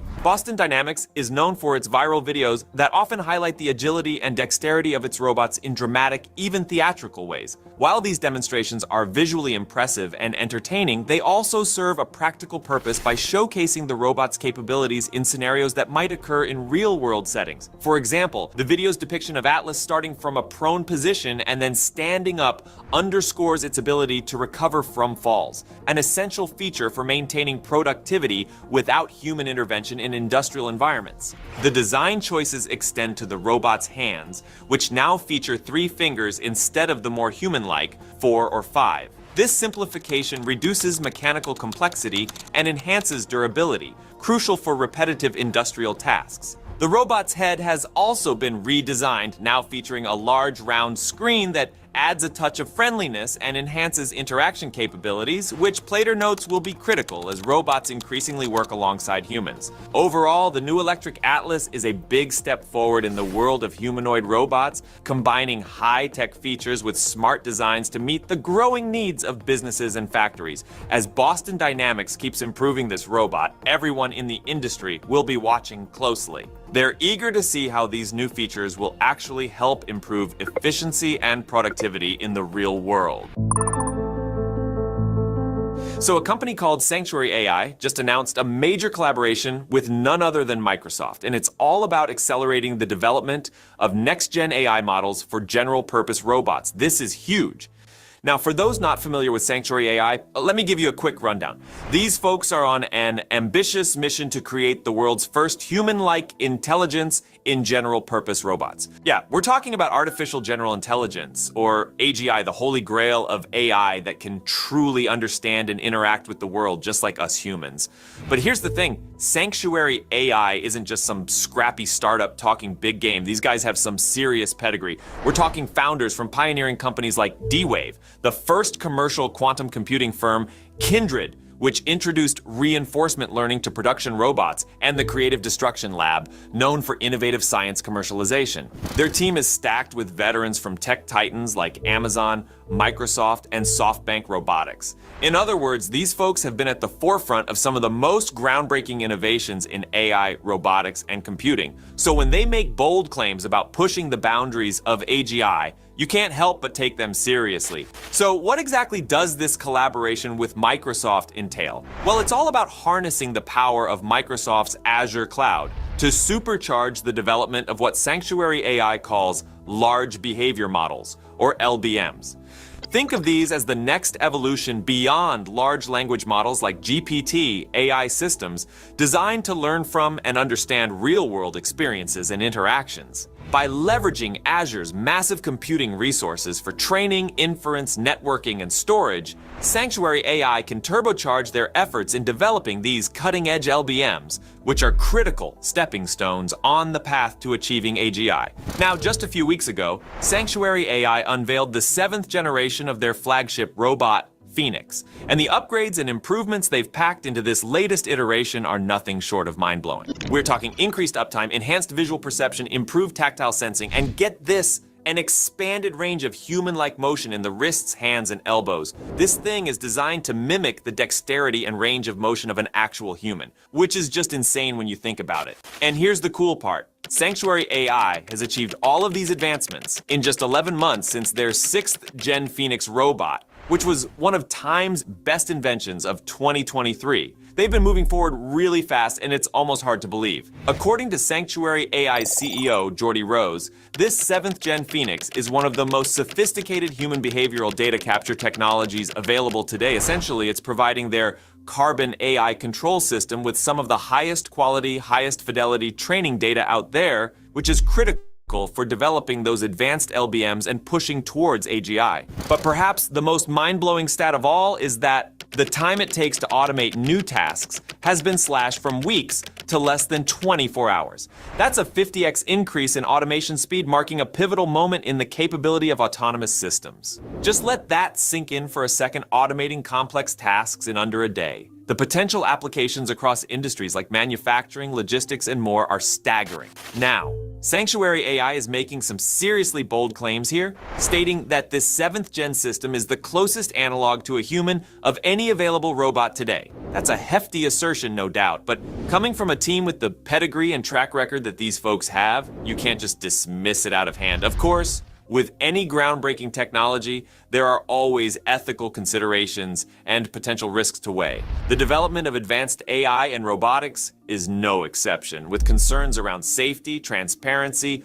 unintended consequences, and the impact on human labor looming large. To their credit, Sanctuary AI seems acutely aware of these issues. They've stressed a commitment to responsible development and addressing labor challenges in a way that augments human workers, not replaces them. The name Sanctuary itself is meant to convey a controlled, secure environment for nurturing AI responsibly before commercial deployment. Make no mistake, the road ahead is sure to be filled with immense challenges, both technical and ethical. But if companies like Sanctuary AI and their all-star teams can continue this blistering pace of innovation while keeping responsible development at the forefront, we may just witness some truly mind-bending breakthroughs in the coming years. The age of ubiquitous, multi-purpose robotic assistants powered by human-like artificial intelligence is on the horizon, and with visionary pioneers and powerful partnerships like this one leading the charge, that future might be a lot closer than any of us could have imagined. So Unitree just dropped the trailer for their new Unitree G1 humanoid robot, and this thing is mind-blowing. The flexibility, proficiency, and overall capabilities of this robot are really something else. I'm going to explain and show you exactly why this robot is such a game changer. All right, so there's a lot to unpack here, and this robot is genuinely revolutionary. First off, you might have noticed that it looks kind of similar to Boston Dynamics' recently unveiled Atlas robot. Now, I don't think Unitree managed to create this robot in just the 3 weeks since that trailer came out. Something like this takes a long time to develop. But what it does show is that Unitree is evolving faster than a lot of people expected. And they're delivering some seriously impressive tech at a relatively affordable price point. The G1 starts at just $16,000, which is cheaper than any other humanoid robot with these kinds of capabilities. One of the things that really stood out to me in this demo was the insane flexibility and range of motion. As you can see here, this robot can swivel around in ways that humans simply can't, and its legs have a much greater range of motion. They've also managed to internalize the wiring using hollow joint technology, which allows for more efficient movement and a more compact design. This trailer really hammers home the fact that the robot race is on. I don't think anyone predicted that Unitree would release something like this so soon. I would have expected it to come from a company like Boston Dynamics first. And while Boston Dynamics might be using hydraulic actuators or fully electric systems, the G1's movement capabilities suggest that it's going to be able to handle a huge range of tasks that we might not have even considered yet. Another thing that really impressed me was the robot's stability when taking impacts. Now, I'm not saying we should go around punching robots. That might not end well if they decide to rebel against us down the line, but in all seriousness, the fact that this robot can take a solid hit to the chest and remain completely stable is a remarkable feat of engineering. In real-world applications, robots might encounter things like wind, debris, or unexpected collisions, and being able to stay upright and keep functioning in those situations is hugely important. Most humans would probably hit the ground if they took a punch like that, so this is a really exciting development. We've seen similar demonstrations of stability from Unitree before with their H1 robot, but the G1 takes it to a whole new level. If you tried this with most other humanoid robots on the market, they'd topple over in an instant. The fact that Unitree has achieved this level of stability without even using external support cables is mind-blowing. Usually in these kinds of robotics demos, you'll see the robot tethered to the ceiling or something to prevent falls, because balance is one of the biggest challenges in the early stages of development. But Unitree has created a robot that can take a beating and stay on its feet with all the wiring hidden internally. That's a massive accomplishment. The speed of the G1 is also really impressive. It can reach speeds of up to 3.3 meters per second, which is just shy of the world record set by Unitree's previous robot. For context, that's about 2 meters per second, which is almost a running pace. We haven't seen anything close to that from other humanoid robotics companies. The Tesla bot, for example, can walk pretty smoothly, but it's not moving nearly as fast as this. And I can't imagine they'd be too eager to have someone kick it around to test its stability. So in terms of overall performance, I'd argue that the Unitree G1 is probably one of the best humanoid robots out there right now. One of the things that absolutely blew me away was the robot's ability to learn tasks through simulation and then apply them in the real world. Using imitation and reinforcement learning, they can train the robot to perform complex actions in a simulated environment like NVIDIA's Isaac Sim, and then transfer those skills to the physical robot.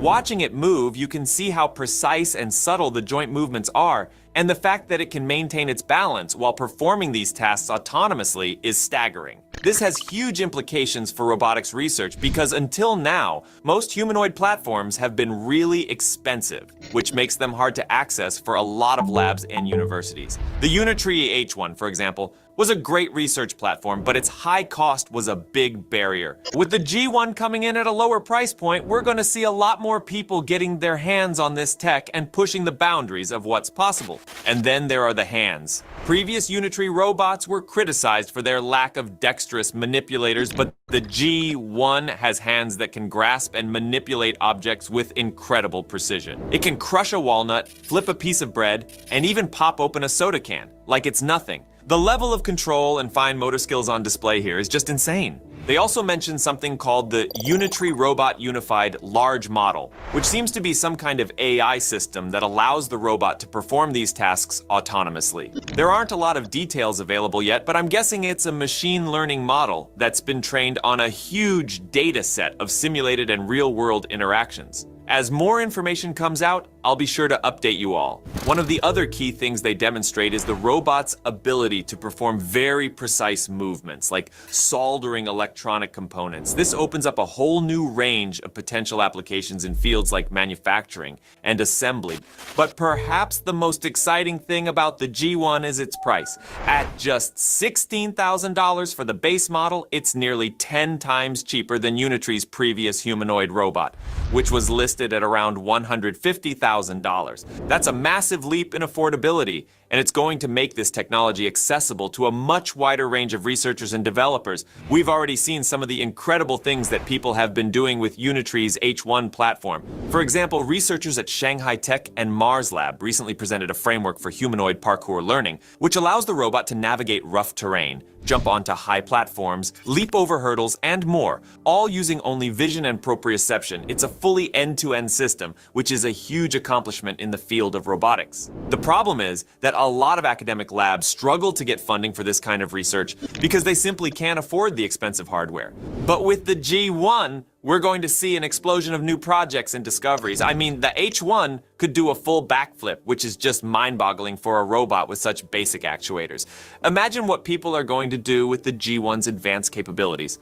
So, to sum up, the Unitree G1 is an absolute game changer. Its combination of flexibility, stability, dexterity, and affordability is unparalleled, and it's going to open up a whole new world of possibilities in the field of robotics. I cannot wait to see what researchers and developers do with this platform once it starts shipping in the next few months. The robotics race is heating up, and Unitree has just shown that China is a serious contender on the global stage. They're innovating at an incredible pace, and they're making this technology accessible in a way that no one else has done before. So keep an eye on Unitree. I have a feeling we're going to be seeing a lot more groundbreaking developments from them in the very near future. Now here's some interesting news from the United Arab Emirates. This announcement comes from Abu Dhabi's Technology Innovation Institute, also known as TII. They've launched the Falcon 2 series, featuring two impressive models, Falcon 211B and Falcon 211B VLM. So Falcon 211B is, as they say, a super powerful text-based AI designed to understand and generate human-like text.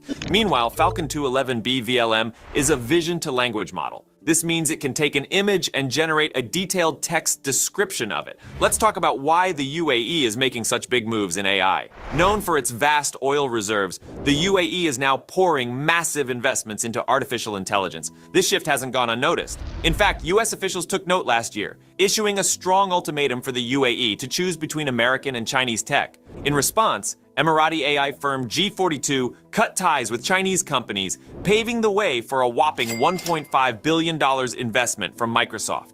This strategic pivot was carefully coordinated with Washington, showcasing the UAE's serious commitment to advancing in the AI space. The release of Falcon 2 comes as countries and companies worldwide are racing to develop their own large language models. And while some companies keep their AI tech proprietary, others, like the UAE's Falcon and Meta's Llama, are going open source. Looking ahead, the UAE's substantial investments in AI are positioning the country as a significant player on the global tech stage. The Falcon 2 series is just the beginning, with the anticipated Falcon 3 already in the works. So a new AI humanoid robot has been unveiled by a company called Robot Era, and it's pretty crazy. This robot, called X-Hand, is apparently a game changer in the world of embodied AI. Now, embodied AI is all about creating robots that can interact with the real world just like humans do, and this X-Hand robot seems to be taking things to the next level. So it has 12 active degrees of freedom, which means it can move and bend in all sorts of ways, just like human bodies. It's also got built-in tactile sensors, so it can actually feel and sense things it touches. And the control precision is supposed to be top-notch, allowing for smooth and reliable movements.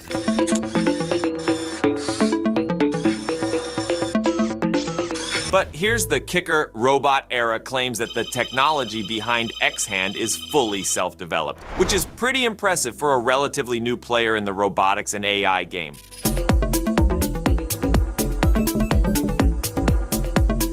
They were only founded in 2023, but they're already pushing the boundaries of what's possible.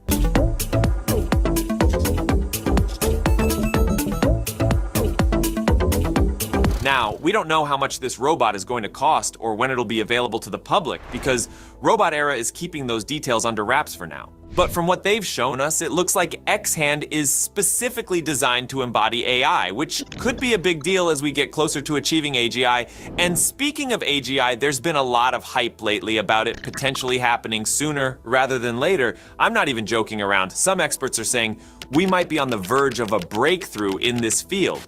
Now let's talk a bit more about Robot Era and what they've been up to. They're focused on developing general-purpose humanoid robots, which is pretty ambitious stuff. One of their main projects is called Humanoid Gym, which uses reinforcement learning to train robots to perform tasks in a way that mimics human capabilities. They're using this cool concept called Zero-Shot Sim to Real Transfer, which basically means they can train the robots in a simulated environment first and then deploy them in the real world without any additional training. But enough talking from me. Let's check out this X-Hand robot in action and see what it can really do. Robot Era has released a showcase video, and I've got to say, the capabilities they're demonstrating are pretty fascinating. Let's roll that footage and see what this bad boy can do.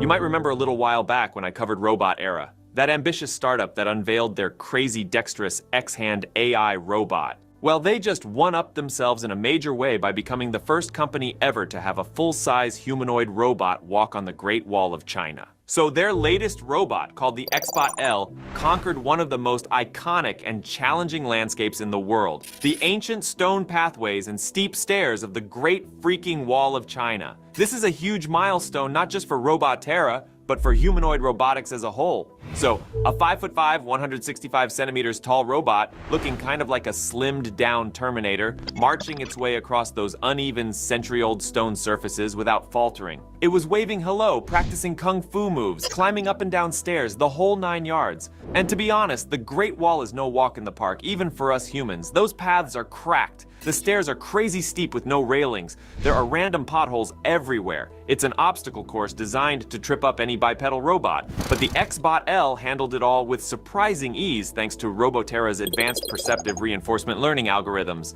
Basically, this robot can actually perceive and make sense of its environment in real time using sensors and AI. It can identify obstacles, changes in terrain, and literally adapt its walking gait and balance on the fly to deal with whatever the Great Wall throws at it. According to Yue Shi, one of the co-founders, their perceptive reinforcement learning tech gives the XBot L something like human-level awareness and decision-making capabilities in unfamiliar environments. The robot can essentially think for itself about the best way to navigate complex areas safely and efficiently. And we're not just talking about some basic pre-programmed motions here. The XBot L was climbing rugged castle stairs, dealing with slopes and inclines, avoiding obstacles, adapting to poor lighting conditions, all without any human guidance or help. It was basically pulling off the kind of adaptive, intelligent, situationally aware movement that we associate with people. Roboterra says this was one of the biggest challenges, developing end-to-end AI algorithms that could translate perceived data from the robot's sensors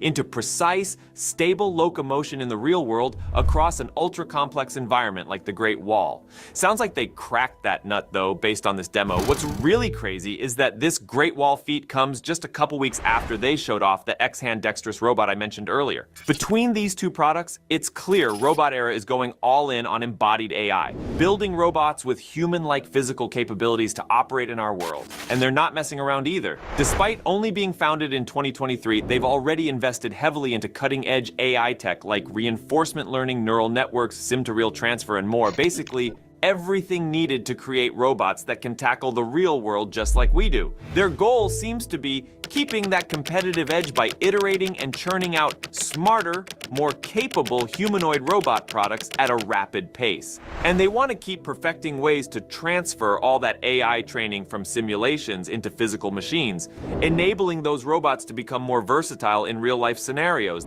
The end game seems to be developing ultra-flexible, general-purpose humanoid robots for countless valuable applications across industries like manufacturing, healthcare, services, and more. I've got to give Robotera props. Deliberately putting their robot through the ringer on the Great Wall as some kind of extreme stress test shows serious confidence in their tech. Most companies would avoid something that risky with a brand new product, but the fact that the XBot L could pull it off so smoothly is really impressive. It's an amazing proof of concept for their embodied AI approach and perceptive reinforcement learning systems working in one of the toughest real-world environments. To me, this demonstrates Robotera's outstanding core capabilities in fields like robotics, AI, mechatronics, and more. They are clearly at the cutting edge when it comes to embodied intelligence and making it work reliably in the real world. I'm really looking forward to whatever crazy robot Robotera comes up with next. If they keep raising the bar like this, they could legitimately help usher in the age of advanced human-like robots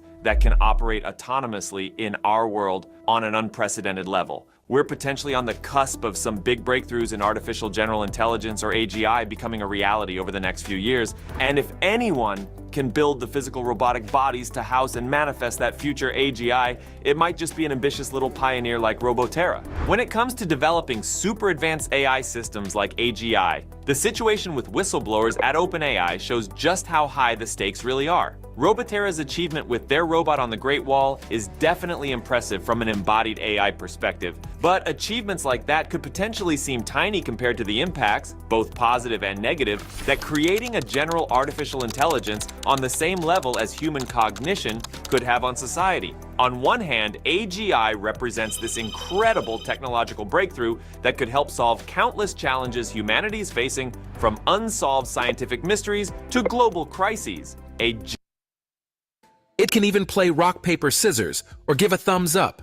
But a mecha is not just a pretty face. It also has a high degree of dexterity and fine motor skills, which enable it to perform tasks that require precision and coordination. For example, a mecha can write with a pen, type on a keyboard, play the piano, or solve a Rubik's Cube. It can also draw with a pencil, which is one of its newest and most amazing skills. A mecha's drawing ability was developed by Engineered Arts in collaboration with researchers from the University of Bristol and the University of Bath. The project was funded by the Engineering and Physical Sciences Research Council and was presented at the International Conference on Robotics and Automation in May 2023. The project aimed to use artificial intelligence to make drawing more imaginative and accurate. The researchers used a combination of techniques to achieve this goal, such as generative adversarial networks, style transfer, a method that can change the style of one picture to match another, like making a photo seem like a painting. Inverse kinematics, a technique for determining the movements of a robot arm based on its intended final position, like holding a pencil. Proportional integral derivative controllers. These adjust a motor's speed and force to get a specific result, like drawing a line. Using these methods, a mecha can draw different types of images like portraits, landscapes, animals, and even abstract art. It can also draw pictures based on text descriptions, such as a cat with sunglasses or a fire-breathing dragon. It can even make drawings from its own thoughts by using random data as its input. To draw an image, a mecha first uses a GAN to generate an image from a text prompt or noise. Then, it uses style transfer to apply a desired style to the image, such as sketch, watercolor, or oil painting. Next, it uses IK to calculate the joint angles of its arm and hand to trace the contours of the image. Finally, it uses PID controllers to control the motors of its arm and hand to draw the image on paper. The result is stunning. A mecha can draw images that are not only realistic but also expressive, diverse, and original. Now, most of us are familiar with OpenAI because of ChatGPT. However, OpenAI isn't just about making software, they also focus on hardware. And that's why they have developed Neo, their first physical robot. Neo is a human-like robot powered by OpenAI's systems such as GPT-4, DALL-E, Codex, and Clip. It can learn, understand commands, and even create images or code. Designed to look like a future astronaut, it can move, handle objects, and communicate. OpenAI plans to use Neo as a testbed for their vision of Artificial General Intelligence, AGI, which is the ultimate goal of creating AI that can perform any task that a human can. It was unveiled in July 2023 at the Neo Accelerator, a startup accelerator founded by Silicon Valley investor Ali Partovi, which partnered with OpenAI and Microsoft to provide free software and mentorship for budding AI companies. And it was one of the highlights of the event, where it demonstrated some of its abilities and tasks. Neo is one of the most innovative and ambitious robots in the world, representing OpenAI's vision for the future of AI and robotics. It has a customizable design and latest tech features. Its parts can be changed based on the task or place. For instance, it can swap its legs for wheels, or its gripping tools depending on what's needed. It can also interact with its parts wirelessly through Bluetooth or Wi-Fi. Furthermore, Neo uses OpenAI's AI systems like GPT-4, DALL-E, Codex, and Clip that enable it to understand and respond to spoken commands, create realistic images from text, write functional code from spoken prompts, and learn from text-based guidance to identify objects, faces, and feelings. With these abilities, Neo can perform a variety of tasks, such as drawing, playing games, and solving puzzles. For instance, it can draw pictures, learn and play games like chess, and solve logical puzzles like Sudoku. Ameca and Neo are both humanoid robots that can draw and do amazing things using artificial intelligence, but they are also very different in many ways. They represent different approaches and possibilities in the field of robotics and AI. Ameca is designed to be human-like and interacts with people using normal language and movements. Its art comes from turning words or noise into images, which it then draws on paper. Although Ameca's artwork is unique and expressive, the quality depends on how well the images are generated and traced. On the other hand, Neo is designed to be versatile, able to do any human task using artificial intelligence. It makes art by transforming words or noise into code, which it then runs on its internal computer or screen. While Neo's drawings are accurate and realistic, they're limited by the complexity of the code and the display resolution. Both robots are remarkable but have different goals. Ameca aims to express itself through art, valuing creativity and diversity. Meanwhile, Neo wants to learn and improve its abilities, prioritizing intelligence and efficiency. While both robots are impressive, they bring up societal questions and challenges. AI robots like Ameca and Neo can bring lots of changes to society, some good and some bad. They can make learning and entertainment more exciting, help us with tough or boring jobs, and spark new creative ideas, but they also have their downsides. They might take over some people's jobs, question the importance of human values, or even harm us if they malfunction or are used wrongly. It's important that we design and use these robots properly so they benefit us and don't cause harm. AI and robotics have an exciting yet unpredictable future. These future AI robots will be smarter and more human-like, impacting how we live, work, and view ourselves. We're committed to guiding this future, ensuring ethical and responsible use of these technologies. Our goal is a world where humans and AI robots harmoniously coexist. All right, now let's talk about China's latest craze, human-like AI robots. So China is creating robots that look and act like us, but better apparently. First, let me introduce you to EX Robots, a company that specializes in making robots with real-time facial replication. That means they can copy your expressions and emotions in a blink of an eye. The CEO of EX Robots, Li Boyang, demonstrated this by making faces at a robot, who then mirrored them back at him. It was like watching a weird game of Simon Says, but with more wrinkles and less fun. X Robots claims that their robots can interact naturally with humans, thanks to AI and language models. They say they can understand what you say and respond accordingly. But what if I said, "Looking like a melted waxwork there, buddy"? Would they cry oily tears or just serve up some epic robo-repartee? I guess we'll have to wait and see. The technology behind these lifelike expressions is quite impressive, though. X Robots uses movable electric units on the robotic faces, which can simulate different muscles and movements. They also have a specialized system for generating expressions either by using predefined scenarios or by collecting biological data from human faces.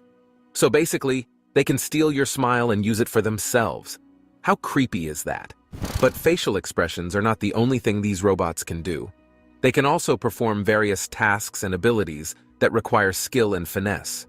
For example, there was a barista robot that could create latte art with precision and flair. It could draw anything from hearts to flowers to pandas on your coffee foam. I have to admit, that's pretty cool. There were also humanoid robots that could play basketball and dance like pros. They could dribble, shoot, pass, and dunk with ease. They could also groove to the music and execute complex choreographies with grace.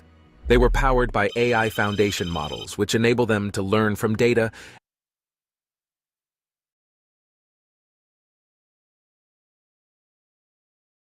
Jensen Huang, the CEO of NVIDIA, took the stage at Taiwan over the weekend, and he made some major announcements, including what is his vision of the future of artificial intelligence. And a lot of it is completely mind-blowing. From AI factories to robots to digital humans. I mean, this is the stuff of the future. So I'm going to show you the most interesting part of his keynote. Let's watch. Please welcome to the stage NVIDIA founder and CEO, Jensen Huang.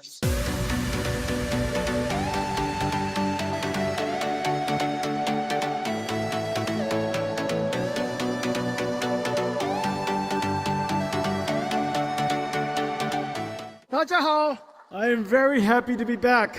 In this intro clip, he's going to show off everything that he's going to be talking about for the rest of the video, and he says that none of it is pre-generated. It is all simulated with AI. And it includes everything from digital humans to weather prediction to completely automated factories, robots. Let's take a look. Everything that I show you today is simulation. It's math, it's science, it's computer science, it's amazing computer architecture. None of it's animated, and it's all homemade.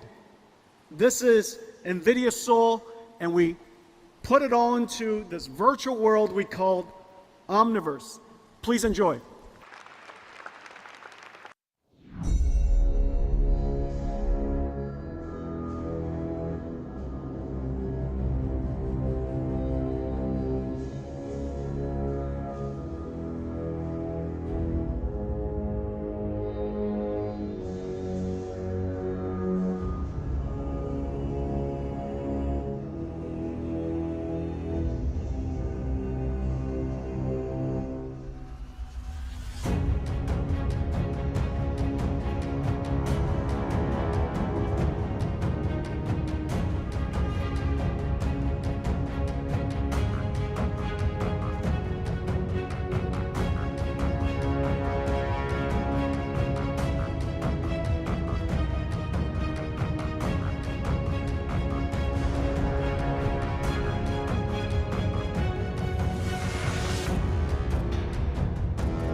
Next, he really shows how NVIDIA has the biggest moat possible with really their CUDA framework and all of the flavors of CUDA. And if you're not familiar, CUDA is basically the library that runs these GPUs, that does this hard math at scale. And that's why it is so difficult to break into the hardware industry, because that CUDA software is a huge moat and everybody's adopted it at this point. Accelerated computing does deliver extraordinary results, but it is not easy. Why is it that it saves so much money, but people haven't done it for so long? The reason for that is because it's incredibly hard. There is no such thing as a software that you can just run through a C compiler and all of a sudden that application runs 100 times faster. That is not even logical. If it was possible to do that, they would have just changed the CPU to do that. You, in fact, have to rewrite the software. That's the hard part. The software has to be completely rewritten so that you could refactor, re-express the algorithms that was written on a CPU so that it could be accelerated, offloaded, accelerated, and run in parallel. That computer science exercise is insanely hard. Well, we've made it easy for the world over the last 20 years. Of course, the very famous cuDNN, the deep learning library that processes neural networks. We have a library for AI physics that you could use for fluid dynamics and many other applications where the neural network has to obey the laws of physics.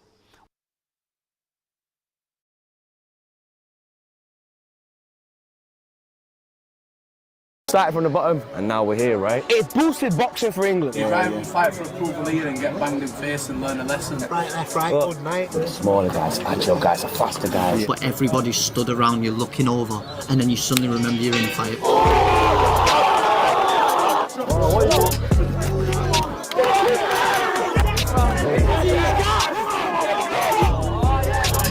Don't give him fucking time, what are we doing? This is what we do in 3-5. You find yourself when the pressure's on. Good afternoon, guys. I've made it to Stockport, just on the edge of Manchester. And today we're going to see what fighting in England is all about. Welcome to King of the Ring. Created out of a back garden in Manchester, King of the Ring provides an outlet for men and women to come and settle their beef with their fists. It was all started by Rem Diz, who saw the rise in knife crime and offered an alternative to the stabbings. In England in 2023, there were just under 50,000 knife crime cases, resulting in over 240 homicides, with sharp instruments being the most common method of killing in homicide offences. King of the Ring goes by the motto, put down the knife, use your left and right. And after learning about the work they do, I decided to come up, witness some knockouts, and see firsthand what King of the Ring is doing for the community. This is their story. Literally, mate, I just was sat there on the couch. People were fucking getting stabbed in the area more and more often, and thought, how can we make it like the old school way, which is literally use your fist, settle it, and everybody gets to go home. And just thought, you know what, why not try something yourself? And made this. First one was all right. Obviously, it was locked down, so it was a bit quiet anyway. So a lot of people had nothing to do, so they came, and then from there, traction just went, and now we're at this stage. So I know you started it because of knife crime. Like knife crime's like a really big thing in Manchester at the minute. Like 100%. It's getting worse and worse. Probably one like the worst cities for knife crime outside of London. Isn't it? No, 100%. Yeah, that's literally it's them type of stats that make you like realise like, wow, what's actually going on in my city? Why is that kind of thing like? Why are we on the uprise? And it just makes you think, wow, well, me personally, I want to get involved and try and do something. And have you seen like a big change, like from bringing the fighters in, as some of them had beef or something? And yeah, no, 100%. I'm not ring? going to name names, but yeah, 100%. There's people that have lived that life and they've come here and now they work and train. That's it, you know what I mean? They've switched it up, so yeah, I feel like I'm doing something. What kind of fighters can we expect today? Like some new fighters, some experienced fighters? It's majority new, but they are all quite experienced. You might have like a few novices, but majority of them have all had a fight or two. Got a beef match, obviously, so it's going to be explosive, mate. Yeah, I've seen you got a medic as well, so it's all pretty safe. Yeah, 2 medics, mate, qualified. Obviously, we've got to make sure fighter safety is the first thing for me. So as long as they're safe, the show can go on. We are the medics, yes. Yes, the lead medic is Shauna, which is on my left. I just don't put. And I'm the assistant medic, but yeah, we do the hand wraps, make sure they're all fully healthy, fully checked over, no breathing conditions, allergies. When they're fighting, what are you looking for to like stop the fight or something like this? Any dizziness, if they're wobbly at the legs, major cuts on their eyes, eyebrows. Just any if they've took some power blows, yeah, if they've took some major hits. We'll only let them take so many. So sometimes you might see me stood there with my fingers out, and obviously each hand represents a fighter in each corner. Okay. So if I see that fighter, say in this corner, so I'll use that hand. I'll let them take so many blows to the head in that particular round. Yeah. If they're disorientated in any way, then we'll stop the fight. So enjoy the show, and yeah. Nice one, mate. Okay, then what kind of like practice have you had like leading up to the fight? Training, sparring, boxing. Is it? What, you go to like local gym or something? Yeah, do all that sort of stuff, yeah. Wicked. What's your prediction? Knock them out. Yeah. Nice. Right, good luck. Thank you, cheers. What do you think like King of the Ring is doing for the community? Obviously, like especially in Manchester, there's loads of knife crime going on. Put your knife down, don't you? Get in the ring, enjoy it, have fun with it, shake hands after. Exactly. Better than someone's life getting stuck in it. 5 years ago, 10 years ago, you used to have it out on the field and everything else like that. So stop being a bitch with a knife and come down here and put your hands up. You know, you get people coming in from all backgrounds, drug problems, prison problems, just anything, you know, any sort of mental health problems, basically. They all can come here, they can let off some steam. It can either stop them from going back to prison, it can get them off drugs. Putting the weapons down. Putting the knife down. Yeah, because obviously, it's all weapon related. Yeah. So, you know, we'd like the lads to come here and fight fair. It's all right, you know. I think the man them are just getting their hands together instead of backing out over shit. And they're fighting like men. I respect it. Yeah. You got to. Doing the right thing. Obviously, you got beef with this guy you're fighting today, but like once it's done, innit? Yeah, it's done. Touch gloves, sorted. Exactly. Yeah. Cool. Get in the ring, settle it, and then good, innit? Right, left, right, But good night. they all know we're doing it, we're getting it in. And that's the whole point of King of the Ring. Yeah, exactly. Because obviously, knife crime in Manchester is getting worse and worse. Have you experienced anything yourselves like first hand? I have. I've been stabbed before, but that was back when I was in Yorkshire. I've been glassed as well. So yeah, the crime's bad for the weapons and the glasses. You know, all I can say is, guys, just put the weapons down, man. Come and get into the ring. Yeah. See what it's like to fight a real man. And that's how we do it. Boys can shoot guns and stab, but only men fight, and that's how we want to. That's what we want to show to the people, man. We're not boys anymore. We're men, and we want to. We're humble guys. We like to look after one another. So join the groups, join the crew, join the fighting clubs. Hopefully, we'll see you soon. I just wonder why aren't the councils and other people getting onto REMS? Why aren't they trying to help? Do you know what I'm saying? Spread the message more and all that. That's the only thing I do wonder, and I just think it's just a little bit ridiculous because a lot of other people are getting, if you want to call it, clout and all that kind of rubbish. And one, they're not really spreading any form of message or doing anything. And then when you find someone that's doing something for the community or at least trying, it's like these big platforms, all these other people don't give a fuck, and it's just like, yeah, so what the fuck are you doing your shit for? Yeah, exactly. Something's better than nothing is a quote. Fits the situation. Yeah, definitely.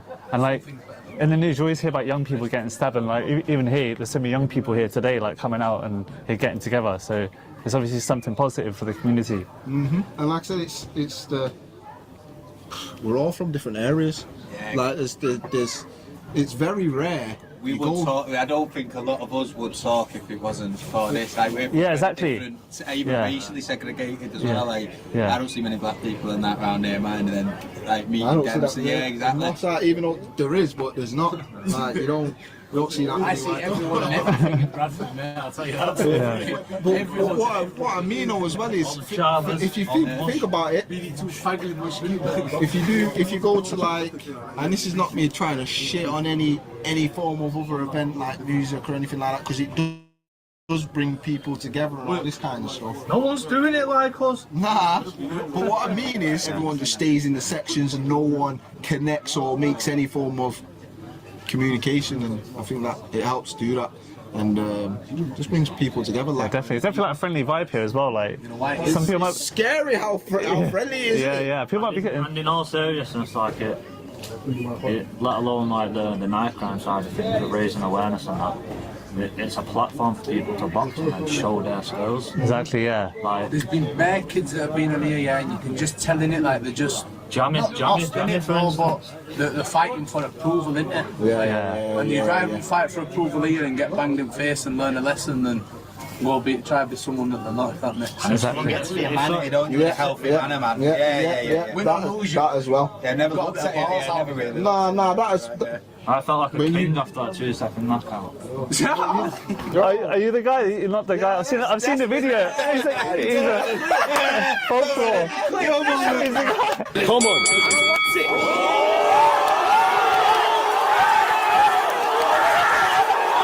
But it comes to me and I'm just there like that. In all seriousness, like.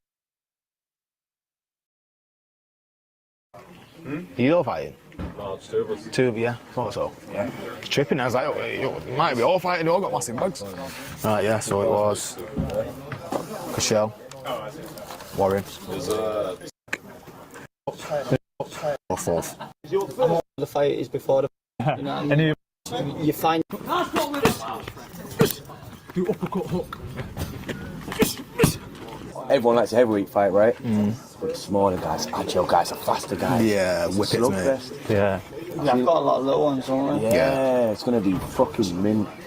Wait, some of these guys look quite young. What's like the kind of age range you get from here? It's 18 up in it. Yeah. 18 up, yeah. Unless you've got a parent's consent. Be 17 with parents' consent. Yeah. But Toughest kid I fought was 18. Yeah. One of them, yeah. Who was that? Price it. Was he 18, yeah? Yeah, he was 18. Fucking animal. Oh, Sam? Traveller kid. Yeah. Fighting since he was 9. Yeah. Bloody hell. But do you find when they come in with no experience, it's more like entertaining because they just go all out, or? Sometimes yes, sometimes no. You Yeah. have that fight or flight reaction, don't you? Yeah.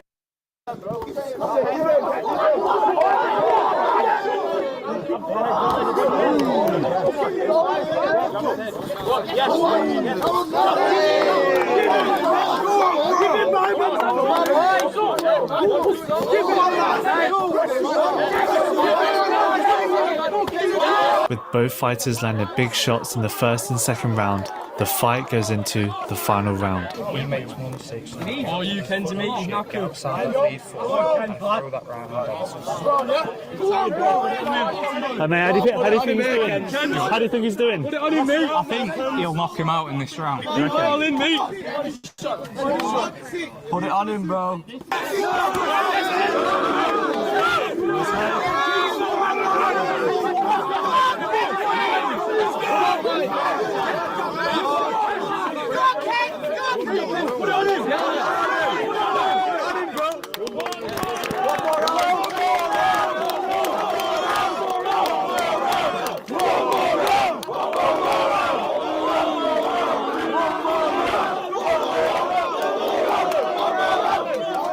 People are calling for one more round, but I think he's pretty tired. You could win for that. Good fight, lad. Close one. Winner with this one. Draw.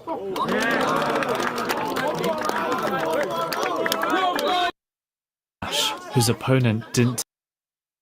Yeah. Yeah, definitely. All right, well done, man. Well done. Hey, Chester, Flash CH, check my YouTube, man. Sickest rapper in my city, man. Biggest and best.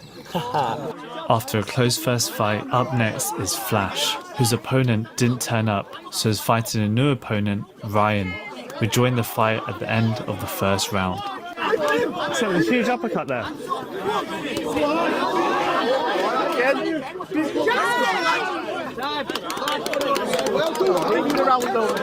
I've got dough on you, so come on.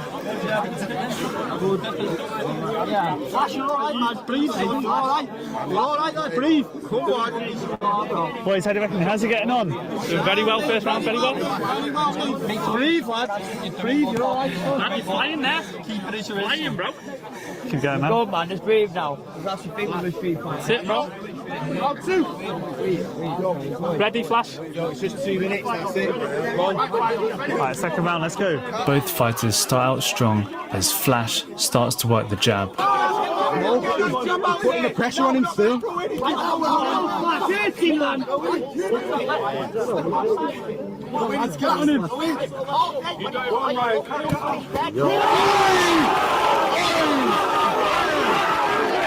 Whoa, crazy knockout, right, guys. It's all right. Take your time. Fucking hell.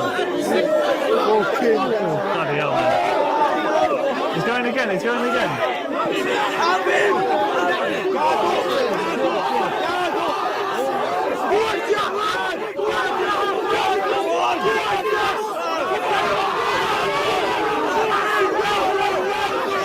After surviving a huge knockdown, Flash makes it to his corner. This round. Go on, in this round. This is what we do in street fights. This is what happens. Yeah. Get up now, son. Take your time. Like that.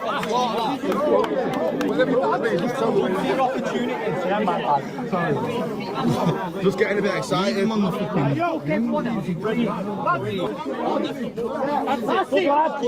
him up, pick him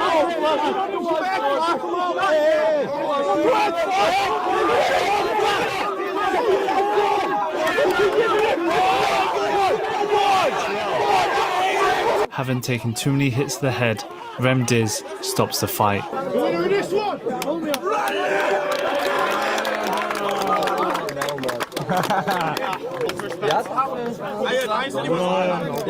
well done, boy. That's what it's all about, eh? That's what it's all about.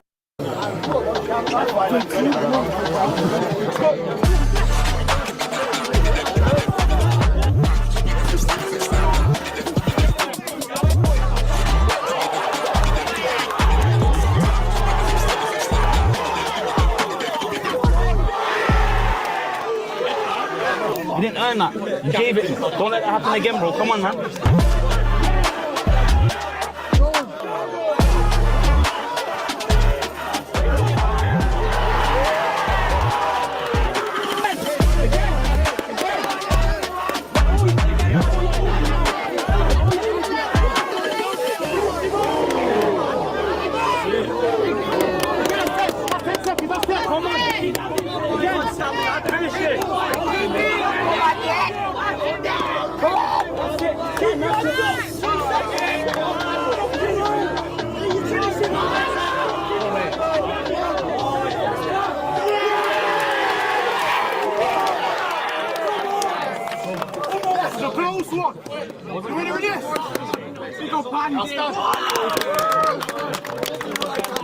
Alright, solid fight, mate. How do you think you got on? It was tough, but I'm ashamed of myself. I feel like I can do better. I know I can do better. Yeah, but that last round you let it all out of the tank, I reckon. Like, yeah, didn't hold back. I know what I can do. I know what I can do, and I never let it out enough. Proud of your performance? Yeah. Still proud of your performance? No, I'll have to watch it back, but no. No, I know I can do better. I thought you were solid, mate, I'm honestly. trying to be the best in this thing. You know what I mean? And there's kids out there that I know are tough. I gotta be ready for him. If I can't handle him, I need to turn it up. I just need to turn it up. Well, you look sharp to me, mate. Thank you. Did a good job.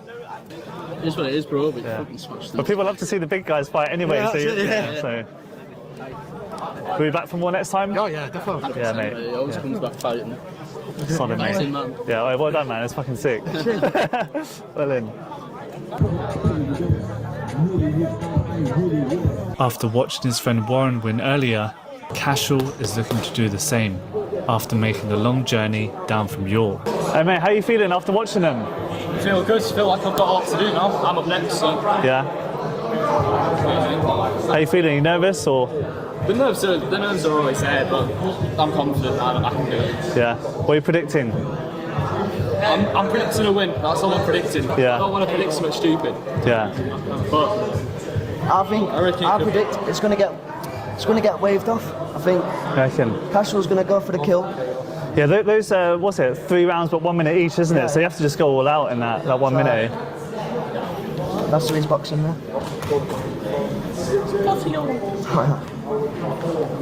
Knockout, trust me, he's knocking them out. Yeah? He is knocking them out. Alright, prediction, knockout from the boys. Come on, bro.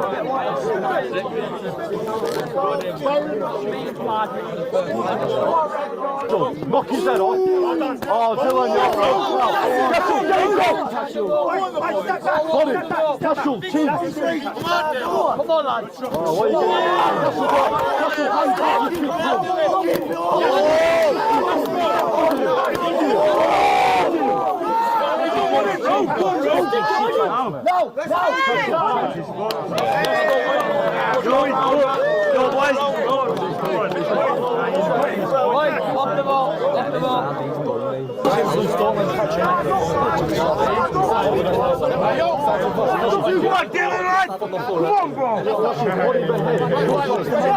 Just get him in the soul fights, Cashel. Come on. There you go. done. He's done now, bro. Boy there. Go to the body, bro. Castle, keep your hand on the body, man. Uppercut, Dylan. Knock him out, come on. Pop his arm over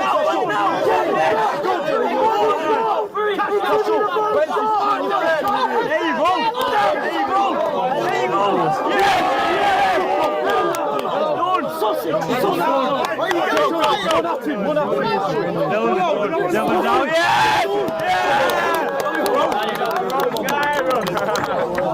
Mate, so the fight, how was that? Brilliant, mate. Honestly, couldn't have gone any better. I started too fast. His first appearance on King of the Ring. Is this your first fight, or? Yeah, first fight. Okay, yeah. Who's the guy you're fighting? Has he fought before as well, or? I don't know, bro. He just looks like a bodybuilder. He's getting knocked out. Yeah, you're looking lean and strong. Goons, man go anywhere we go. Look at my man following my thing. Come on. Look at me. Behave. Don't do that again. Big wife for that. Why you come out in the same colours? Wife for that.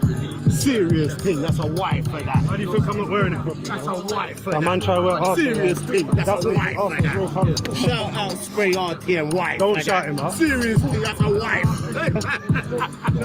Remember, 1 minute.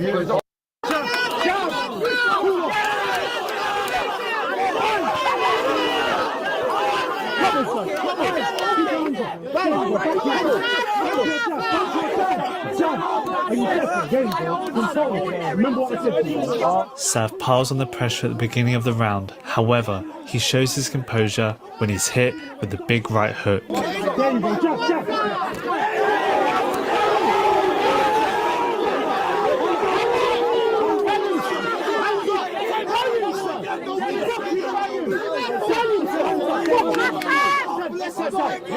Last time, wait.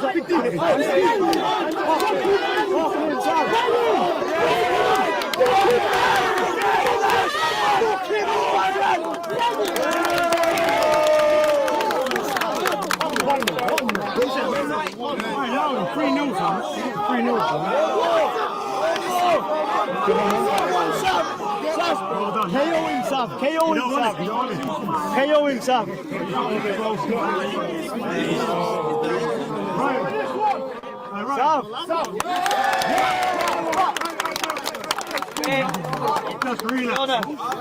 He's in. Go on. Sit. Come on, buddy. Sit. You're good. Sit. Come. All right. You're good. Next. Yeah, and after that, bygones be bygones, man. Bygones be bygones. I genuinely have a problem with the guy I'm fighting today, but I don't have to stab him. Don't have to kill him. We can.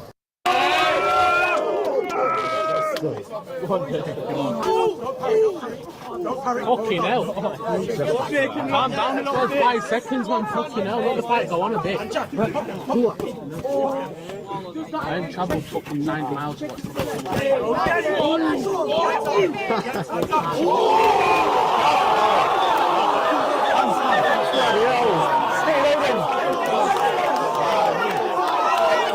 He's gone.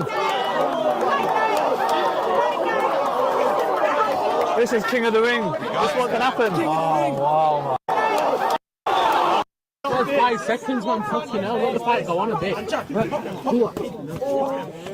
I ain't travelled fucking 9 miles.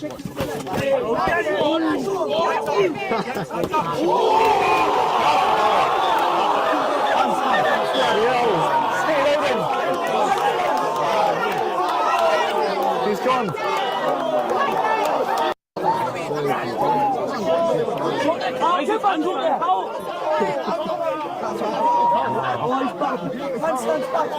Crazy, eh? He was out. Yeah, he's on the floor. Walking out.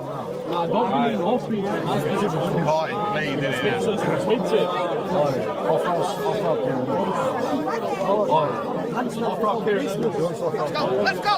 What? He can't carry on, no? Bloody hell, that was like a 20 count. Oh my god. Here we go.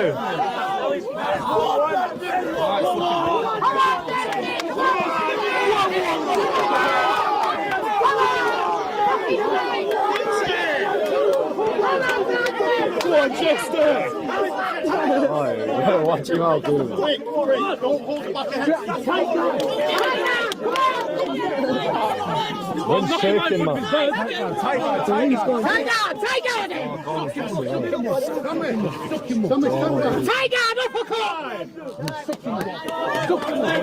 Oh, crazy first round. One knockout, but he keeps going. Come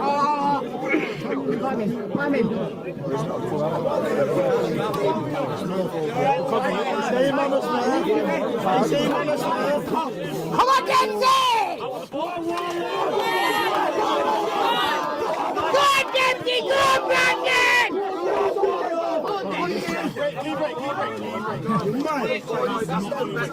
Come on, tight guard, move that head. Faster, pound. I just want to say no faster. Come on, Marlon! Come on, Brandon!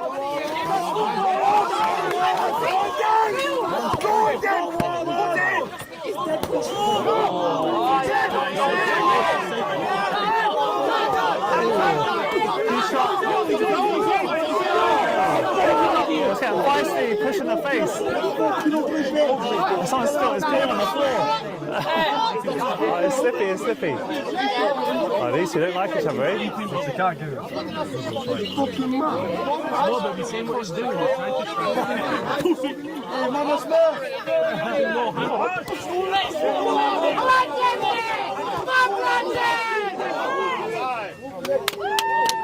Poor man, they're letting it go in this one. He's taken a few hits. Come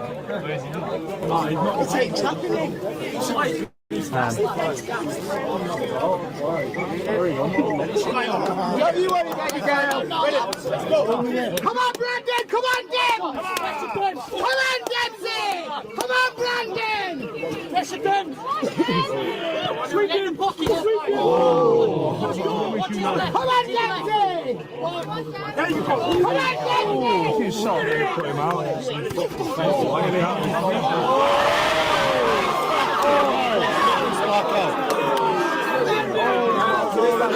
Jesus Christ. He's done. No way! Shit!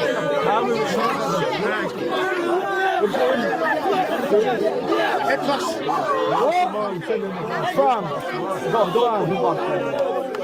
Bloody hell, that was bad. What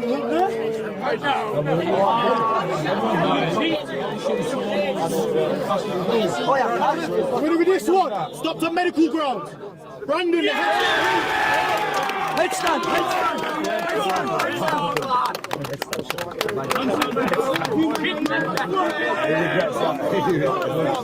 Next, we've got Ken and Lucian!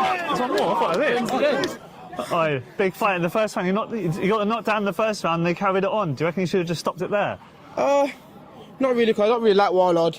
I don't feel bad for him either. It's the fight's over now, but he's still a trash talker. Yeah. And I knew the results from the start.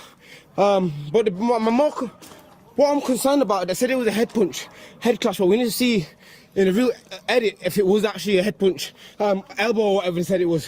Because I felt a clean hook came. Yeah, in real time. My mate's got a clip of it, it's a clean left hook. So, all right, well. In real time, yeah. Clean left hook, that. Yeah. Thank you, yeah. Thank you, everybody. Big up to Rems for the event. Very good, very, very good crowd today. Very respectful crowd. Proper, decent people. Big up to Manchester, yeah. Will we see you again? No. That's it. I only came for one, unless Warlock called me for another one, I will. But yeah. So, but no, I'll come to see. I'll watch the events, but I'm not fighting again. All right, good to see you, mate. Well done. Thank you. Bye. Bye-bye. Well done. All right, guys, there you have it. That's what can happen in King of the Ring. Fight, go home, but at the end of the day, the beef is squashed. And now we're going to watch the final fight. Let's see what it's all about. Having fought earlier on the card, Kenzie is up next after Lucian's opponent doesn't turn up.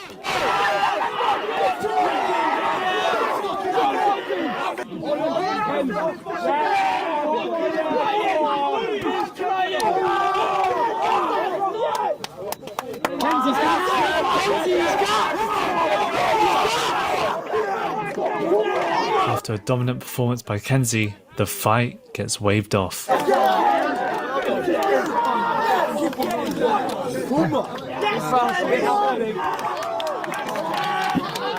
Hey, mate. Solid fight, solid effort, mate. How'd it go? Alright. I just got knocked a bit dizzy and then that was it. Happens it. Anyway, stepping into the ring.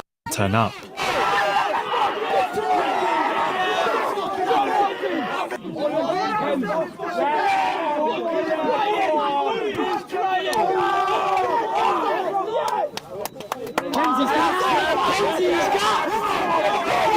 So hold my head up high and say, I did myself proud. Obviously he did himself proud, he won the fight, but if I'm brutally honest, that's all that matters to me, as long as we do ourselves proud and all the rest of it. Exactly, at the end of the day, when you fight, it's done, innit? And then on to the next one, bigger and better things. His day on my day. Yeah, will we see you in the ring again? Of course, this is what I'm saying. I've won, what, over 10 fights. That means I've made over 10 losers, so it's only fair that I feel this feeling once or twice. So it's one of them, innit? I'm not quite there, but till next time. Exactly, alright, well done, mate. Till next time. Yeah, of course, mate. That's it with me, it is what it is. Always, I'm back next month. That's stupid. You should be. Time out. Because he enjoy it, not because he want to check. You're wrong. I'm here because I like I to enjoy check. it. Wait, time out. I'm here because Time out. You're lying. I'm not serious. I don't need to Before check. you lose your control, No, just you say stay you do your focused. like you say, do your So homework. here, listen Do to your me. homework. I So work here because I enjoy why don't you it. listen? I work here for free. Who could work? Would you ever enjoy being a slave? The world's most dangerous morning show, The Breakfast Club, is known for its lively banter and playful jabs among the host and guests on the show. While the hosts all make their fair share of jokes, DJ Envy gets roasted more than the others sometimes. In this video, we will highlight 10 times DJ Envy got pressed on the show, leaving us in stitches and wondering how he managed to survive the constant teasing. Killer Mike. First on the list is Killer Mike. Envy definitely gets put in his place. Killer Mike has made a name for himself as one of the most radical forward thinkers in hip-hop. However, it was one of these controversial viewpoints that caused tension between the rapper and DJ Envy. Are the worst teachers in the country. I don't agree. I'm here to defend teachers. You are full of I got nothing to do with that, too. My mom is a public school teacher. You full of In January 2019, Killer Mike stopped by the Breakfast Club to promote his new Netflix series, Trigger Warning. Throughout the interview, the artist touched on some of the socio-political topics addressed in his show. Yet, when the discussion settled on the educational system, Killer Mike and host DJ Envy found themselves on opposite ends of the spectrum. I don't care if I was a C student, I had a sense of pride that most black children didn't have because they were not in a circle of pride. The community was black. My teachers were black. They taught me some imaginary group of white kids I was competing with out there in the suburbs, and we had to do better, so they gave me purpose. So by the time I met white children, I was an equal. Right. You can't tell me my skin looked like poo. Word up. Why your skin looked like bird poo? What you talking about, lame? You know what I mean? Like, I was already prepared. But what I wasn't was unconfident. And DJ Envy took objection to Mike's theory, stating that a private school education afforded him the opportunities to take care of his children in ways not possible if he attended public schools. He then explains how he extends this thought process to his children. areas where we hostile at. See, that's a tough one, though. No, that's not a tough one. I'm going to tell you why. Why? Because, right, I'm from a place, Queens Village, where we had the first metal detectors on high school, right? So my parents made the option of not putting me in that high school, my zone school, which was Andrew Jackson, and put me in a school called St. Francis Prep, right? St. Francis Prep, I had to take 3-4 buses to get to school, but the education was way better than the education that was at Andrew Jackson. Not only was the education better, it gave me better opportunities by putting that school on my application.